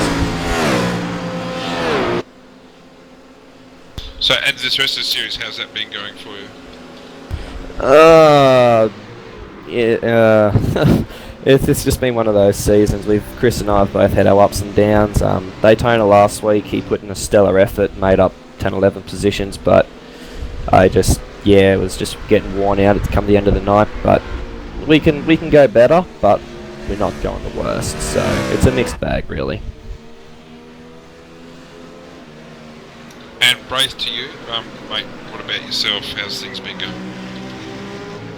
Yeah, a little bit of a frustrating night for Blackadder Motorsport. I think between the Daytona and Bathurst, we've shown that we've probably got a car that can be in the top 5. Lewis did a fantastic job to qualify the car in 7th, but we made a decision very early on that I would start so that he'd be able to bring it home strong. We were running really well and had a incident, just a lapse of concentration early on that really dropped us back down the order to 32nd. We've been able to claw our way up into 13th, and we are right on the heels of 12th at the moment. So having a good battle with Nico Brandt, and also I think Shane Maher's car has just come out of the pits. Well, you've actually just taken that position, so now up to 11th, although Nico's fighting back here, so there's some close racing here, Bernie, if you want to jump on board here and look at the Blackadder Motorsport 67 battling with Nico Brand, the IndyCar enthusiast racing team. Haven't spoken about them a lot tonight, but you know, this is a close finish here. And have you been battling with these guys most of the day? And Paul Mansell's actually not far behind as well, just for the record, and he's just had a pit stop, so I'd imagine he'd be coming at it pretty hard. And Lewis is under brakes here and through, so another position change between the two. That's fantastic. I did wager Lewis that I'd take him on older tyres than Paul Mansell on newer tyres, and that's no disrespect to Paul. I genuinely think that Lewis is one of the top guys in this category. He's a very young guy. He's only 18 years of age, but he drives with the maturity of somebody who's got many years beyond that. He's really an up and coming driver. He's been capable of setting 203s and has done a few during the race. So, you know, I think we're probably going to be close on fuel, but we should be able to scrape it home without another stop. So hopefully next year. I mean, last race we had an incident and brought it back into the top 8. So hopefully we'll be up there competing with the top guys very soon. Yeah, so just looking at lap times now, 2:03.3 for Lewis. That's in the top 10 for the night, no doubt about that. So some fantastic running there, and just looks like he's drawing away from Nico and also from Paul. So as you said, you put your money on Lewis to do the job, and at this stage it looks like his slower car just in front shouldn't be a problem. So, you know, there's potentially a top 10 place on the line here. Josh Burden is quite a bit down the track in the JFF, it must be said, but you know, we've still got the 20 minutes to go, and the brains start to switch off and they start thinking that they're home, so there's still a chance there for you. Yeah, hopefully. I think Jay's probably a little bit out of reach. We'd probably have to see what happens a little bit higher up, and as you said, maybe if some of the few other drivers just have a bit of mind lapses, maybe we'll pick up a position or two. But you know, it was just unfortunate early on that you know, a brain fade by myself just probably hasn't allowed us to be in the position that we would have wanted to been in tonight. Yeah, well, that was back on lap 11, mate, but I must say now, you're on lap 102 in that car, it doesn't look like it's got a scratch on it, so, you know, we're talking 90 laps without a incident, so you'd be congratulated for that. And, you know, who knows, mate, there might be a top 10 spot there, so, yeah, it might not be where you think you should be, but I think so far, it's, considering what you've been through, it's a great result. Yeah, and I probably just need to say a bit of an apology to Dylan Sharman. I held him up going down through the S is a bit of a scary moment, probably for him. So I just want to give a shout out and apologise to him as well. Yeah, we saw that. It probably cost him about 31 seconds, and we counted, and at the moment he's 30 seconds off the lead, so don't feel bad about that at all. Fantastic. Thanks, mate. Yeah, way to go. Way to make a guy feel good. That's all good. And, Good on you, bro. No, he does it all the time. Thanks, guys. Where's the love? Cheers, boys. Comforting people's really not your strong spot, is it, Brenton? No, I'm not a people person. Piss off.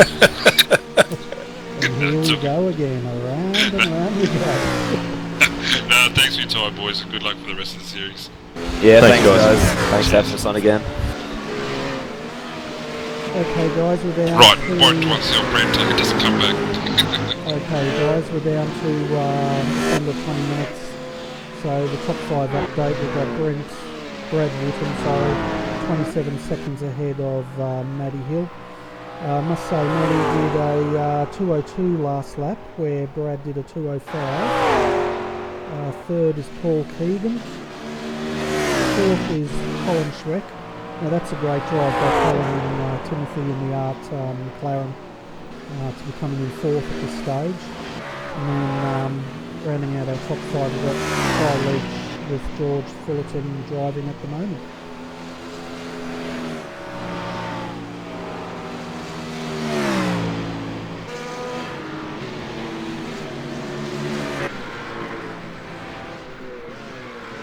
So really, we're probably waiting to see if the lead car of Brad Wooten is going to make it through to the end. I guess we talked about this earlier, and we predict from pit stops and previous laps that he should make it. That's really probably what we're watching, though, isn't it?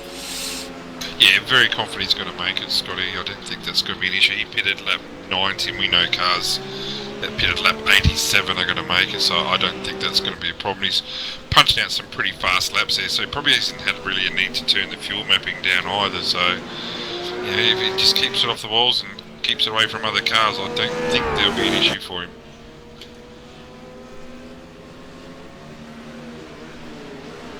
But we do have a bit of a problem here with what have we got, the 8th and 9th, Josh Beechcroft in the LMR2 BMW with Sean O'Hara and the team harness, 8th and 9th. They're nose to tail at the moment, going up Mountain Straight.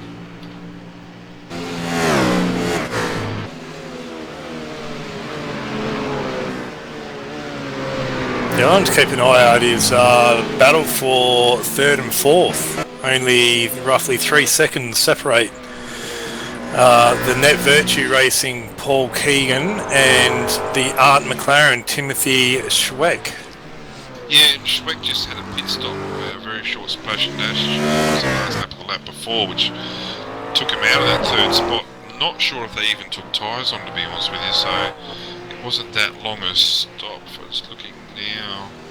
Yeah, Did do a driver swap though. Yeah, well, there's a minimum 23 seconds there, so yeah, maybe they did do that, but Tim's times have been fairly consistent, 05s, touching 06s. Keegan, I think Paul Keegan's been a bit of a star tonight here in Stuart Hall. It's been going underrated and just kept the car clean.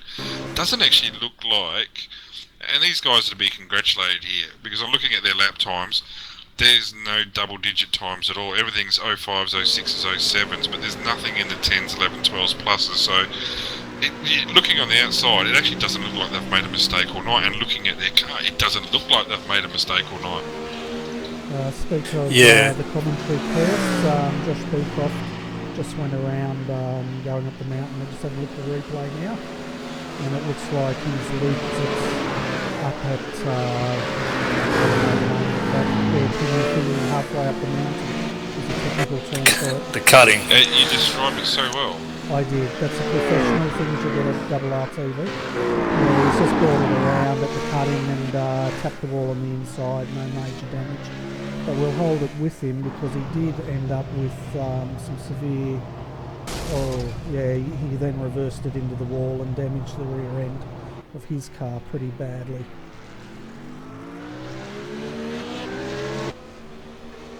Well, so easy to do at that corner.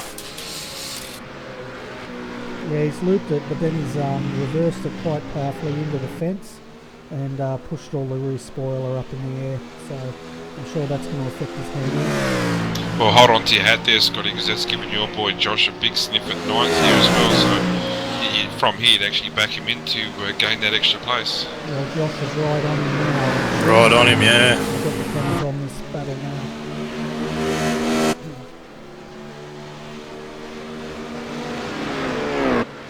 Really, it just looks like a walking wounded with these two, but they're still punching out laps. Josh's last lap at 205.7 is certainly nothing to be sneezed at this time of race, and probably before that there was a lot of motivation to get fast, but he's got the red rag in front of him now.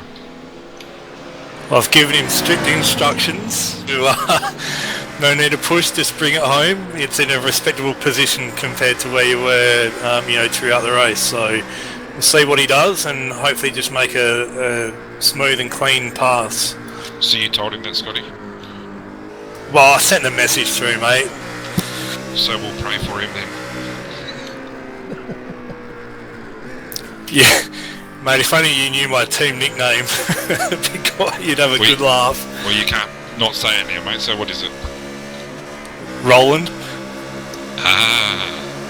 Now I can tell you a story about Roland.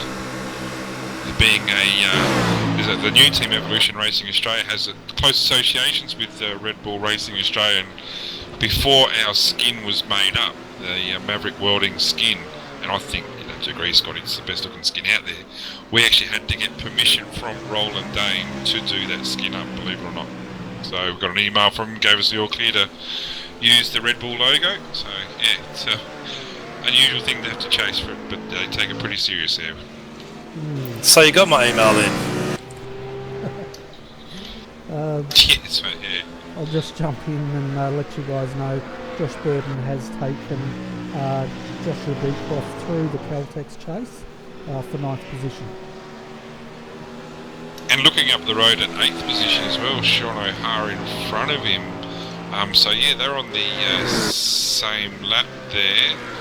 So still must be a fair bit of work to go, it must be said, but 10 minutes, 2:06.2 for Josh last lap, 2:07 for Sean.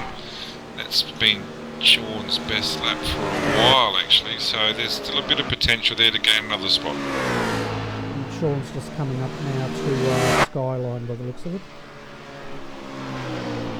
Well, we've got now roughly 10 minutes of racing left. Yeah, 12 minutes left. Got to give a shout out to your boys here, Nobby, just whilst the race is coming to a close, mate. The two boys, considering that they've had a few dramas, it must be said, but I think Jamie's driven exceptionally well. I'm not sure there's been too many problems with the 27 roof in the hands of Jamie, and we know that Lance had a few dramas, but new to iRacing, and he's done a pretty stellar job as well, so good job for the KRF boys.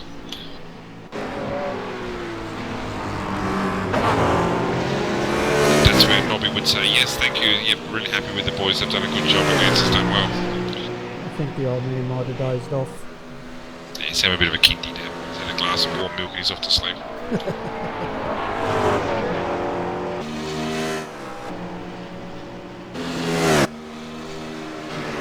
Just having a look for 3rd and 4th between Colin and Paul. I'm not sure, is that still 2 seconds separated? Yeah, no, but they're coming. Tim with a 2:04.3, Paul with a 2:04.7, so they're definitely coming. This is where the race is at right now for that final podium position.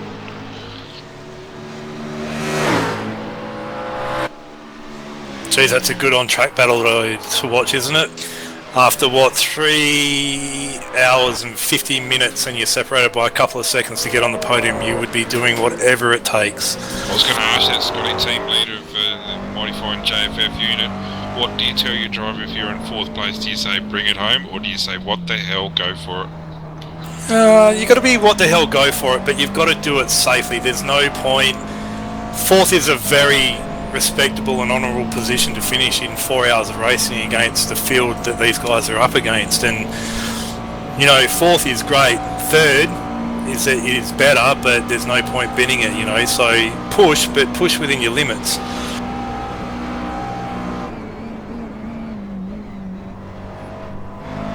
I reckon we're down to, the 4 laps to go, so This is, it's getting closer, it's getting a bit tight.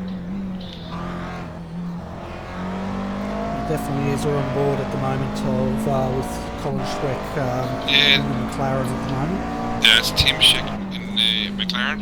And another 4/10 that lap. So, yeah, boys are going to be congratulated here. A pair of 4.7s for Paul and a pair of 4.3s for Tim. So, this late in the race, the concentration level still to be commended here. Just resetting the overlays again. And yeah, we just 1.8 seconds difference across the line that time. So probably, you know more than me, Scotty here, probably you get within about 1.4, 1.3 seconds, you're definitely in the draft of the other car. Oh, well and truly, and it's not only the draft, but it's that momentum that you've closed the gap, and you can almost smell that position change, you know. So you've got to just keep doing what he's doing, and he'll manage the gap. And for him, he'll be hopefully squeezing a 10th out here and 10th out there, and just close it every lap and hopefully be there at a fighting position. I mean, I've seen guys fighting for position on the last lap and really going hell for leather at it. So hopefully we'll see a good battle to the end on it. We've got lap traffic in front with the VPR BMW with Trevor Forster on board at the moment in 15th place. It's a pretty strong result. Started 26 on the grid, so that's a significant gain of 11 spots. But what this is going to do is going to help Paul a little bit with using that draft. So he's going to be snapping away. It just looks like he might have drawn out a little bit here. And that looks a little bit bigger than the 1.7 seconds that it was. Not by much. We've been watching him go across the mountain. Timothy's definitely stronger across the mountain, but the BMW's just pulling out a bit down Conrad Straight by the looks of it. I think that's what they found last week at Daytona, that the McLaren struggled in a straight line, but the handling seemed to be significantly better. But 2:04.7 again for Paul, 2:04 flat for Tim, so 7:10, so he's there. Now, you know what else though, is if these two guys, third and fourth, have a slow up or a altercation with each other, the SEK Queensland George Fullerton is not that far behind, and he could, if something happens, he can be right up there. Yeah, he's about just under the length of the mountain straight behind, isn't he? So, no, you're right. There's not a lot in this. I know he'd rather be that extra, 10 seconds up the road, but there's still a bit of race in this to go yet. And Paul Keegan, him and Stewart have kept the car clean as tonight. And it'd almost be a shame to see the third place taken away from him, but at the same time, Tim and Colin haven't put a foot out either and done a great job, and I think they've had to have that extra pit stop that took them away from the original third place, so they're fighting hard for what they believe they deserve. I'll tell you what, it's going to be on. They're going to be, what are we looking at? Maybe possible 3 laps to go, and the gap is, well, it's within a good sight. What are we looking at? Half a second, really. Well, we'll just jump on board Tim here and see what kind of tow he's going to get from the car in front. We're looking at Paul Keegan back at the Net Virtue Racing BMW. Again, Paul's got that advantage. Paul gets it. That tow. It wasn't significant this time, but I just think the McLaren struggles down the straight here by saying that he is taking them in here only with the draft. But what are we on lap 110? We're down to 3.5 minutes to go, so I'm thinking there's only the 2 laps to go. It's just going to be a matter of how hard Paul decides he needs to defend here. They've just got to make it clean too. A little bit wide there on the apex. Paul's just missed that. That's given Tim a bit of a look. I can't see, he's just backed off before the turn there. So going around Hell's Turn corner here. These guys are on lap 111. 2:04.1 for Tim and 2:05 flat for Paul, but Paul's not looking in front of him anymore, he's looking behind him.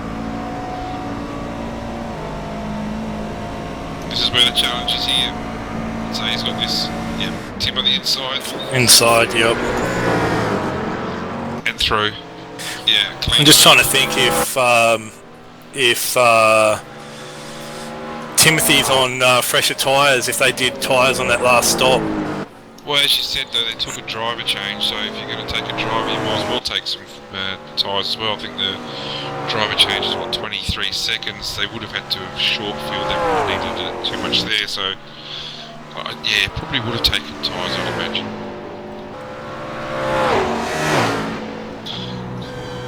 That's a great result for either driver and team. Looking at both teams, I mean, they started in the top 10. Timothy Schreck, and he's driving, I believe, with Colin Schreck.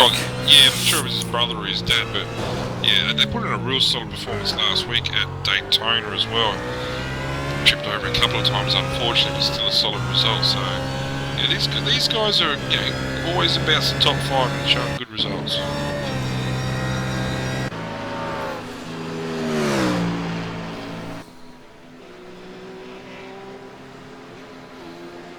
Yeah, I was unfortunately one of those blokes that Colin tripped over at Daytona. Oh, did you just wake up, mate? Yeah, mate, had me old fella snap. Yeah, we thought so. Well, Scotty was doing his best impression of you, Nobby, and I thought it was a bit disgraceful actually, but you guys will sort that out later on. So it's another good result, really. The SEK Queensland, George Fullerton and Guy Leach, I believe, yes. And that's consolidating, really, 5th position. I can't see them. Can't see them, finishing above, and they're a lap ahead of the cars behind, I believe. Well, I'm thinking this might almost be the last lap. This is a car last week that actually hit the lead for a while at Daytona with Guy in the car early doors. I think about lap 4 or 5, these guys were in the lead, showing some genuine pace, and I think probably 11. They've just gone past start finish straight, so they've got another lap after this one by the looks of it. So yeah, well, Brad's going up Mountain Straight now. This will be the last lap, I would imagine. So it's a pretty decent chase by Matty Hill, and Dylan, it has to be said, 18.4 down, but by saying that, I don't think Brad's got a lot to fight for. He just has to keep things straight on the black stuff, and he should be in for 2 wins in a row. That's a fantastic result for those guys. They've pretty much taken over. I believe it was lap 2. They took the lead, or the end of lap 1, and they've just led pretty much non-stop from then on. And it has to be admired for they've played it smart too. They've had that one less pit stop. I got to admit, when I was doing my first stint, I saw Dylan in the pit early. I was actually a little bit surprised, but I think that was from a early mistake. Otherwise it would have been probably advantage to Dylan and Matt, but that hasn't happened that way. And Brad and Chris have got to be congratulated for the effort they've done. Yeah, it's definitely been a dominant drive, like Scotty said. Lap 2 leading all the way. They almost could have thrown it away with that impact, but they were lucky to get away with that, I think. But all the same, great race. I still think they'll have another lap after this, because we're down to 1 minute 49, and he's coming into the chase now. Okay, well, my time is elapsed 4 hours, so yep, that's fair enough. Oh, hang on, I would go off the race because I did the what do you call it? Why is he doing that? There's no need to push now. There's no need to push. You got to be Chris. You got to be getting his ear and just making sure Brad's okay at the moment, because that's just completely pointless. I've got to start breathing. Breathe. Oh no, we're breathing okay here. I'm not sure Chris will be too well at the moment. Yeah, white flag's out now. I'm telling myself to breathe. Yeah, you almost gave it away. 1 lap to go. Final lap of the race. This is a 4-hour journey these guys have been involved in, and this is a very demanding track, but a stellar job from both Brad and Christopher. Oh yeah, it's been absolutely dominant race tonight for these two. But I must say, even last week they were in excellent form again, and pretty much dominated that race as well.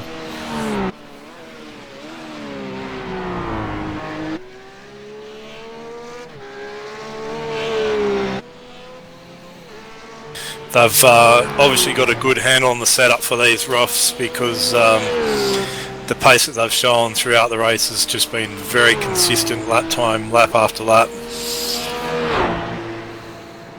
Yeah, it's a bit of a the McLarens have come second and third, so yeah, that's a good effort for them. The first of our BMWs, and there seem to be more BMWs than anything else. The first of those in fourth place with Paul Keegan, so the leading BMWs has done a good job, but yeah, they're rough. From what I understand in the GT3 circles, from what people I talk to who aren't in my team, the rough apparently seems to have that little bit of an advantage in some tracks, but yeah, that's not taking anything away from potentially our winners for the night, and they're rough. But yeah, there's with the Aston Martin coming probably in about another 6 months' time, this is going to be a dominant class. Oh, definitely. I can't wait to see the Aston Martin turn up, and as I said last week, having all these different makes of cars, it just makes for fantastic racing. As we see Brad Wooten coming down to take the checkered flag. After 4 hours to win the Bathurst 4 hour goes to Brad Wooten and Christopher Osborne. That's a great job. Great result. Well done, fellas. That was brilliant racing. Yeah, we got Matty Hill and Dylan Sharman was in second place. Gee, they cut the lead right back down to 13.5 seconds, but yeah, it's, I think they'll be happy with that result.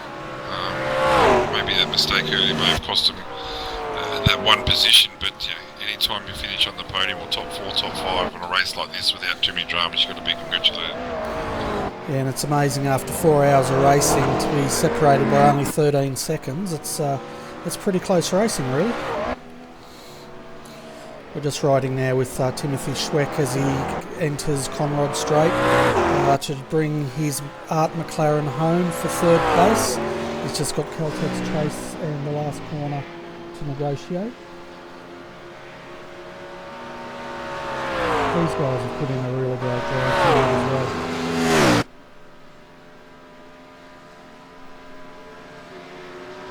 Boys, I got love you and leave you. Good to work with you, Bernie and Scotty. It's always a pleasure. Thanks, Brenton. Thanks, Brenton. Cheers, boys. Cheers, Nobby. See you, mate. Okay, so as Timothy Schweck now brings his Art McLaren down through the final corner to take third position. Fantastic drive. That was really quite a consistent drive from these two boys, wasn't it, Scotty? Oh, it was great. It was great to see, and you know they stayed out of trouble. They kept the car on the track, minimal damage and minimal repairs, and that brings home a a good result for both teams, third and fourth. I'll tell you what, Paul Keegan was only 1 second behind Timothy to take fourth position, so they were still battling right to the end. Now we've just had George Fullerton cross the line for fifth. I'll take everyone through the final standings now, and while we give the guys some time, hopefully they'll come in and have a chat with us. Okay, so the final results is Brad Wooten, Christopher Osborne in the rough, winning the race out of a dominant performance from leading nearly from lap 2. Matty Hill, Dylan Sharman came in second. Timothy and Colin Schweck in the McLaren. So we've got McLaren second and third. That's pretty cool. Fourth, Paul Keegan in the BMW. George Fullerton fifth. Ian McMahon 1 lap down, sixth. Seventh was Brett Garidis and Gavin Sadler, 2 laps down. That's a good result for those boys. Is it Sean O'Hara and Mr. Slade, Josh Burden, Bobby Jovanovic, Joshua Beecroft rounds out our top 10. Lewis Kugeley and Braith Morrow came in 11th, Nico Brandt 12th, Kurt Bond 13th, I'm assuming it's Sean McMahon 14th, T. Forster, D. Mutton 15th, P. Feely 16th, Luke Emerton 17th, Jamie Peters 11 laps down in his rough were 18th, 19th was Richard Brookfield, Matthew Dignam 20th, Terry Marwood and Mr. O'Kell. And that pretty much rounds out our top 20. So what do you think of that race, guys? That was a great race. 4 hours around here, any laps around here, but 4 hours, GT3, and you are pushing the cars to the limits lap after lap. Once again, dominant, from Christopher and Brad, and Dylan and Matty to come home into second from falling back to, I believe, 23rd or 24th is an excellent result for them. And I think the racing all in all was relatively good. There was minimal carnage and crashes and people getting taken out, which is really good to see. So I think all in all, fantastic race. Well done to all those who managed to get the cars home. Yeah, definitely. And talking about Matty Hill and Dylan Sharman, it really shows how strong they are to come from one lap down to within 13 seconds of taking the lead. That was one heck of a comeback. Anyway, we've got Josh Burden waiting to come up to the commentary box, so we'll welcome Josh and have a bit of a chat. Hi Josh, welcome to RRTV's commentary box. From the results, it looks like you finished 7th. You must be happy with that result. Oh, 7th. I thought we were in 9th, but yeah, extremely happy with that, considering me and Bobby both had massive wrecks and whatnot, so it's good to come back through. Yeah, and what's it like doing 4 hours around Bathurst? Is this the first really long enduro you've had around this place? I've done Race of Champions at the start of the season, or end of last season, and in the V8. That was pretty tough, but I reckon this one just ranks up with it as well, because for me the BMW takes more concentration than the V8 just because everything's happening so fast. Yeah, and it's we're looking at the times the guys were pumping out, and they were consistently, in the 203s, 205s, the top guys for just about the whole race. That's just incredible speed for a 4-hour endurance event. Yeah, absolutely. I was pumping out mid fours there towards the end of the race with a damaged car, so it wasn't too bad. And did you find, as the race progressed, driver fatigue to set in, or did you just really get in the groove and just drive the car? No, it wasn't too bad because you sort of had an hour rest in between your stints, so you could go off and get something to eat and whatnot. So it wasn't too bad, I didn't think. Yeah, so looking ahead, I think next week we go to Circuit of Americas for a 3-hour enduro there. Are you intending to compete in that event? Yeah, we'll see how we go. See if I'm up to pace or not. Can't say I'm a massive fan of the track, but we'll just see how it goes. Yeah, well, hopefully we'll see you guys come out there and have another go. And before we let you go, is there anyone, your sponsors or anyone you would like to thank? Sim Racer magazine, once again, and thanks to Scotty for building the setup, mate. It was ripper. No worries, buddy. You know what we're like. You got your boys well trained, Scotty. Is there anything you'd like to ask Josh while we've got him in the commentary box? Mate, I just want to congratulate you guys on a good comeback. You guys, I think fell down to 28th position or something, maybe even into the 30s, and even Bobby was saying, I think it was 8 or 9 minutes in total of pit repairs and whatnot. So to get back up into the top 10, just looking here, finished P9, and I believe only just behind P8 as well. So maybe a couple more laps and you would have got him, but top 10 result overall, man. Congratulations and fantastic effort. Yeah, cheers. I put about 25 litres too much fuel in it at the last stop, so if we didn't do that, mate, probably would have had position 8. Oh well, live and learn. And you will be racing next week, won't you?